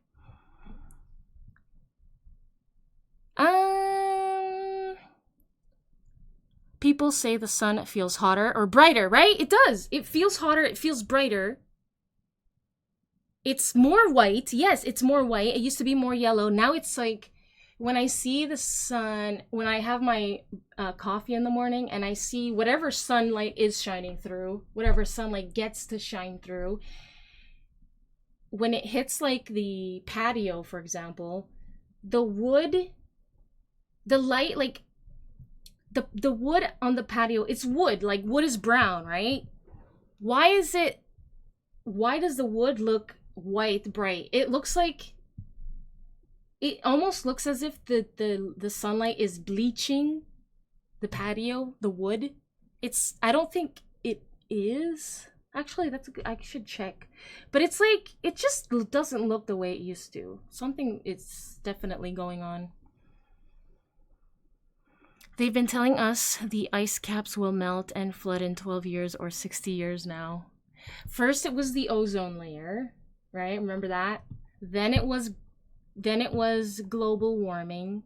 Then it was greenhouse gases. Then it was global warming. Now it's climate change. Why do they keep changing the name of it? They keep changing the name. Is it greenhouse gases or is it global warming? Is it global warming or is it climate change? Like, which one is it? Sensationalism, yeah. Pros and cons, it says here, for geoengineering. Carbon dioxide removal is often thought of as a relatively benign kind of geoengineering because you're simply reducing the amount of carbon dioxide and people in the atmosphere. And people. It's not quite. We are the carbon that they want to remove, guys. We are the carbon. Because a lot of the land that would be used for general agricultural practices, like they are at the moment, would have to be converted into land for specific growing of biomass burning. Let's so see what happens. There's certainly some ecological implications I should that think are there's a lot. associated with CDR. Solar radiation management. The main conclusions that are coming out of the solar radiation management studies is that you cannot get a no temperature change Earth, no global mean net temperature change, without there being some regional side effects. So although you can hold the temperature of the Earth fixed at, say, present day conditions, you will get regional responses in both temperature. For instance, the poles will warm up more than the equator.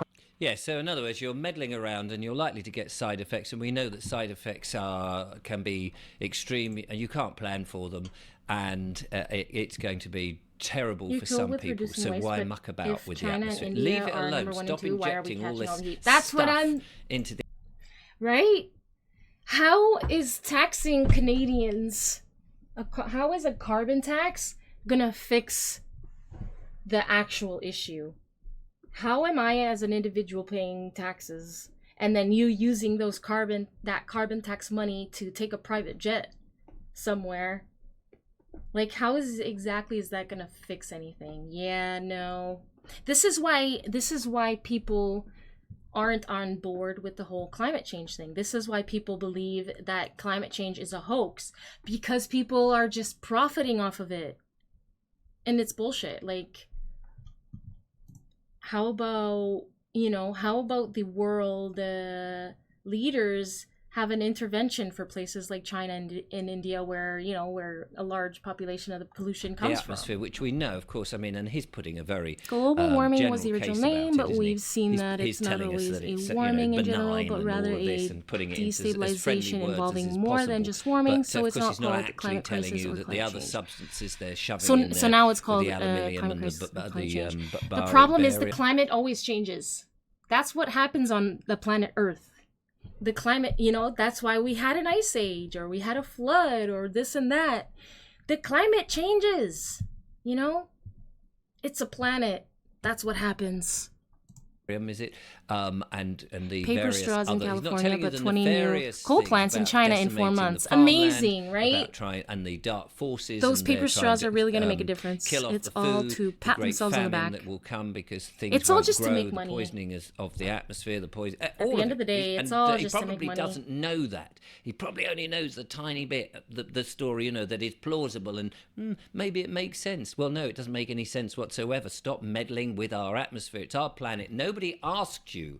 You didn't come to the people of the planet or to the people of the country and say, is it all right if we do this? We think it's there's literally a problem. happening Is everywhere. it okay? Because you've got to breathe this in. And I can't. You need to okay I just want to see the sun again. Like, we need to say absolutely not. This is not happening. So the Met Office are telling you what's going on. They've said they're spraying this aerosol stuff in there. But let us just have a look at this email here, because this is an email that came anyway. So basically, in from a chap called Shane, and he says, "Hi Richard, this is an email. He's going to show us in a second. I sent to the Civil Aviation Authority, and the one I received back. I'm sure they have a scripted answer for all. It's shocking they treat us with such contempt and insult our intelligence at every instance." Thanks, Richard. I thought you'd like their response. So this is what Shane sent to regarding over bed. Provide the names of the companies or. We should all write an email to whoever it may concern. Like, what the fuck you doing into our skies? Anyways, let's change the subject. Let's get back onto some politics. To build the website you need with full business functionality and a design tailored just for you. It's a shifting of goalposts, yeah. There have been studies on this, and the changes seen since the late 1800s are very unlike the natural changes and cycles that have existed before. Yeah, that's a good point. Like, yes, the Earth's climate changes, but I don't doubt that human interference has made it change more. Ellie, thank you so much for the raid. How are you doing? How are you doing, beautiful? Thank you. It's a B1Z. Chrono Trigger Party. Hell yeah, you approve of the soundbite? Nice. Thank you, Ellie. How was your stream?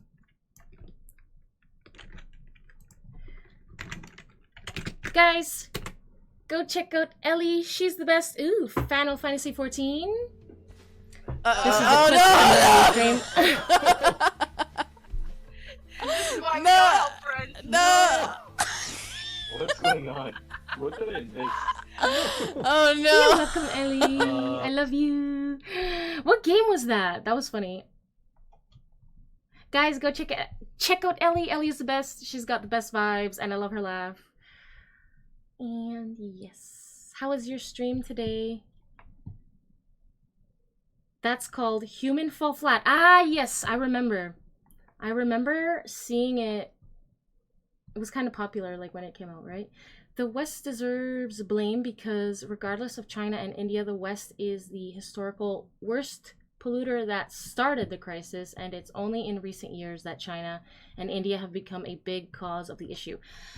Are you sure about that? I feel like China's been a big cause of the issue, not just in recent years, but for a while.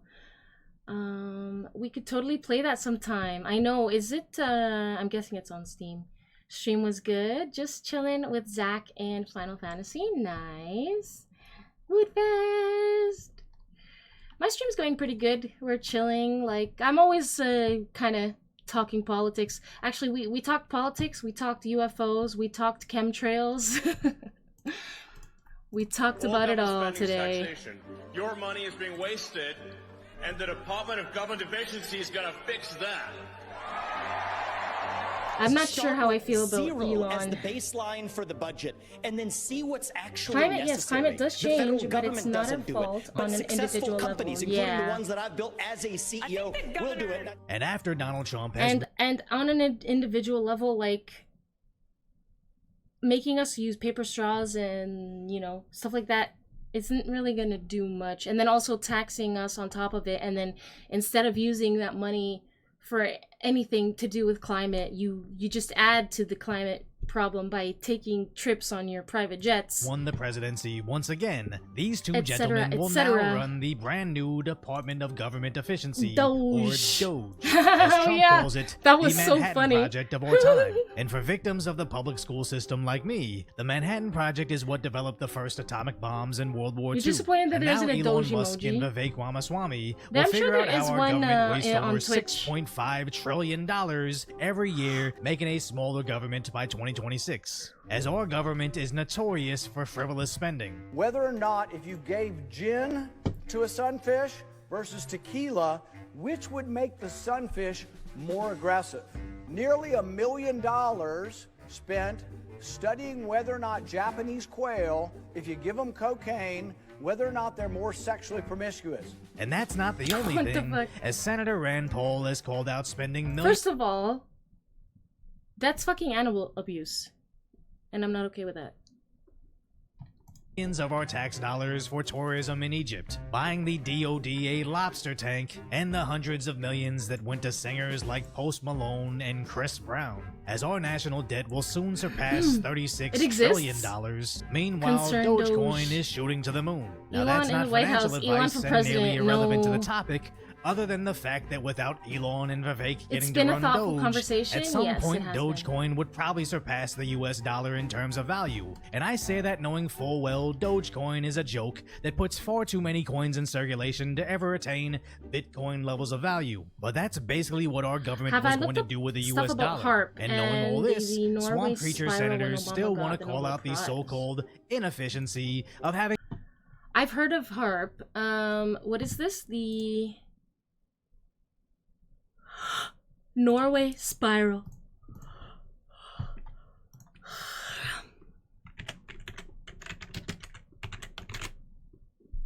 The fuck?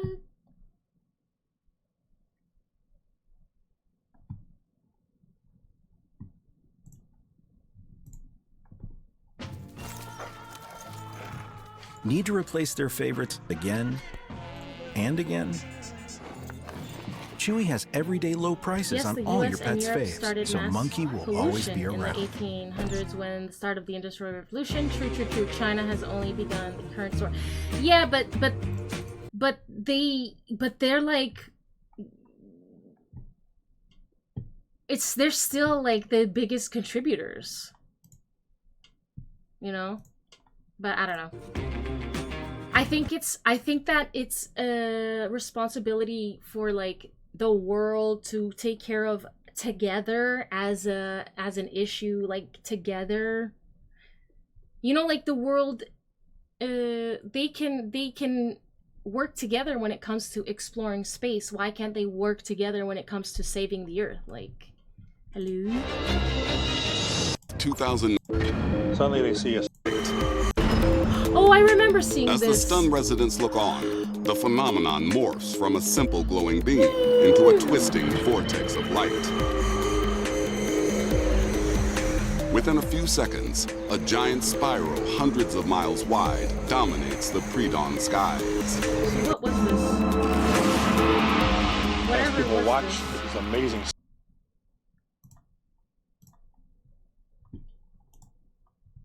excruciating numbness in your hands. Are you okay? You know what else is interesting? Is the blob.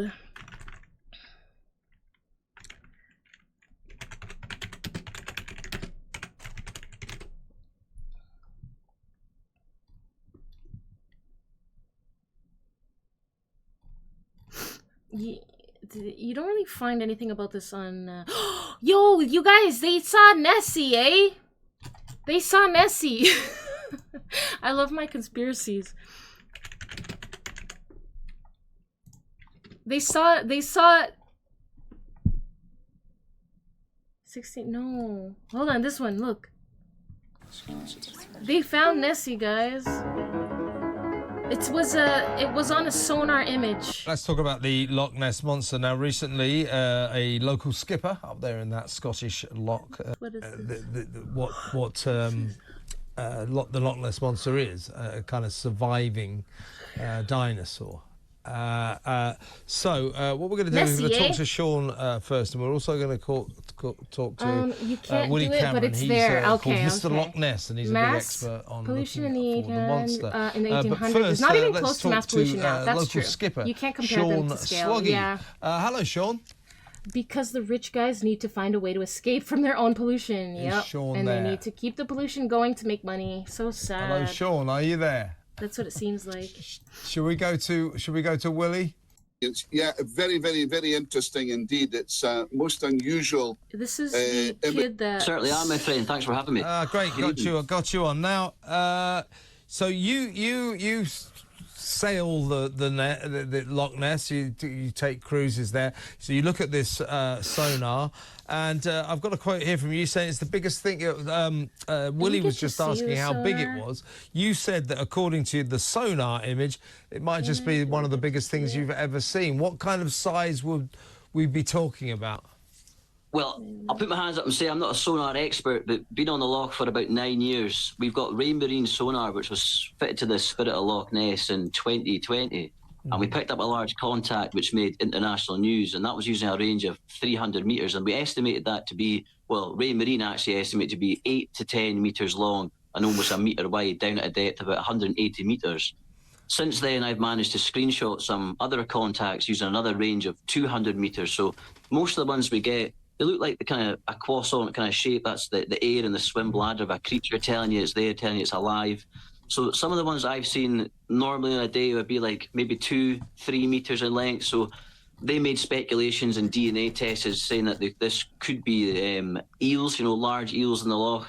So I've always kept my eye out on the sonar. I've seen similar contacts for maybe the last 2 years now.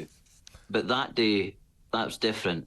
And I've actually sent some of these images online, and you can actually see the same range, the same scale. This is about 3 to 4 times the size and the width of it as well. But what spooks me out is the sheer quality of the shape of this creature. Ever since I was away and a wee boy, Nessie was this creature with a long neck, the tail, and the fins. I know the stories. It's grown arms, legs, a tail, and a set of bagpipes over the years. But the sonar's finding something down there. Yeah. So it's bonkers. So Sean. Guys, everything is real. UFOs are real. Loch Ness Monster is real. Chemtrails are real. It's all coming out. It's all coming to light, guys.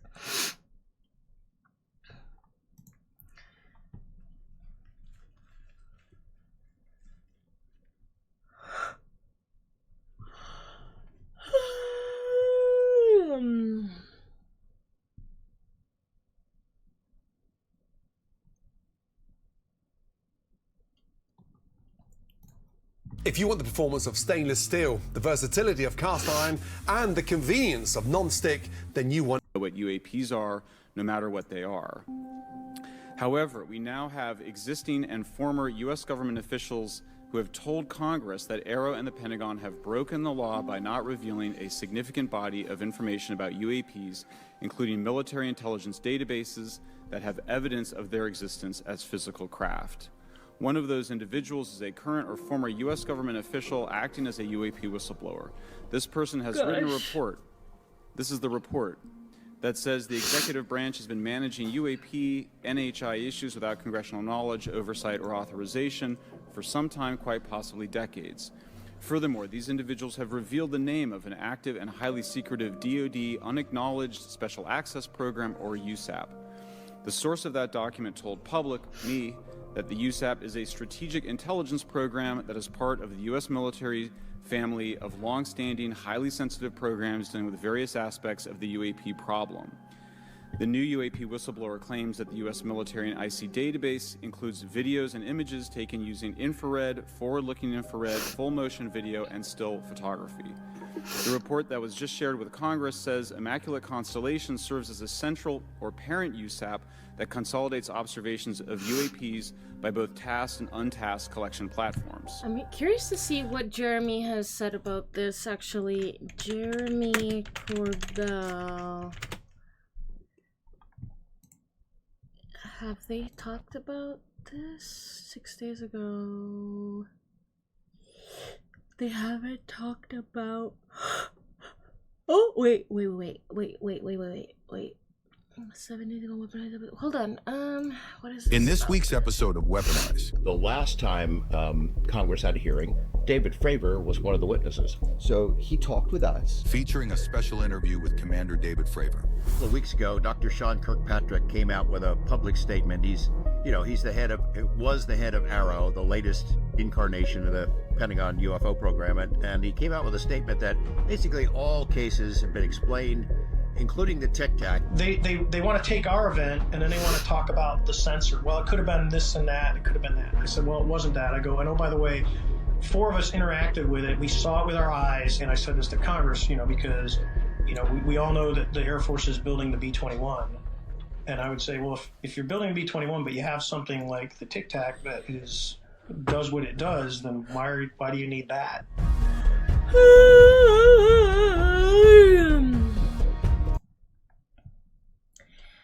Interesting. All right, we're gonna watch. Let me see what they have to say about what does Donald Trump's victory mean for Canada. Welcome everyone to the very first episode of True North's newest show, The Northern Dispatch. My name is Harrison Faulkner. I host Ratioed and The Faulkner Show on this program, and we are joined by co-hosts who you may or may not be familiar with, but instead of introducing them myself, I thought they would be better to introduce themselves to all of you. Hi, everybody. My name is Ryan, and I am one of the two co-hosts of the podcast Northern Perspective. This is my lovely wife, Tanya. Hi, my name's Tanya, and I'm the second half of Northern Perspective.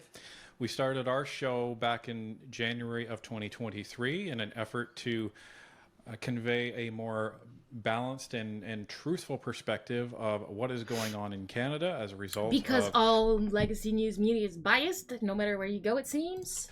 The behavior of mainstream media, especially through the trucker convoy, and as time moved on, we saw that they were just getting more pervasively addicted to serving the Trudeau government, and we wanted to give Canadians the truth and also inform them how their government works and give them a inside peek as to how Parliament works.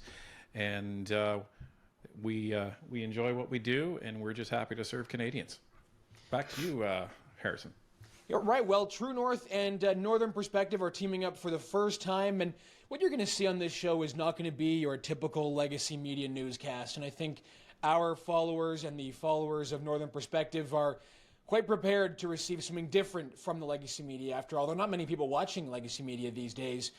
We're teaming up because both True North and Northern Perspective, we are not beholden by government handouts. We are not beholden to the government to keep ourselves afloat, and therefore we can speak our minds and give you the news that you need to know with analysis that covers the politics in this country, the culture in this country. We're going to try to combine those two to give you something that you can count on every week as a nice piece of information.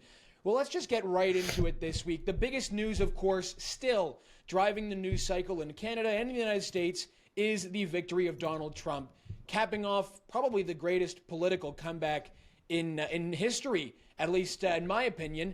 But, the legacy media in Canada, they talk on and on about Donald Trump's domestic policies, his domestic appointments, who's going to lead this department, who's going to lead that department. None of that really matters to you. None of that really matters to us. We are Canadians. He's not our president. He's not our prime minister. It matters. And he's not leading our country. It matters. But what does, Ryan, I'll start with you. What does Donald Trump's victory mean for Canadians? Well, it means that I think, at least the mainstream media was wrong, because they were all pulling for and predicting a Kamala Harris government. And, you know, we didn't have any horse in this race in terms of who would win on Northern Perspective. We thought of the two of them, Donald Trump would probably be best for Canada because, as we've seen with the Liberal policies under Justin Trudeau, they are all about censorship, all about huge government, and it really strips away at the freedoms of Canadians. So under a Donald Trump type of government, especially if Pierre Poilievre ends up forming government with the Conservatives, we seem to think that he's going to be much easier to deal with, especially because of how we saw Justin Trudeau dealing with Donald Trump. And it was almost like he was acting like a kid out of high school in, you know, being nice and polite in front of Donald Trump. And then as soon as Trump left the room, it seems he ran to the microphone and started talking badly about his closest trading partner. So I think it's going to be very interesting. It may be some friction depending on how long Trudeau remains in government until that election takes place. But it's not going to be without its challenges as well, because as we all know, Donald Trump can be a little abrasive in the media, but I think he does everything with intent as well. I think one major difference is going to be that the Liberals are probably going to start saying, oh, look, do you want Pierre Poilievre in government? He's just going to be like Trump down south. I think that's one thing that they'll absolutely use to their advantage. I predicted, and everyone's going to be like, that good. Justin Trudeau might try to call an election in line with the U.S. election or close to Donald Trump's victory to do exactly that, Tanya, to basically try to pin Pierre Poilievre to Donald Trump. And the reality is that you really can't compare the two. You know, you might be able to compare Doug Ford's populism to Donald Trump's populism, some of the economic angle stuff. But when it comes to Pierre Poilievre and Donald Trump, there really isn't much to compare the two. You know, Pierre Poilievre is a career politician. He's been in politics his whole life. Donald Trump is a businessman, and he went in as president that first time. He's a bull in a china shop guy. He doesn't seem to have that same sort of political attitude the way Pierre Poilievre does. So I think that a relationship between Pierre Poilievre and Justin Trudeau, Pierre Poilievre and Donald Trump, is going to be really interesting to see. There was some public polling on this, right, Ryan? There was some public polling that indicated what Canadians thought was going to happen or who would be best to handle Donald Trump version 2. Yeah, so Nanos recently released a poll about this, and what they found, but it was surprisingly, I think to most Canadians, is that Pierre Poilievre, they preferred him to deal with Donald Trump 35.5% of the time versus Justin Trudeau. It's not just like pollution. They don't have the same like regulations when it comes to fishing, for example, and they might actually, I think I saw a video about it, and I kind of want to just quickly see if I can bring it up. Like, they'll do too much fishing that it's gonna like destroy those ecosystems or something. Or let me see if this was the person who mentioned it. Fishing, I don't know if it was how China is slowly killing us. Oh, is it that? No. Unstoppable fishing fleets are stripping the sea bare. Was it this?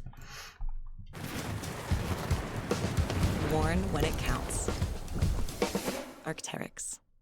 Ottawa's energy production cap will cut your family's budget. Tell the feds at scrapthecap.ca. Sure. China is the enemy of the sea. Before we continue, I have to reiterate that this is not a race thing I'm talking about here. I'm not talking about Chinese people as a race. I'm talking about a nationality thing. I'm talking about mainland China. The attitudes and society that has allowed the current crisis to exist. I have some court documents here, which is going to prove my point. I got a lot of them. I'm going to take a brief look at this later. But let's just start by giving you a little bit of a background.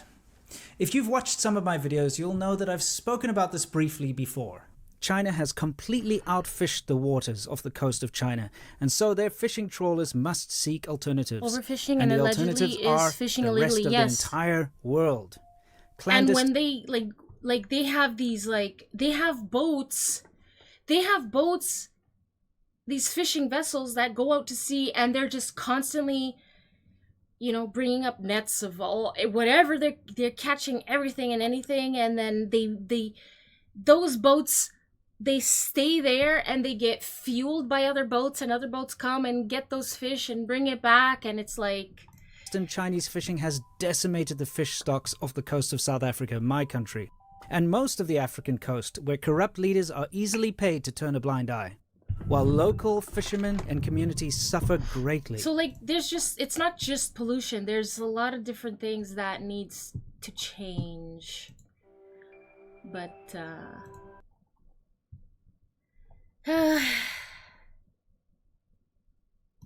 it's gonna take at time. only 21.3% Peanut of the time. Rose! Oh, Peanut Rose, hello, 30% beautiful. How are you? On that between the two. Now, does that mean that How are you, Pierre, beautiful? is going to be perfect in dealing with Donald Trump? Well, that remains to be seen. But one thing that you can count Yes, the on Chinese, Pierre Poilievre to do is maritime to rely militia. on all of the talent that he has around him. Which he has done Peanut so up until Rose, now. how have He you will be extremely been? disciplined, but extremely calculating when he looks at how he approaches that relationship and what he can get out of it. We're Let me ask you, Tanya, to play devil's listening to advocate some here. boring is there something politics. to be said about having the years of experience dealing with Donald Trump and the people that surround Donald Trump that Justin Trudeau has, rather than the position that How have Poilievre you might be been? coming into as a total freshman, Yep. as someone who has never had to deal with a U.S. president, let alone a figure like Trump? Are you watching I think politics? you could say yes if they had a history of doing it well, which I feel that they don't. So do you have a history of this political You're government good. Good to dealing with hear. the U.S.? I wouldn't I'm say they very did the I'm great- very like kind of into politics right now, because kind of like what's going on in Canada and stuff, and it got me very interested in the elections, like in the States. And so is that really an so asset? I've think been somebody just like Pierre kinda Poilievre learning has a and history in informing politics. myself. He was a minister under Harper. I think he has the Your baby? knowledge and the Your baby's- know-how how to deal with foreign governments. And I'm really looking forward to seeing what I'm he not can sure what do you mean. with our closest partner and ally, the United States. Well, just to add on that, I would also say that Pierre Poilievre has, as you pointed out earlier, Harrison, he's a career politician, which means he's been in government Your babies for multiple too. presidents, going all the way back to, I Aw. believe it was 2005. Is it their birthday so today? He's been around when Canada has been dealing with these different presidents, and he's seen the backroom conversations. He's been in Harper's cabinet. Not necessarily dealt directly broke my with leg, Trump, did you but know? he was there when Trudeau was dealing with Trump and was helping to criticize him as well. So, Sorry, so fat fingers. does Trudeau have a slight edge? Devil's advocate, I think he might in terms of that experience. If Trudeau is smart, which the jury's out on that. I want to show my scar. I think he will look at his past mistakes and try to correct them. The problem is he's already made a first impression with Trump, and I don't think that impression was left Scar with number one of respect. one. No, absolutely not. And we're going to later on get Scar into number some of two. those funny moments that Trump and Trudeau had during And I his have a first third term. scar And at they weren't the knee. very I have good for Canada titanium or for Justin in Trudeau my, personally. I feel like that's a good question I to have ask the audience, titanium actually. in Let my us know in the frickin' comments what you leg. think. What do you think the dynamics of a Poilievre-Trump relationship? So I basically crashed my electric scooter, and I landed on, went flying, landed on my side, and broke my femur near the hip. and I had to get surgery and all that jazz. And that happened at the end of June. Will look like? Will it be a lot better? I'm a transformer now. Yeah, that's what some people say. Does Donald Trump just look at Canada as maybe a little sibling of the United States to boss around? I certainly hope not. But one of those major elements between the Trump-Trudeau relationship was the renegotiation of NAFTA and the establishment of the USMCA trade agreement. Donald Trump found that the deal was a bad one for the United States, and so we ripped it up. Thank you, Peanut. And Thank both you. Mexico I'm doing and Canada pretty really good. had no choice. Yeah, You have like, to kind of go along with what the U.S. president says. It's And not part odd to of that- say no. part of what we saw was It's a not, major especially since increase like on I've tariffs been on struggling softwood for a little lumber, bit, like since major increase on tariffs with steel and 2022, aluminum, which were so- met with Canada but I am feeling imposing better. tariffs on American steel and aluminum, and generally basically I would call it trade hostilities between the Have you U.S. streamed and Canada. lately? And Ryan, the USMCA agreement that Donald Trump negotiated with Trudeau and with Chrystia Freeland is up for renegotiation Thank you so in much, 2026. Peanut. Do You're you so think, beautiful. Thank you. You think Canada You're is so in for sweet. a tougher ride now with a new USMCA agreement on the horizon? I think that all depends. Assuming that Pierre Poilievre and the Conservatives get into government, I think that will make it easier to do. You know, I think the West was that day? understands that there is a excuse me. energy crisis due to the reliance on It's hard to stay Russian oil out consistent. there. Canadian oil is something that would really benefit Europe. It would continue to benefit the United States. You know, the Keystone Pipeline, there's a question there that is up for discussion. But I think because Pierre Poilievre and Donald Trump have more aligned stances on the environment and the use of fossil fuels. It's too toxic it in the is amount not of the doom and stalking you gloom were that receiving. the, You just couldn't mainstream anymore. media will have you think it is. Really? I think it will make it easier That's to scary. negotiate, and there will be more give and take. I because can I get think the one of the big toxic part. challenges with Justin Trudeau is But a that, lot of like, it most that's likely centered on the scary. environment. I'm and sorry Canada that wasn't happened to willing to you. budge on a lot of these things.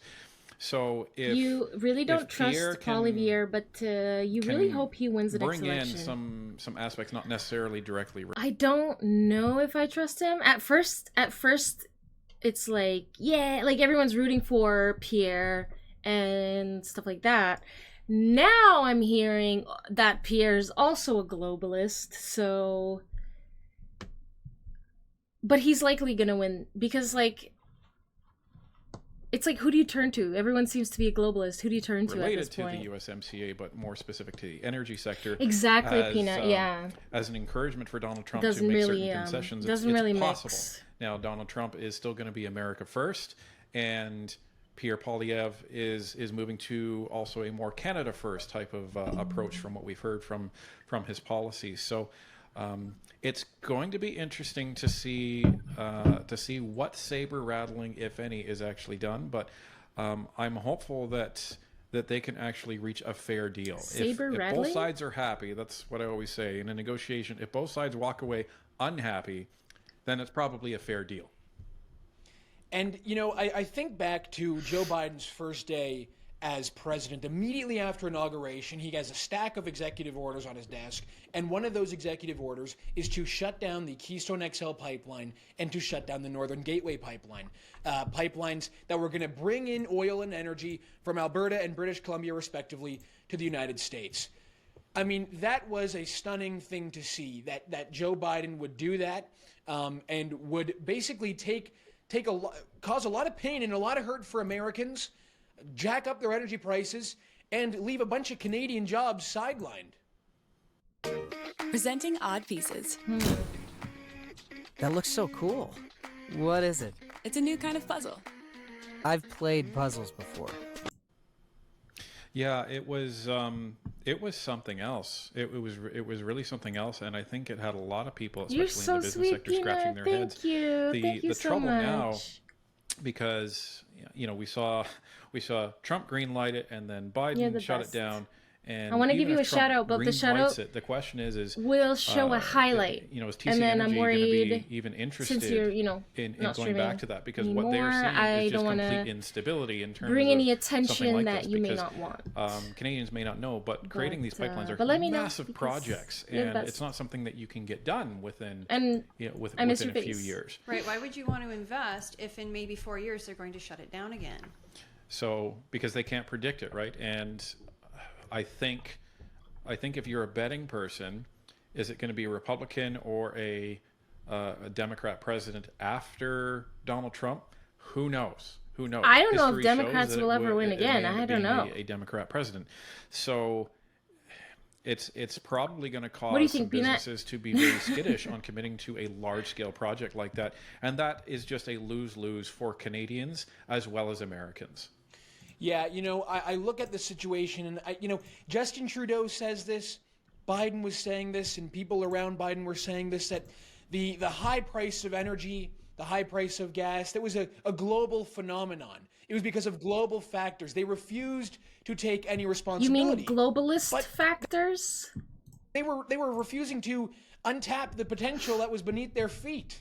Right? We have, in this country, we're importing energy. We're importing oil when we should be exporting it to the rest of the world, when we should be basically energy self-sufficient. And that was one of Donald Trump's main policies, one of his talking points during this campaign and as president, was that America was energy independent. I think Canada should be energy independent at this point, and the fact that we aren't my personal it's almost unbelievable. Yeah, and the need for oil and fossil fuels does not go away just because you shut down a pipeline. Yeah, there was an interesting interview between, I think it was Sky News, and a climate activist for Just Stop Oil, and the climate activist was stating that they wanted all of the world to stop using fossil fuels by 2030. And okay, let's just say, for example, that fine, we agree with that. How do I do that? find that means my you're essentially going to name, be reverting civilization full name back to a with letters and pre-industrial numbers or era, whatever. because your clothes are made of oil, your phone is made of oil, everything is made of oil. In order Sky to is get also the denying the climate energy issue. and Climate green, experts agree that reducing fossil vehicle fuel is the main way materials to in order to address actually it. make these allegedly It is green silly that you materials just want to you talk have to to me. use Oh, oil-based products. is it So silly? Absolutely not. it's- No, it's- I want to talk to you. It's such a flawed approach. Yeah, and so this is my why a lot of people Discord. are, How do are- I? are What's your questioning this. Discord? And lastly, you are now allowing I don't know how to find the my countries that are own- hostile towards the rest of the world, like Russia. Like, my name to is actually Honeybee, get but I know rich it's on the not fact just that Honeybee, because you they have did these that whole environmentalists that are switch, not switch. How do I find friends?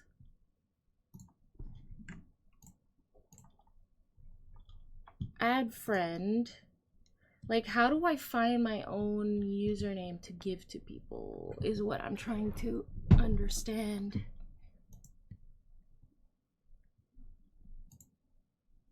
It's hot in here. It's this onesie.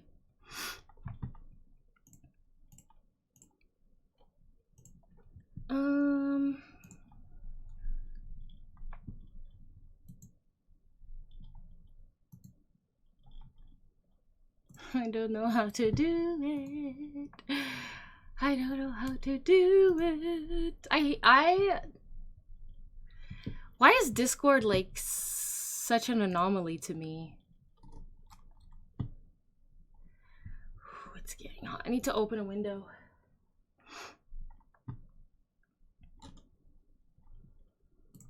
I mean, so if you want to join my Discord, this is like, sorry. Discord.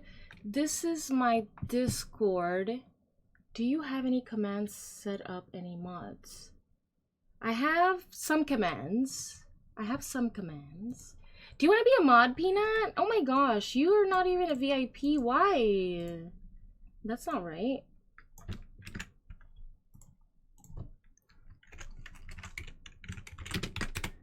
Well, if you want to be a mod, let me know, but I made you a VIP. So as for Discord,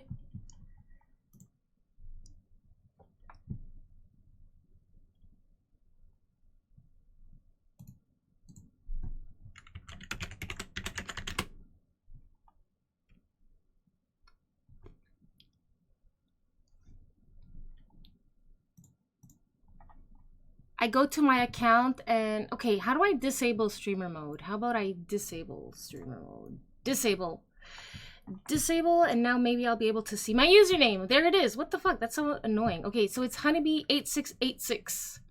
That's my username. Honeybee8686. Virology experts agreed that a lab leak was a racist conspiracy theory. More reason to think for yourself.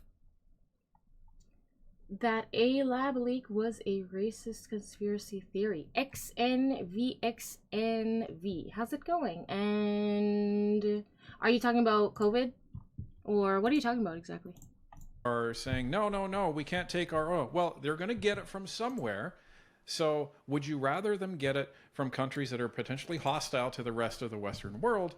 Or would you actually like a better quality product and enrich the West, provide jobs to the West, and thereby make it that much harder for those hostile countries to pay for their war chest? And the argument, right, is to lower carbon emissions across the country. There is nothing Canada could do to properly lower carbon emissions when it comes to transitioning our energy. You're not going to stop China from you're not going to be able to get China to shut down their coal plants and India to stop using fossil fuels, right? So Canada couldn't do anything, and I just find it so ironic that just rolled over my own foot. What are the solutions, right? The solutions are, as you pointed out, in Canada and the United States, we're going to transition to wind. We're going to transition to solar. And somehow that's going to really move the needle. We're going to forget about the rest of the world, and Canada, the United States, and the UK, and throw in a few other countries. We're going to save the planet. No, we're not. Absolutely not. And when it comes to wind, I laugh about this because Trump is kind of funny when it comes to wind. He talks about how wind is completely useless, and he always talks about how environmentalists never talk about wind turbines because they're basically graveyards for birds, and he goes on to these weird long tangents about how bad for birds the wind turbines are. I think for people in the media, Trump is great for ratings. It's just the reality, guys. It's going to be good. It's going to be an interesting 4 years. It sure is, and but in terms of saving the world, I would argue that Canada could help save the world in terms of environmentalism, because I always say this, let's just agree. You were replying to the climate experts agree are comment. The be-all, end-all of the environment. Let's just, for the sake of argument, say that is. Yeah. So what you have is you have a country in Canada with the best nuclear engineers on the planet, with the safest nuclear reactors on the planet. So what we should be doing in Canada is transitioning more into nuclear and using our LNG to export and encourage countries that are on coal Discord to get is onto LNG and then help 8686. them do that. You're creating Honeybee8686. jobs for Canadians to work overseas, get really high-paying jobs. You're increasing our LNG manufacturing, creating jobs in Canada, bringing more money in Canada, and you can drastically have a positive impact on the carbon emissions of these countries that are based on coal. And then you now have them on a roadmap where eventually you can then help them transition off of LNG down the road, maybe 20, 30 years, then on to Canadian nuclear. So you are setting up Canada as an energy superpower on the world stage, and that's good for the environment, good for Canadians, and good for the economy. What do you think about the whole Ryan thing? And Tanya, Justin Trudeau said that exporting LNG to the rest of the world, there was no business case for that. Oh, my mistake. Yeah, we should be taking energy lessons from Justin Trudeau, which I just find so I guess like it's the whole COVID thing. Do you think it was on purpose? Do you think that they lied? Do you think that the vaccines are dangerous? Like, I guess like, what's your opinion on the whole thing? What's your take? I personally don't know, but I don't like what Canada did to the people, like the Freedom Convoy protesters. That was my wake up moment. That was my time to start thinking for yourself moment. Imagine, I was thinking a couple days ago that when the Trudeau era comes to an end, and on election night in Canada, when the government very likely switches hands, I thought, what are the moments that I'm going to be talking about regarding Justin Trudeau? And I think there's so many that jump out. But Oh, gotcha. one that Okay, doesn't he get a was lot- bringing doesn't get talked your about a lot climate is this point idea in that question when with Trudeau time. was Got it, saying got it. he was turning down It was our a defense allies project who that were went begging through us Fauci and for those LNG, involved tried to cover it basically up. on their It's knees pretty begging clear. us to give them LNG, and he said, "Oh no, there's no business case. Sorry about that." Interesting. A defense Unbelievable. project. Speaking of another thing, I will think about as Justin Trudeau's, as part of Defense in Justin what Trudeau's way? era as Prime Minister, is immigration in this country and the complete loss of control when it comes to the immigration file. And we know that Donald Trump brings with him a completely new approach to immigration compared to what the United States was going on over the past 4 years. And one of It his was called plans, the as Diffuse he has stated, Project. is to bring about mass deportations in the United States of illegal immigrants. How this process plays out, I'm not exactly sure. But Obama deported more illegals in the United States than Donald Trump did, which is something to think about. So it is possible, and a different approach is likely Diffuse, coming. got it, got As a it. result, guys, as predicted, the news is now reporting that Canada is now seeing a migrant surge to the northern border from the United States. Of course, this was going to happen. We already but have a not to migrant worry, crisis. Canada, the RCMP tell us they've got everything under control. I don't believe that for a second. This is the world's first reusable cotton swab. It can remove up to 10 times more earwax. Latest studies show that traditional cotton I don't need to see that. Yeah, and you have to go back to 2021 when Justin Trudeau's Liberals essentially ran on the plan of the Century Initiative, and I know True North has reported Whether on it was this ultimately before. intended We've as a talked about bioweapon isn't this clear, before. but given how For much those they of, lied about it was for easy those to. viewers It's that may not easy be to familiar think. with it, Yeah. check it out. This is not one of these conspiracy theories. You can actually Too many look it up, lies, too much and government compare the Century overreach. Initiative platform to the Liberal platform, and shouldn't surprise everybody that the Century Initiative board is made up of people from McKinsey, ex-Liberals, ex-ambassadors, so it is no wonder. Now, The Diffuse Project to your point, aimed Harrison, they to completely conduct lost research on control backed of Canada's coronaviruses. immigration when they just jacked up the permanent resident cap to, it was around 470 plus thousand new permanent Why do they residents need a to year, and that's create? not even Why counting do they need to the fuck around temporary and foreign create workers that modified come in. versions So of we're seeing viruses? Why do they need to well over like a million just? Canadians coming in the They country can't since leave well enough 2021. alone, eh? Now, Like, what does that holy mean towards this current shit. crisis? It means we cannot absorb any more. That's what it means. Our already crushed medical system can't take any more. You already have less than a third of Canadians with access to a family doctor, and that is decreasing with the more people that are coming in and the doctors that are potentially leaving as a result of the impending capital gains tax, if the Liberals can actually ever get it passed. So you're going to have a serious problem when it comes to these people coming in. Now, I feel for the people because, you know, we just don't have the resources and the capacity to keep them. The question is what happens at that border, and are we going to end up with not just one Roxham Road, but 100 Roxham Roads across Canada that was shut down? But how long did it take us to even shut that down, and what is that going to look like for Canada? It's going to be interesting, but like you said, Trudeau assures us the RCMP are ready for this. Yeah. Okay. The RCMP Was there mass hirings over the last week that we don't know about?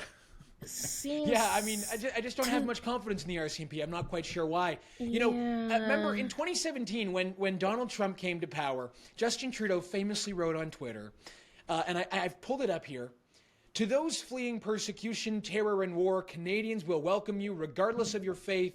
Diversity is our strength." And that was a clear shot at Donald Trump, and that was a clear welcome to people entering Canada through the United States, through Roxham Road. What happened? A surge occurred. So I guess in 2017 it was totally fine to welcome the surge, to welcome illegal border crossers in Canada, and it was never a concern. But now it all of a sudden is, because, Tanya, the discussion on immigration has totally flipped in recent years. There's an argument that Yeah, by it developing new seems like viruses, they can Canadians are develop defenses realizing against them. that I guess. This country However, it's a rather only, weak at the argument, which moment is anyways, only why has there enough were legal resources to barriers support a even finite number before of people. SARS. I always liken it to the fact that right now we have 2 cats as pets. Well, would I It's- love, 50 cats? as That's pets? the Absolutely, argument, I'd right? love I cats. would not. The argument is, oh, we're gonna learn how to protect ourselves by fucking around with this stuff. But it's like, no, I think you're doing it for other reasons, and they're probably not great reasons, and well, we saw what happened. This middle guy is clearly very conservative and likes Trump. Yes. A lot of Canadians like Trump because we're so fed up with Justin Trudeau that we want an opposite. We want an opposite of Justin Trudeau, which is like Trump. And I think I could speak for most Canadians when I say we're happy that Trump won, because voting for Kamala is like voting for Justin Trudeau. And so we're just kind of like hanging back and like, you know, trying to, we didn't want America to become like Canada, and it's already happening, you know. And so I think to us Trump means discipline, like it's time for some discipline. Or I think it means like this whole globalist agenda is like I don't know. I remember what Trump did in his first term. I remember a Muslim ban. That's all I remember. I remember a Muslim ban. And guys, when back in 2016, I did not like Trump. And when I saw that Trump was running for president, I used to think, what a joke. What a joke. And then in 2020, I think I was rooting for Biden. And then now it was like I became like a MAGA person. I'm not. I'm a centrist. I'm a moderate centrist. But to people on like the left or maybe the far left, a moderate centrist means you're right wing, you're alt-right. When really it's just, we're just excited for the bullshit to end, I think. Canadians are excited for the bullshit to end. But I would. That's, yeah. But we know that I wouldn't have the room for all of them. I wouldn't be able to afford the There was veterinary much more. services for all of them. I wouldn't be able to feed all of them. And as a whole, everybody's quality of life would go down. I don't know. And I think Canadians are starting to see I'm that tired in of Canada, lies which too, is like why Muslim the ban. So what attitude was towards our that? immigration is changed. If that was for a lie, then example, what was we had it? a meeting with our son's school yesterday, and all we heard was, "We don't have enough resources. We don't have Well, enough I resources." think that's what people were calling And it. about 6 months ago, But it wasn't they like had contacted they all the parents necessarily in a called it particular that. area, It was including our just, area, I don't and said, okay, our school's over capacity. It's 160%. I was not that capacity. into politics The children back that then, live between so this street and this street are all going to have to feel go to free a different to school. So they don't educate even me. have the capacity at the education level. Never mind in They called healthcare. it that we as don't a have smear. enough doctors. It We don't have even enough affected nurses. countries like Venezuela. One of my best friends is a nurse, and That's she's what constantly picking up extra shifts because they just don't have the staff. I kind of remember I remember it being called like Muslim ban or whatever, but I know that wasn't necessarily like what it was, or that it was like whatever the policy was, whatever it was that he implemented affected, I guess, a majority of Muslim countries, maybe, I don't know, and that's why they smeared it as like a Muslim ban kind of thing. So, but I remember that. Like anything else that he did, I don't really remember, except maybe like then COVID came, like then COVID happened, and I remember Trump being like, it's not a big deal, like COVID's not a big deal or whatever, and then it was a big deal, and but maybe he knew something we didn't, like maybe he knew that it was, you know, I don't know.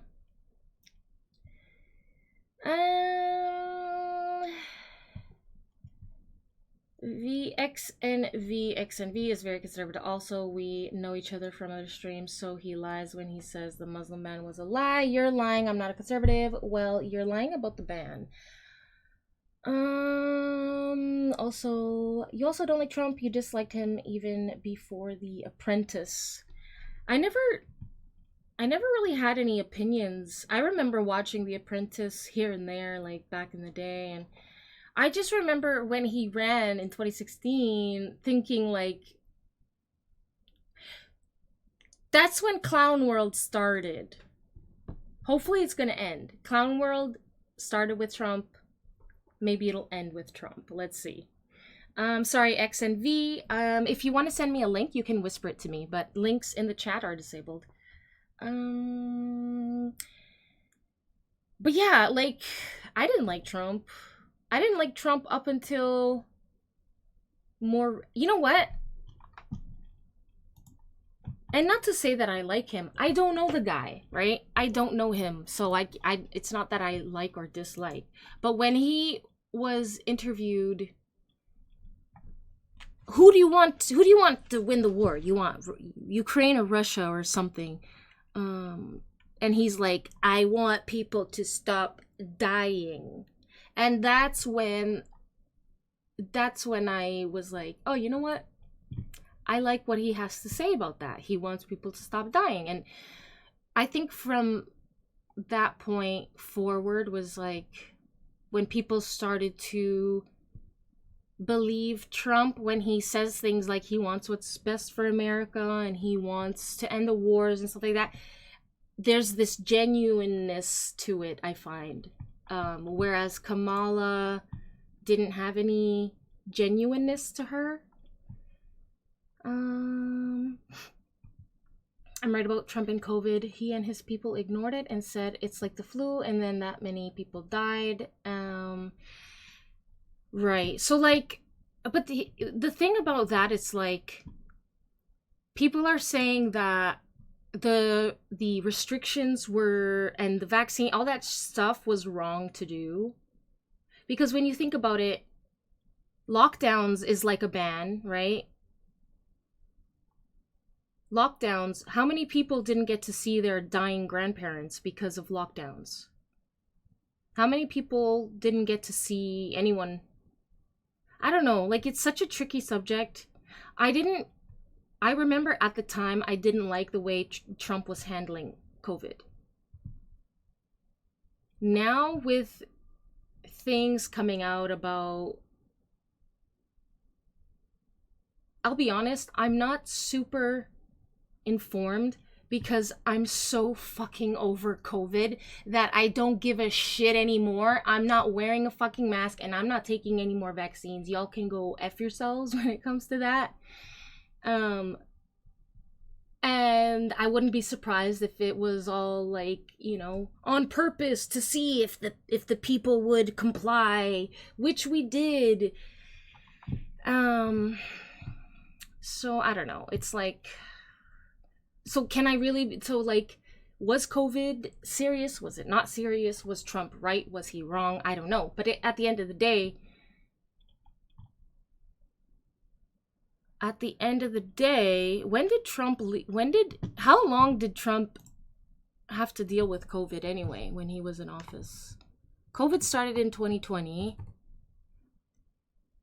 So I'm guessing from the beginning of 2020 to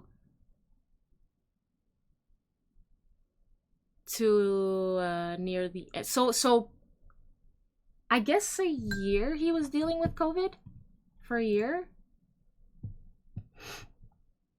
He hosted political rallies in the middle of it, for example. You can just search for Trump travel ban and see it was a list of countries, not a religion. Yeah, that's what I remember. Like, I remember there being a list of countries, but I also remember it being called a Muslim ban. Trump's Operation Warp Speed is what produced the vaccine. He also did a terrible job during the pandemic. There are many good criticisms without claiming he ignored it. He hosted political rallies in the middle of it, for example. Yeah, well, he clearly talked in the beginning like it was not a problem. Like the flu. I mean, here's the thing. For me, COVID was just... Actually, for me, COVID, I was asymptomatic. And I only caught COVID after vaccines. Before, I was not catching it. So like that's not cool. So that makes me think maybe it wasn't such a big deal, and now it's a big deal because they made us fucking sick to it. I don't know. But then again, a lot of people were getting sick. So I don't know. I don't know. And that would go away in a week. He's a moron. Like the flu, yeah. Muted? Who's muted?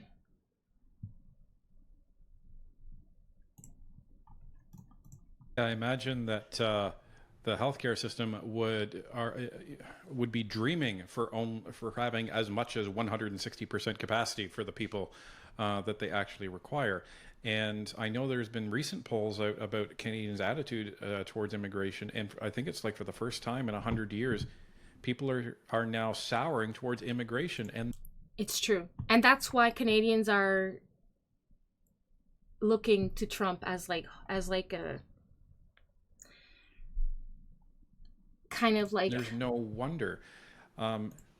It's just like discipline. Like, why is everything like the economy gone to shit? Literally everything has gone to shit, and so we haven't. And we've been under liberal leadership for what, over 8 years? Managed it properly, and some people may so look at it we're and say, like, we're so tired, we're done, and we're like, well, Canada's so big, we have so much space. We have so much space, but most of that is not housing. So, and it's cold. And if Kamala had won, then we'd be fucking doomed, I think. And it's empty.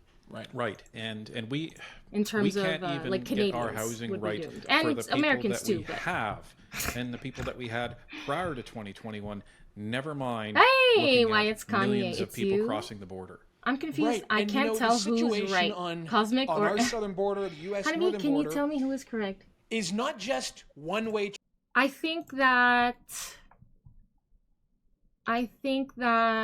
Well, I can't say because again, I'm not super educated on the COVID, like any scandals relate, like even like whatever's happening with Fauci. Like I know that there's something going on, but I'm not that well educated on what exactly is going on. I think I'm just so over COVID that I don't care. Like I care, but I also like I don't want. I'm just over it. Like I wanna focus on, voting in people who aren't gonna do shit like this again. You know what I mean?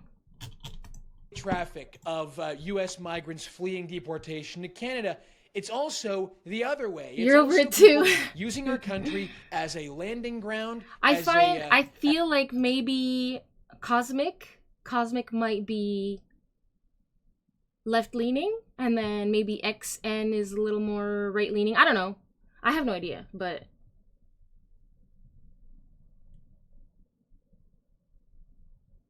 I don't know.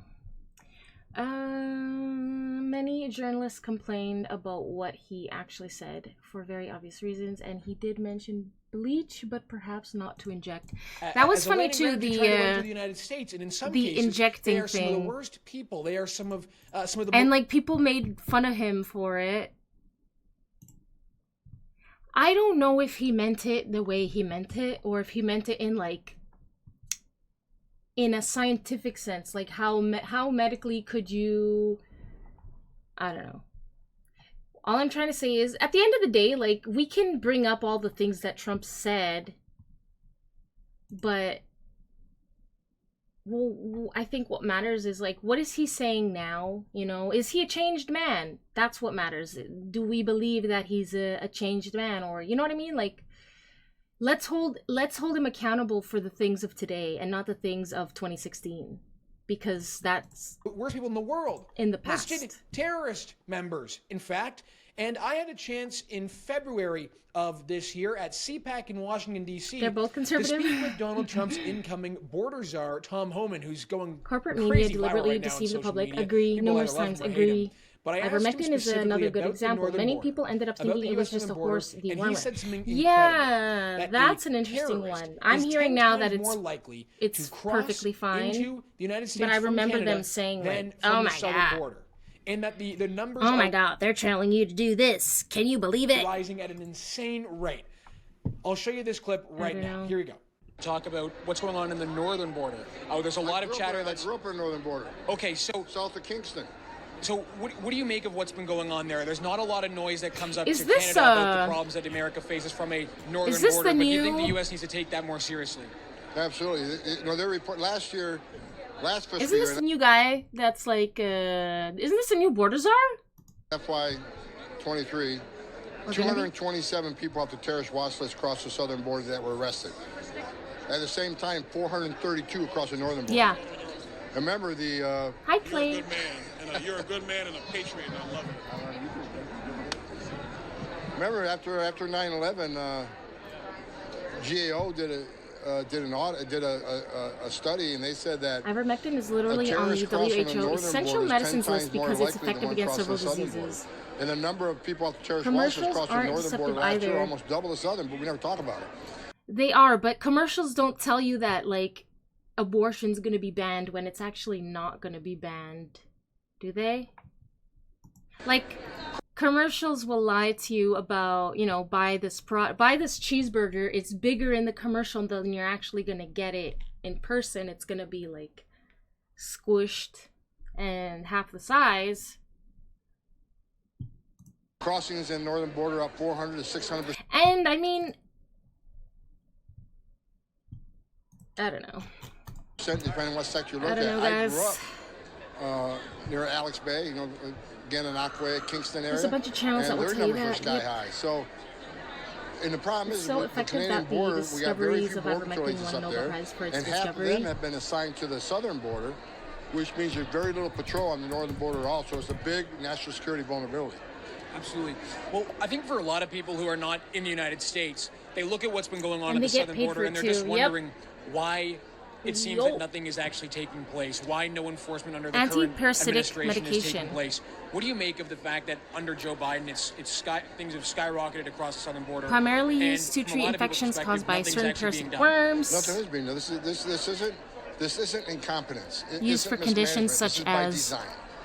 This is open borders. This is what they ran On- at, and they're keeping a promise because they see some future political benefits out of an open border. I don't They know, think river these millions of blindness? people will be future Democratic voters. Lymphatic But people need to be reminded they don't even have to vote because President Biden also overturned the Trump census rule, which means millions of these illegal aliens are going to be counted in the next census in sanctuary cities. So when they reproportionate seats in the House, this automatically means more seats in the House for the Dems. That means perpetual power, perpetual control. They sold this country out for power. The WHO advised against what they using think of our leader, ivermectin for Justin Trudeau. You have any COVID-19 thoughts about Justin Trudeau? outside of clinical trials. You need to find a better man. Don't let your weight bring you down. These insoles are here to get you moving. Have you heard about Akasoli? These are... He also says at the end there, guys, when I asked him about Justin Trudeau, he said, you got to get a better man. He's terrible. Yes. I don't think Trump's new border czar is going to be a big fan of Justin Trudeau. He's and pretty frankly, subtle. I can't blame him. Yeah, he's pretty subtle. I think he's going to have to work on his directness so we can better understand his real feelings on the subject. But to kind of pull it back around to your point about it's more likely for terrorists to be coming from the northern border. I grew up in a border town. I was born and raised in Niagara Falls, Ontario, and we used to go across the border every week to CNN go made grocery people think it was shopping, crazy to and take you didn't even have because to it was show for ID horses. when I Then was a did kid. things like My parents would manipulate just pull video up to the toll booth of Joe or Rogan the- to make him the, look sick because he border told booth, and people they would he'd taken say, it. What's That's your terrible. citizenship? And they'd go Canadian. You're wondering and how they'd they're be going like, to how many deport are all the you? people at once. You know, 5 of well, us. how do they bring all the people? Are the kids Canadian too? I don't like this whole like how are they going to deport? Well, it's not. I don't think it can be done all at once, right? But like, if 10 million people were able to enter in a year, why can't 10 million people also leave in a year? Like it's you know, you just leave the way you came. Like I don't understand why this sense of it's impossible. I don't really understand it. Yep. Okay. See you later. It was just so easy to cross the border into the States. Well, I think that comes from, I think, a historic Is it understanding really of trust possible? between I guess the we'll United see. I States don't know. immigration Using and Canadian it for immigration. COVID-19 is certainly And questionable, the but the media understanding was deceived the is that public about it to both push their countries were doing their politics. due diligence in terms of who was coming into their countries. I go back to 9/11, and I believe, I could be mistaken, but I believe some of the terrorists that were involved in 9/11 were actually proven to come in through the Canadian border as well. So, and we had that recent example where To be we fair, had that all of mainstream society one terrorist that was defended caught the on this use of the horrific vaccine, video in the including Middle the East, administration, and was blew off granted other entry to Canada, possibilities. given Yeah. citizenship, and then was working with his son to plan a terror attack in Toronto. So there are gaping holes in the Canadian immigration system, and Justin Trudeau seems to think that nobody else notices, but everyone sees it, and everyone sees our response to foreign interference, or rather lack of response. And it seems that everybody but the Liberal government sees that Canada is a playground for terrorists to enter this country and foreign interference to take place. So it's no wonder that there's concern about that. You know, I always take the Canada First perspective. I always take the side of the Canadian government over. For those of you who don't know, during COVID, we had protests. We had truckers who were being, forced to take vaccines, otherwise they can't work, whatever. All of these truckers were protesting at Parliament or in Ottawa. They all drove from all over parts of Canada. I think even some people from the States drove all the way to Parliament, protesting peacefully. I don't think they blocked any roads. Yeah, and they called those protesters racist. They called those protesters Nazis. They froze the bank accounts of people that donated to the cause, and that was a lot of Canadians' wake-up call. And since then, we are there's an uprising, let's or just any say. other government, but I do believe that the United States being really, really tough on Canada to get our border in check, to get this situation under control on our side, is going to be a major win for both Seeing coordinated countries. It's a big win for deceive Canada the public if is a the good United way States to under scare Donald people Trump and get can them put his foot questioning down and everything. say, like climate change, for we're example. going to shut down business here unless you can stop the flow of dangerous people entering into my country through your border. I think it would be a win for both countries. Yeah, I think it'd be a phenomenal win, and it would actually foster greater collaboration if we didn't look at that as having a bruised ego and saying, okay, sure, help us figure it out, and maybe some new systems can actually be put in place. They're okay and now, we as far can as I know. leverage the Actually, more vast intelligence network that a lot of people were arrested or charged, or so some people are still trying to fight. There's still legal stuff going on. I'm not super duper educated on that side of things, but there's some legal stuff going on there. So I think for the most part they are, but there's a lot of people that are, I don't know, fighting. I think a lot of people were arrested or charged, so there's people and for what? For protesting? It's ridiculous. Hi Stacy, how are you? I do relate to your good point, but it doesn't extend to climate change. You just feel it's a hoax, with all respect. No, I don't. Please get Cosmic, the thing about climate is again, people think that the climate people think climate change is a hoax because the government keeps taxing them and nothing changes, right? There's always a climate issue, and the people are not. It's like, is there a fucking climate issue or not? Because you're not doing anything about anything. So people, they question it, you know? What I think that climate change needs to be changed to climate blame. You know, like, we're blamed for climate when really we account for what, 2%?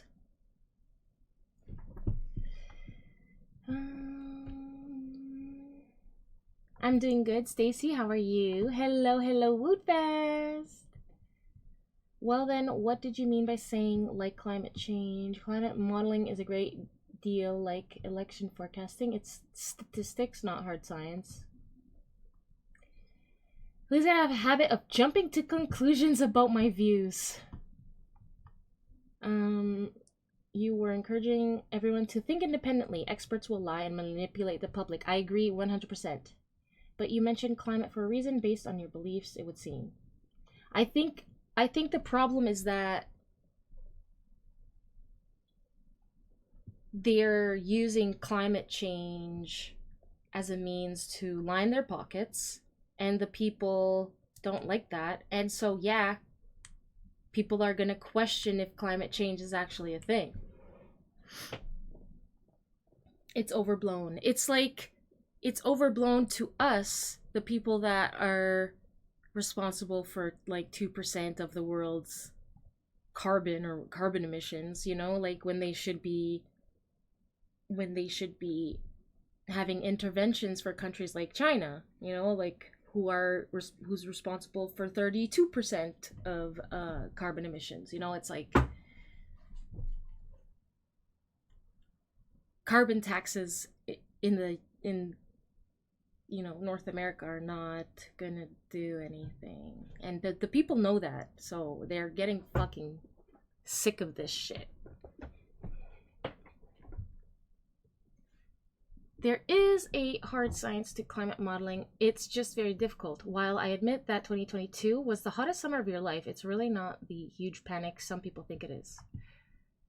Yeah, that was the topic in chat when you came in. There are competing hypotheses that go largely ignored but are worth considering. Seabed Sailor, how's it going? As the recent election results reveal, voters were angry about cost of living, including personal vehicle fuel, more than climate. Yeah, absolutely. The cost of living, it was the cost of, you know, groceries, the cost of rent, you know, owning a home is going to be impossible kind of thing. And then, you know, gas, living paycheck to paycheck. The things that people didn't have to really worry about before. And then yeah, I don't know. No, it's not hard science. It's not falsifiable or replicable. Statistical models just update. They're not falsified. Or at least that's how they're treated. If you say they're falsified, fine, but then all such models have been falsified. Both of your parents told you that the summer of 1976 was also extremely hot and dry, while climate experts of the time were predicting a new ice age. No way.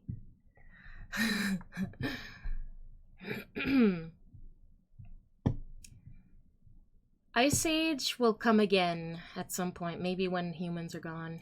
The United States has in order to screen some of these people. And I don't know if that's happening right now. I've never worked for the CBSA, but I would take that as an opportunity and not a challenge. You know, speaking of a win-win situation for Canada, I think there's no better example of a win-win for both countries than defense spending and having Canada be forced to increase our defense spending, get that number to 2% of our GDP. Donald Trump was hounding Justin Trudeau for years to increase that number. Wildly wrong climate he models wasn't have been, successful. see, for Trudeau example, refused to budge. Sure, he raised the defense spending budget from what he inherited it as, and we have to be honest about that, but he never got it close to 2%. We're getting a bit closer now. Justin Trudeau has made a loose commitment to reach the 2% of GDP spending, but only within about, in 10 years' time. I don't think we have time, guys. The world's in a pretty weird place. I don't think we really have that much time to play around with this. But famously, in one of these interactions, Donald Trump accused Justin Trudeau of being two-faced on this issue, for saying one thing to Trump at a press conference, saying another to other allies, and not moving on the 2% budget. You might have seen this clip, but, since we're back at this new era of Donald Trump, we'll play it one more time for you. Well, he's two-faced. What is it? Oh, shit, what is it? What is it? Germany's too nice. And honestly, with Trudeau, he's a nice guy. I find him to be a very nice guy. But, the truth is that I called him out on the fact that he's not paying 2%. And I guess he's not very happy about it. I mean, you were there, a couple of you were there, and he's not paying 2%, and he should be paying 2%. It's Canada, they have money, and they should be paying 2%. So I called him out on that, and I'm sure he wasn't happy about it, but that's the way it is. Look, pay I'm 2% representing for the on US, and he should be paying more than he's paying, and he understands that. So I can imagine he's not that happy, but that's the way it is. So this may be the major breaking point between Donald Trump and the Canadian government. Will the Canadian government finally step up and increase the defense spending like we really ought to? Well, I think this is a very terrestrial pertinent, relevant photosynthesis conversation, considering inferred that from Remembrance Day was plant just carbonyl a few days ago. sulfide uptake.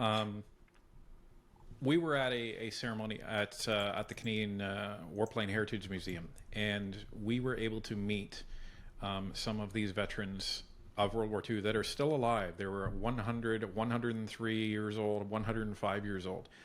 And the sad thing about the Canadian military is that for years it's been a joke.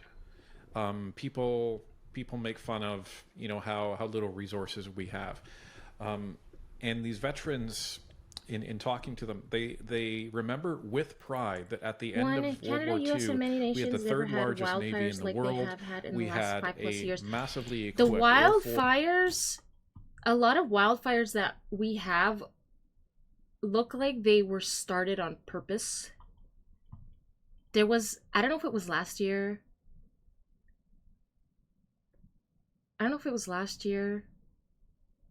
But in Quebec, 5 different fires started all at the same time in 5 different places. I don't know, it was just so weird and very fishy.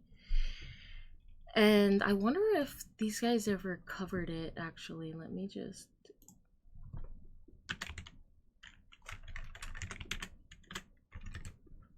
Ours, maybe it was... No, I don't think these guys...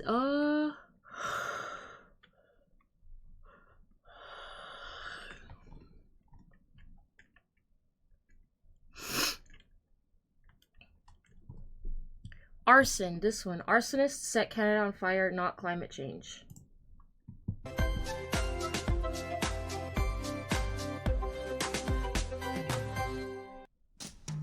Oh. And this is what a lot of people believed at the time, that this was not natural. These fires just went all off at the same time.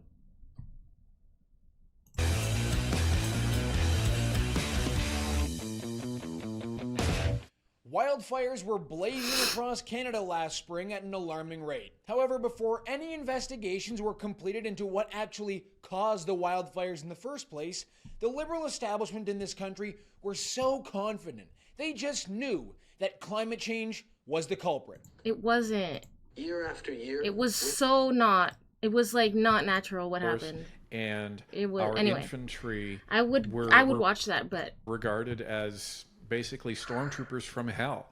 Nobody wanted to go up against them. And now fast forward to now, and it's frankly pathetic. So I think that the there have never been hurricane seasons in conservative government, the hurricanes have gone forget quite out of hand, and tornadoes government. This is going to be a new government. Mercury temps in various I parts say of the to world them, are well I don't even surpassing care records if we spend like 2% over or 120th more. in Iraq and What we elsewhere should be for doing is adequately equipping our US military and other in places order have to be floods able to do repeatedly their now that jobs. before It were is called completely once in 1,000 disrespectful years. to the men and women in uniform to say to them, thanks for volunteering, thanks for think- potentially laying down your life. Like, I don't deny climate change, but I think that, again, the biggest contributors to climate change right now, it's not Canada, it's not the US.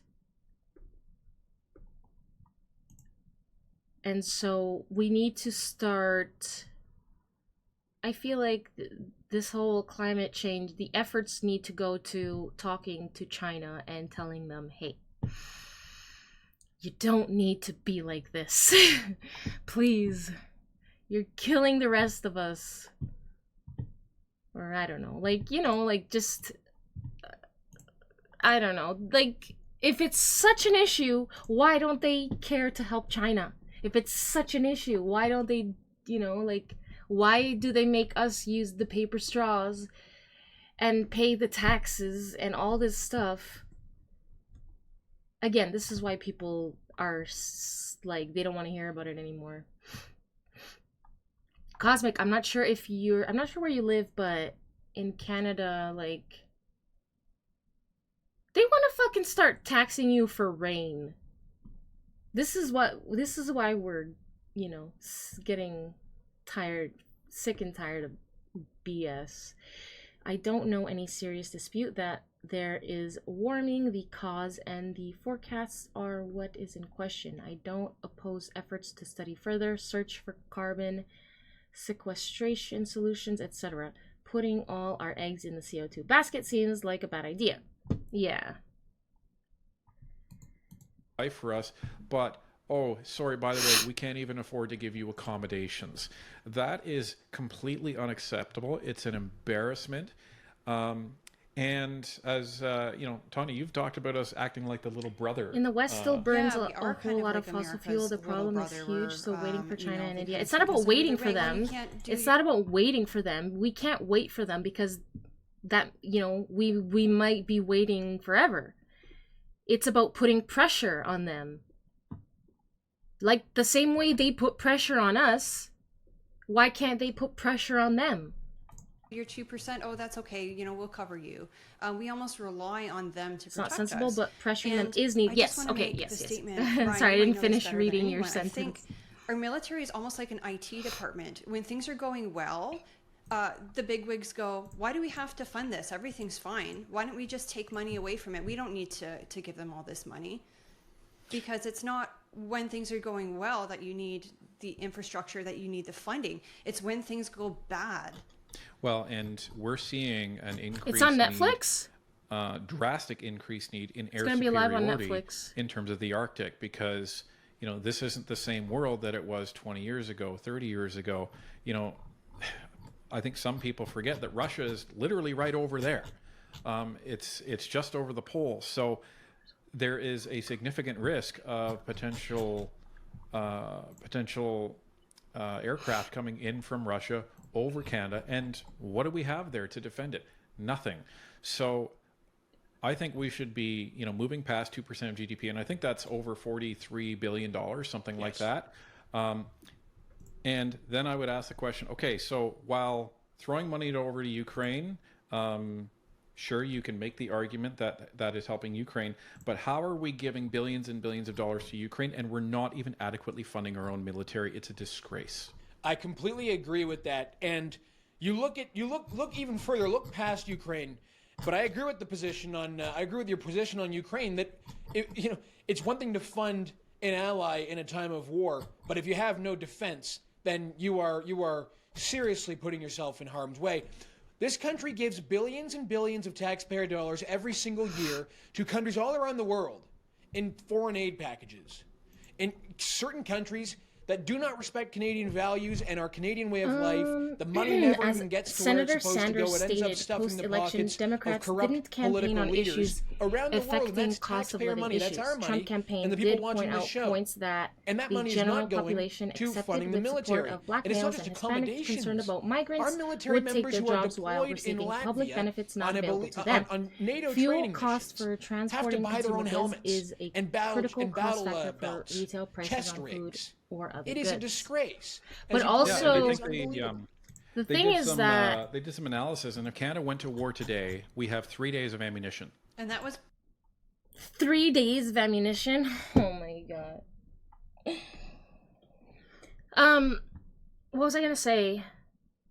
The price, that's true, but then also retailers saw an opportunity to price gouge on top of everything, up on top of the prices going up. They're like, oh, we'll put them up even more and blame, it's just inflation, guys, it's just inflation, sorry. That's something that's happening here, that has been happening here for, I guess, since 2020 basically. Or I mean, shrinkflation in Canada has always been a thing. It's very annoying. So in multiple fires in US, Canada, Russia, Greece, and various other nations, it wasn't arsonists in all those places. Got you. CO2 is good for trees. Incidentally, it's what they breathe. I know, right? Like, I don't know. True, I know, and we need oxygen, but there is such a thing as oxygen poisoning. Too much of many things is bad. Yes, Honeybee, massive corporate price gouging did happen. Yes, it did, and it's still happening. December, during an interview, that we learned that, so it could be even less now. So again, when you reduce it to the absurdity, it's just completely absurd. It is... I can't even put myself into the mindset of the people that are in the Canadian military and what they expect going into to basic training. And then, to your point, all right, you're being shipped out to Latvia. Make sure you buy a helmet when you get there. Like, yeah. Look at how the Canadian military marches.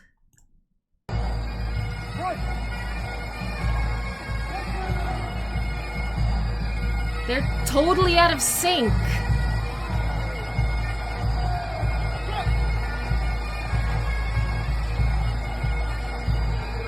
Completely out of sync. They would fit brilliantly in a mosh pit, though. A group of Canadian Armed Forces members has become the subject of online mockery after their out-of-sync march at the Remembrance Day ceremony at West Edmonton Mall.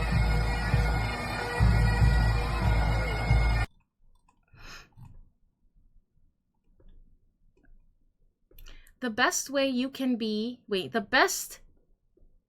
Be the best you can be. Join the Canadian military. Learn to build tents for immigrants. Knit sweaters for cold immigrants in tents. Okay. So, yeah, the Canadian military is a laughingstock right now.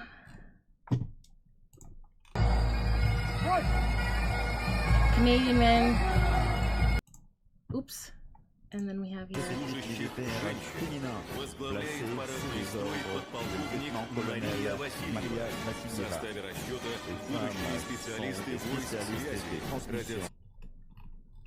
So yeah, that's happening.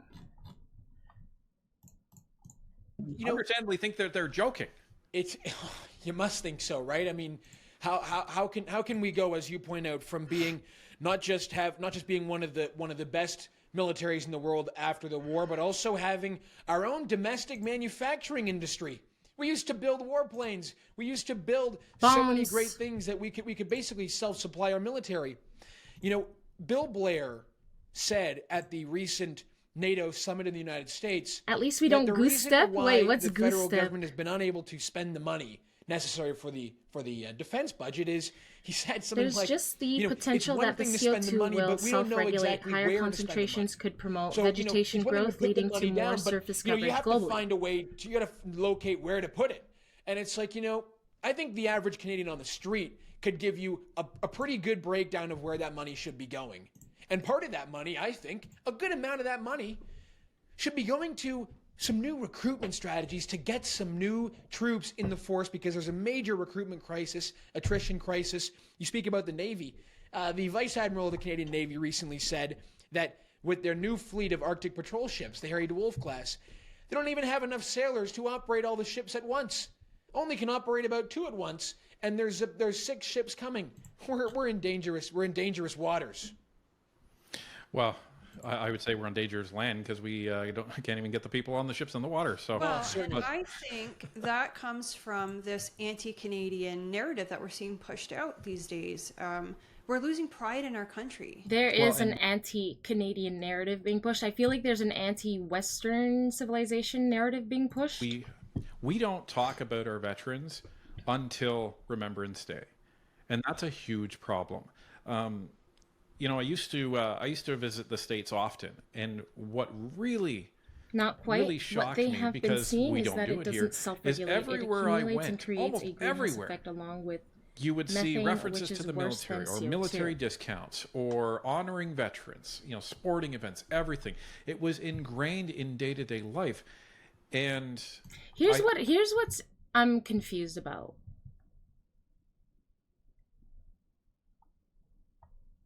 The greenhouse effect used to be the sun comes, the rays come, and then when they bounce back, they can't escape because of pollution, right? So the issue wasn't necessarily the pollution, it was the sunlight getting trapped and creating a greenhouse effect, right? So I'm going to bring back into the conversation like the chemtrails and stuff that I believe they're pumping into the sky. They're putting chemicals in the sky. How exactly is that going to not act like the same as like a sun trapping mechanism? I think that we've lost that as Canadians. Because like if it works to bounce light back, then it also would work to keep light in. And it should be something. So the problem, it's just too questionable. There's no trust there. There's no trust when you tell the people that we need your money because of pollution, and then you go and use our money for your own personal leisure, whatever. It's single like day. Like these people literally volunteer to put their lives on the line. Basically, that's how people are. That's the sentiment. The bare that's minimum how people are is to feeling. equip them properly, and if you equip them properly, and you give them the state-of-the-art, that's a hypothesis behind the concern, but it's not state-of-the-art a equipment certainty. and vehicles. The worst case then scenario that may actually is not encourage the only case. more people to join. Why would you join when you're being expected to buy your own helmets, when you're not being accommodated? Well, why would you join when you're constantly being told what a horrible place Canada is because of our history? Well, and the other thing is we're being like groomed to think that we shouldn't exist, basically. And whether or not that's true, we do exist. So now where do we go from here? You know? We have some of the best. How about the government of Canada actually do something to help Native American communities in this day and age? Because they're not doing that. All they're doing is Canadians bad, feel bad, but they're not actually doing anything to actually help the indigenous peoples of today. Aerospace engineers in the world. Why are we not funding these companies to actually build new next generation airplanes and fighters for our own Canadians? We could sell them to the United States. Remember the Avro Aero, everybody? Science works. Let's see. That could have been a boon for the Canadian economy up here. It absolutely would, and it's a conversation we could have for a very long time, I'm sure. But we don't have the time on the program today.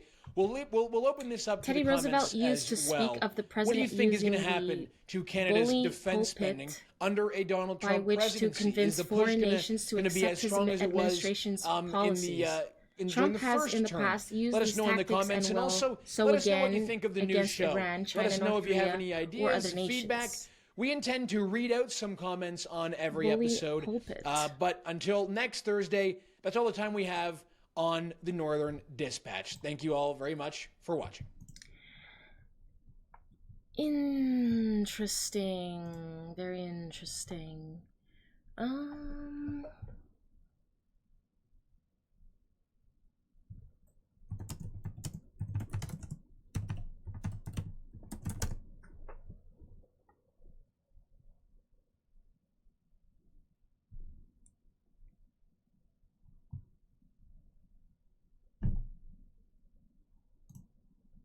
When somebody does not do the job, we got to let them go.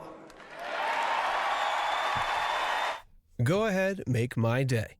Clint Eastwood's iconic line from Sudden Impact could well be the rallying cry for conservative celebrities in Hollywood. In a town where liberal views often take center stage, these stars are making their day by standing firm in their Republican beliefs. That was President crazy. Obama says he's still a big fan of yours, so... Hey, that's his bad judgment. Clint Eastwood. When it comes to Hollywood conservatives, few names carry as much weight as Clint Eastwood. The legendary actor and director has been a prominent... This video's too long.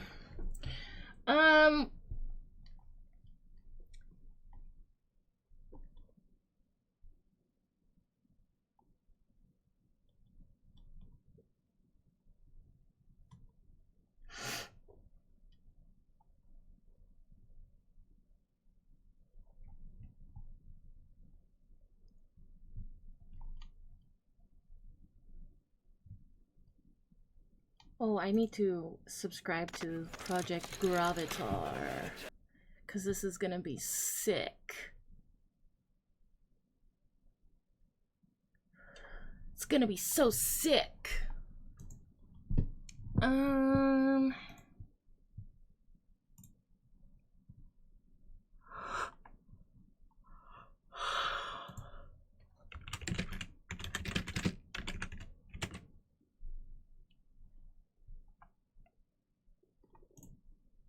So there's a new Ghostbusters movie coming out, and for something related to one of my favorite franchises, it may be expected that I review it, but instead of a review, for once, I'm doing something a little different. A non-review. I'm sorry! No! No! Why? Because I refuse to watch it. Do you really hate me that bad? What's going on, everyone? Jeremy here from The Quartering, and if you've watched my channel for any amount of time, you know that when pressed, I would probably say my all-time favorite YouTube channel on the planet is Angry Video Game Nerd. Every Christmas, I pour through his 12 days of Ishmas playlist. I absolutely love the nostalgic feel, his passion for editing, the practical effects that he uses. I get even it, though but I they like don't, him too, but can you get to the there's so point? few YouTubers these days that you could say that about. Well, this is the second time, by the way. Now the internet is raging about Angry Video Game Nerd. Apparently it's his fault that Donald Trump got reelected in 2024. Something about his his refusal to do an all-female Ghostbusters movie review. Okay, first of all, how old is that all-female Ghostbusters movie? Like, that's a long time ago. I don't even know how these people, like, get through the day with this level of derangement. Not that James would ever want me to defend him, but I will in this particular case, because he is one of the few YouTubers that has truly remained dedicated to his craft, and I look forward to his videos now as much as ever when they come out. By the way, this video is sponsored by Coffee Brand Coffee, my coffee company, in business several years now. We roast all of our, also have our 12 days of Christmas and our full lineup of organic. Give our product a chance. I really think you're going to love it. Now, there's this tweet, Fire Alarm Puller. 4.2 million Let's not views. pretend Fire Angry Alarm Video Puller. Game Nerds hateful It's a pretty sick name. Let's just... rhetoric and crude language wasn't responsible for corrupting a generation of young people. What? Literally what? Angry Video Game Nerd, by the way, had just uploaded Nosferatu review, which is incredible. Over 1 million views. I just remember I met Angry Video Game Nerd. I have a photo with him. I used to work at this like retro video game store in Toronto, and he visited the store. I just remembered. Days. His videos, while crude, I keep getting told that women play video games as much as men. So why would his video games his nostalgic video games or videos about nostalgic video games relate to exclusively men? His reviews of terrible games like Glover. His funniest review was Batman Forever, I think. Oh man, it was so funny. That's so funny, that review. SimCity and or was it Batman Returns? It was like a Batman something. It was so funny. Absolutely still crushing it in 2024 when this guy's been producing videos before YouTube ever existed. He used to be a part of Screw Attack. He is back. He joined in April 6th, 2006. Almost 20 years ago, he created an account. Before that, he was creating videos on Screw Attack. Now, if you're not like a, nostalgic video game person, sure, maybe Angry Video Game Nerd isn't your guy. But the idea that these people, 9,500 likes. My dude, bro, in Christ, you press the buttons on the control what you watch on your devices in your home. Oh, you press the buttons that control what you watch on your devices in your home. Adding my dude, bro, in Christ, the things I'm going to say a lot to people now. You see a lot of people in here like, you are a special kind of moron. He has 100% remained silent about anything political. One of the few YouTubers that has. James has, from day one, made videos on his channel the exact same way. You see, are we trying to cancel Gen Z, trying to cancel AVGN? Are buffaloes taking diarrhea dumps in your child's ear? The answer may surprise you. This take stinks like rotten a-hole of a roadkill skunk. Strangers, Down Chill with Drifter, a beer, how's it all going? lyrics from the AVGN theme song. It's true. I saw him dump on Bugs Bunny's face, and now I'm a serial killer. Everybody in here absolutely dunking on these Gen Z idiots. James Rolfe is a guy that has always remained apolitical. I don't know what his politics are. I assume he's mildly liberal. I don't know. But I don't care. It doesn't matter. He definitely is not into the woke shit, that's for sure. He has provided a channel, a bastion for apolitical escapism for years. All this started, by the way, that here's Juliet, trans flag in the bio, Gen Z moron, pronouns in the bio. On the real, this probably didn't help our current chud culture around movies. This was when he refused to review the Ghostbusters 2016 all-female reboot. Did anyone see that movie, the all-female cast Ghostbusters? Tall, cool, and in your life? I don't know. Are you? Yeah, jumped all over him saying he was a misogynist. Cool. This is like at the height of third wave feminism when they still had a tiny bit of power. And all he was saying was, hey, I have no interest in watching any future Ghostbusters movies Who are we because, kicking? You need music. When Harold Ramis passed away, that was it. There was no more making a Ghostbusters sequel. I have no interest in whatever this thing is. That's all he said. He didn't say it was because it was women or because any of that. Background You can even music. see community notes getting them. In this video, Rolf simply states he wasn't going to see the movie because he wasn't interested in it. There was no bias or agenda in the video whatsoever. I was going to give him the benefit of the doubt, but he... I'm sorry, but that Ghostbusters movie, it was too in-your-face woke. I don't know, it just looked really lame. I think there's a better way to introduce strong female characters. I think, even create new stories. Why do we need to use all these old stories and change them? People don't like that. Kick? Who am I kicking? Teddy Roosevelt negotiated the end of the Russian-Japanese War of 1904 to 05. He received the Nobel Peace Prize for that achievement. Donald Trump seeks such fame. Bill O'Reilly has pointed out how FDR and Richard Nixon used control mechanisms to keep government personnel on the policies he favors. He thinks Trump is setting up a personal structure. He thinks Trump is setting up a personal structure so he can do the same. Interesting.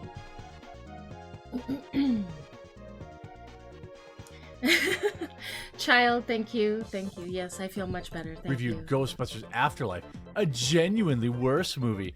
I wonder if he had the reaction to Ghostbusters 2016. I wonder what the culture war at the time made this mid-comedy out to be the devil. These people are all literal lunatics. My dude, you need to seek some mental help in life. Getting mad over a review is dumb. You see, again, this is, by the way, this is November 7th. A day or two after the election. Gen Z is getting mad at Angry Video Game Nerd, which, by the way, his videos are not for them. Coming here for a It voice. would have no A voice about nostalgic what? connection to anything James Rolfe has ever said or done. It's You not see a lot of the quote smashing tweets, the patriarchy unless you're blaming Trump win taking something away from on others. AVGN, Creating but your not own the thing candidate who doesn't do bailed that. out a double R word for BLM and flooded the country I with 11 see. million illegals. Incredible. I mean, these people are flailing. They don't have a lot of power left in the world. You see this person getting ruthlessly ratioed, obviously. A lot of the quote tweets. It was just one tweet about Angry Video Game Nerd. It's not like 2016 sucked. it's not like a Overreactionary whole Twitter bunch of people MFers are when mad at someone him. doesn't want to make an overdramatic It review. did get a lot of views, though, I Zoomers guess. are trying to cancel AVGN for not watching a S-load of F movie. You have never watched a James Rolfe video.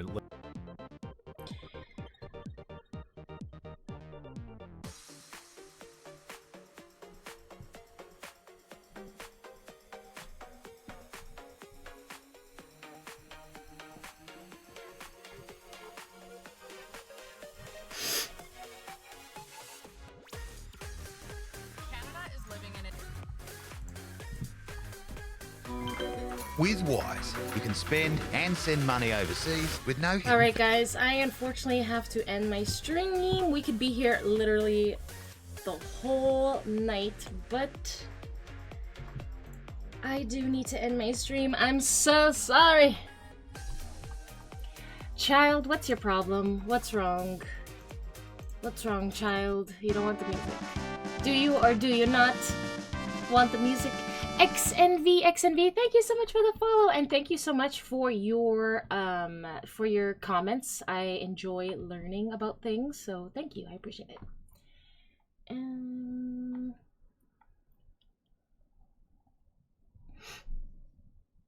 I cannot read.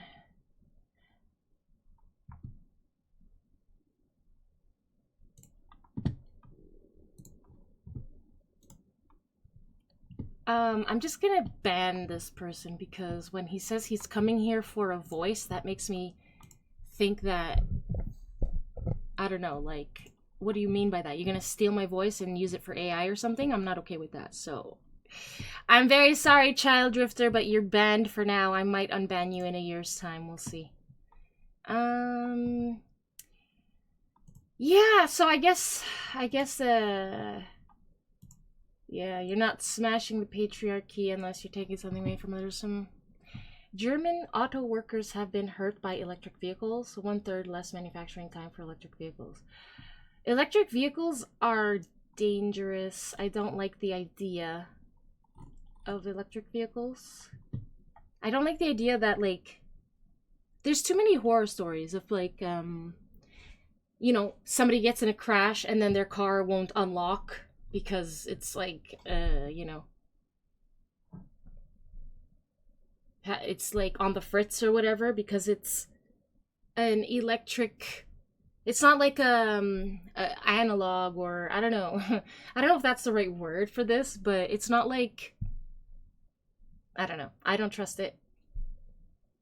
If I crash a car, if I, like, drive my car into a lake, I don't want my car to just, like, lock me in Because that's a real story that happened, apparently. A lady got stuck in water and the car wouldn't open because it's electric. And it, like, got all fucked up because it was in water. No, thank you. I think my next car, my next car, I'm gonna make sure I get one with the manual window, like the manual window thing. Do you guys remember that? We need to go back to that. Back to those days. But yes, guys, I am gonna end the stream here. Let's see. Let's see.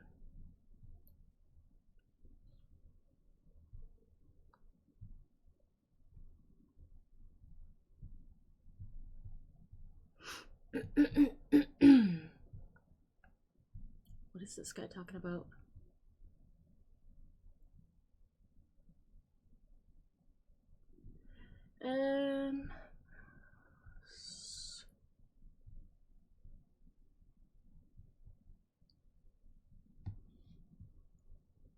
Where is the just chatting category?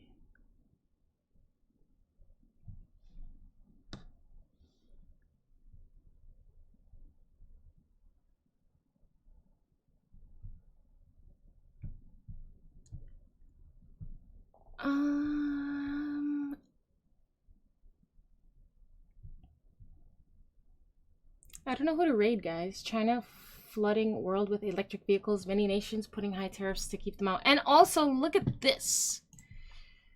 Look at this.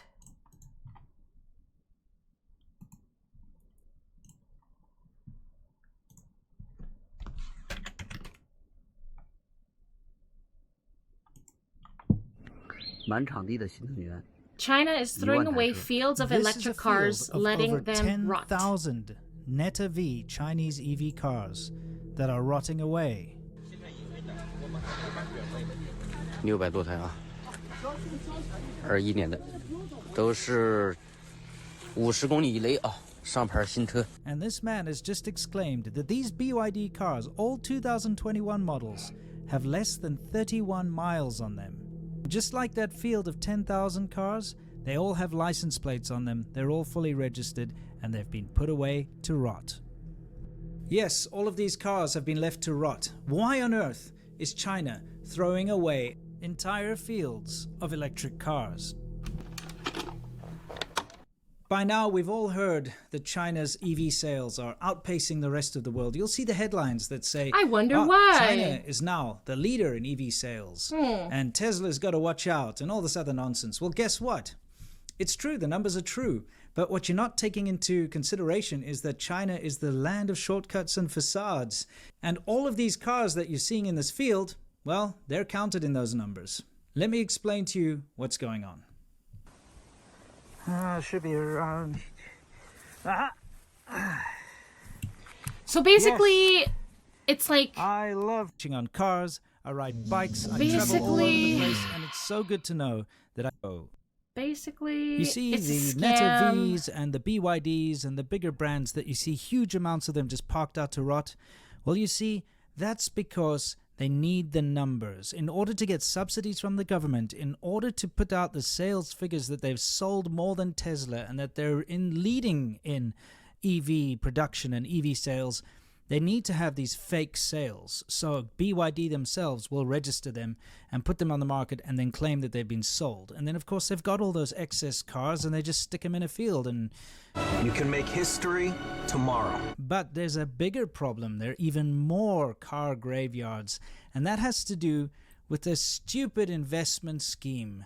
Let me explain. In China, very often you get these fly-by-night investment schemes. Someone comes up with a good idea like bicycle sharing, for instance. And guess what? People jump on the bandwagon. They raise a bunch of investment capital. They start a company. We saw it go absolutely crazy with the shared bicycle schemes.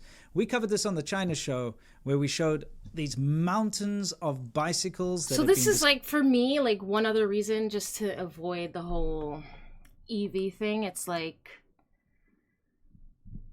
I like hybrids. I think hybrids are the way to go. Cheap labor costs for China with government manufacturing subsidies. Yes. So Discarded because the companies knew that if they pumped these bikes out, they'd keep getting investment. So they just kept pumping them out, even when it wasn't financially viable, because like a Ponzi scheme, you just keep getting your investment money in, and all of these bike companies pretty much shut down except for two. And a lot of the people that started these bike companies ran away with the investment money, never to be seen again. The bicycle sharing schemes kind of came to an end in late 2018.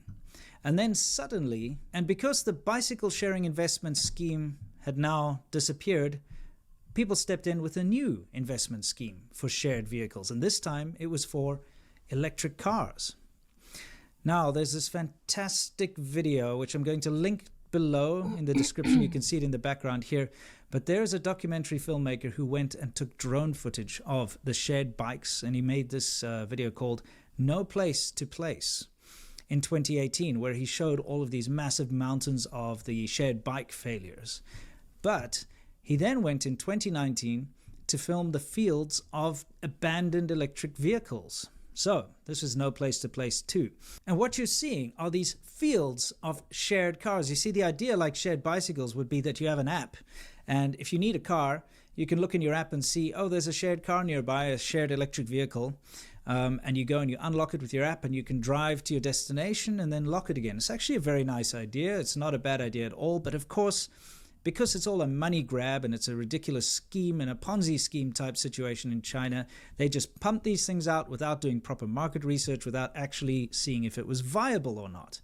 And so the end result is fields and fields of thousands of hundreds of thousands of abandoned vehicles that are now going to rot. Now, this is where it gets insidious. These cars are electric vehicles, and that means they have batteries in them. So not only have you created a lot of waste by developing cars that are not going to be used and that are going to be left to rot, I mean steel and glass and liquids and chemicals and all the rest that goes into it, but the batteries, everybody knows that these electric batteries that are used in electric vehicles are incredibly complicated and require a lot of very dangerous mining and chemical processes to create. There are human rights atrocities attached to making these batteries, if you want to look into it, child labor, slave labor, that kind of thing.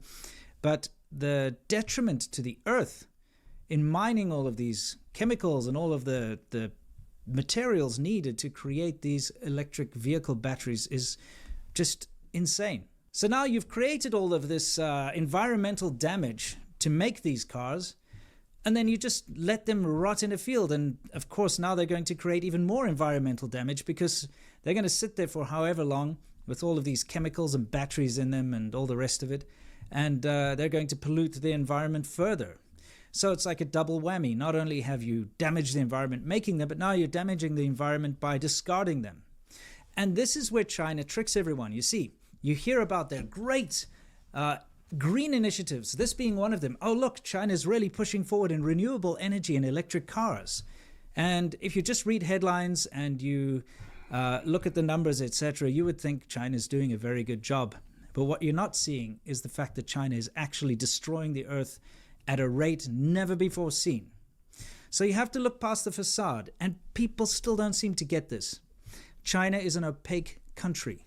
They block all of this information from the rest of the world. You would not be able to just see this. If a company does something like this in the West, you bet your bottom dollar there's going to be a lot of eyes on it. A lot of big news outlets will cover this. There will be, heads will roll. People will have to reply to this. The companies would have to pay some kind of a fine for damaging the environment or for doing bad things like this, like an oil spill or something like that. We know that there are ways to deal with these things, but because we don't see these things in China, nothing gets done. These massive fields of electric cars just sit there rotting. China's green technology initiatives that you keep hearing about are mostly bullshit and a smokescreen to hide the fact that they're doing all sorts of environmental crimes. And remember, it's all about turning a profit. It's not about saving the environment or anything like that. It's a propaganda push and it's a money grab. They want your investment They'll say, hey, look, invest in China, invest in these green initiatives. You feel good, you go and invest your money. It's being used for wasteful projects like this that really damage the earth. So think twice before investing in China. And if you want to find out more about what's going on in China, and I'm talking about up-to-date, down-to-the-wire news, events, and everything else in between, come and join me for the China show on Friday. This is my live show that I do with my business partner. Sorry, I left that playing. But it just, you reminded me of that. Remember China's abandoned cities built but empty of inhabitants? Yes, they have so much of this, like, there's so much that happens that we don't know.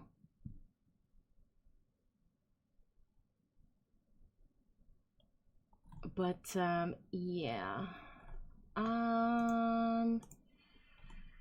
I'm wanting to do a raid. I'm just trying to look for who I can raid at this time, or like what is related.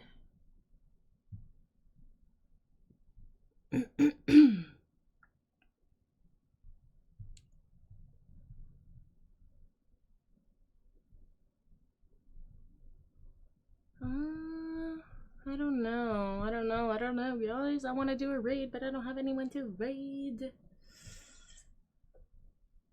Oh, let's raid. Oh, okay, we have a friend here who is just chatting. Let's go ahead and raid Laugh My Ass Off Felly, who is just chatting. I'm not sure what they're just chatting about, but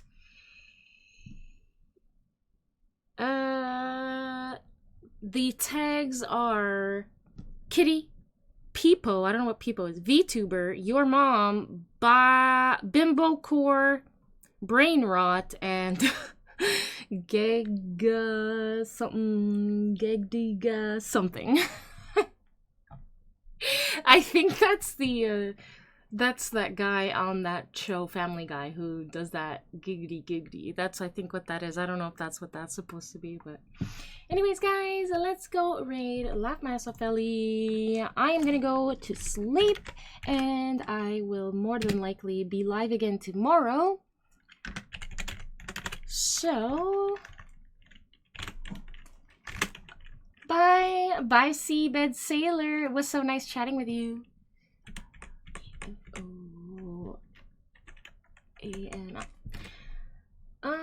It was great chatting with you, and yes, hopefully I will see everyone again tomorrow. Go give lots of love, lots of hype over to Laugh My Ass Off Felly. I'm not sure what they're chatting about, but they are a friend of the stream. And also, I want to say, sorry, I'm like all over the place here. I want to say thank you again, XNVX, for the follow. Ellie, thank you so much for the raid again. You're the best. Saltbro, thank you for the follow. From Balkan, thank you for the follow. Marcus Daly, thank you and so much for the biddies. I really appreciate it. And Jennifer XK, thank you for the follow as well. Thank you all so much for hanging out with me. I hope that I'll see you again soon, and yes, I hope you had a good time. Thank you again for being here, and one last thing, thank you, Molotov, for being a patron on my Patreon. Thank you. Alright, guys, I will see you next time. Take care, Cosmic. Take care. It was nice chatting with you. Alright, bye, guys.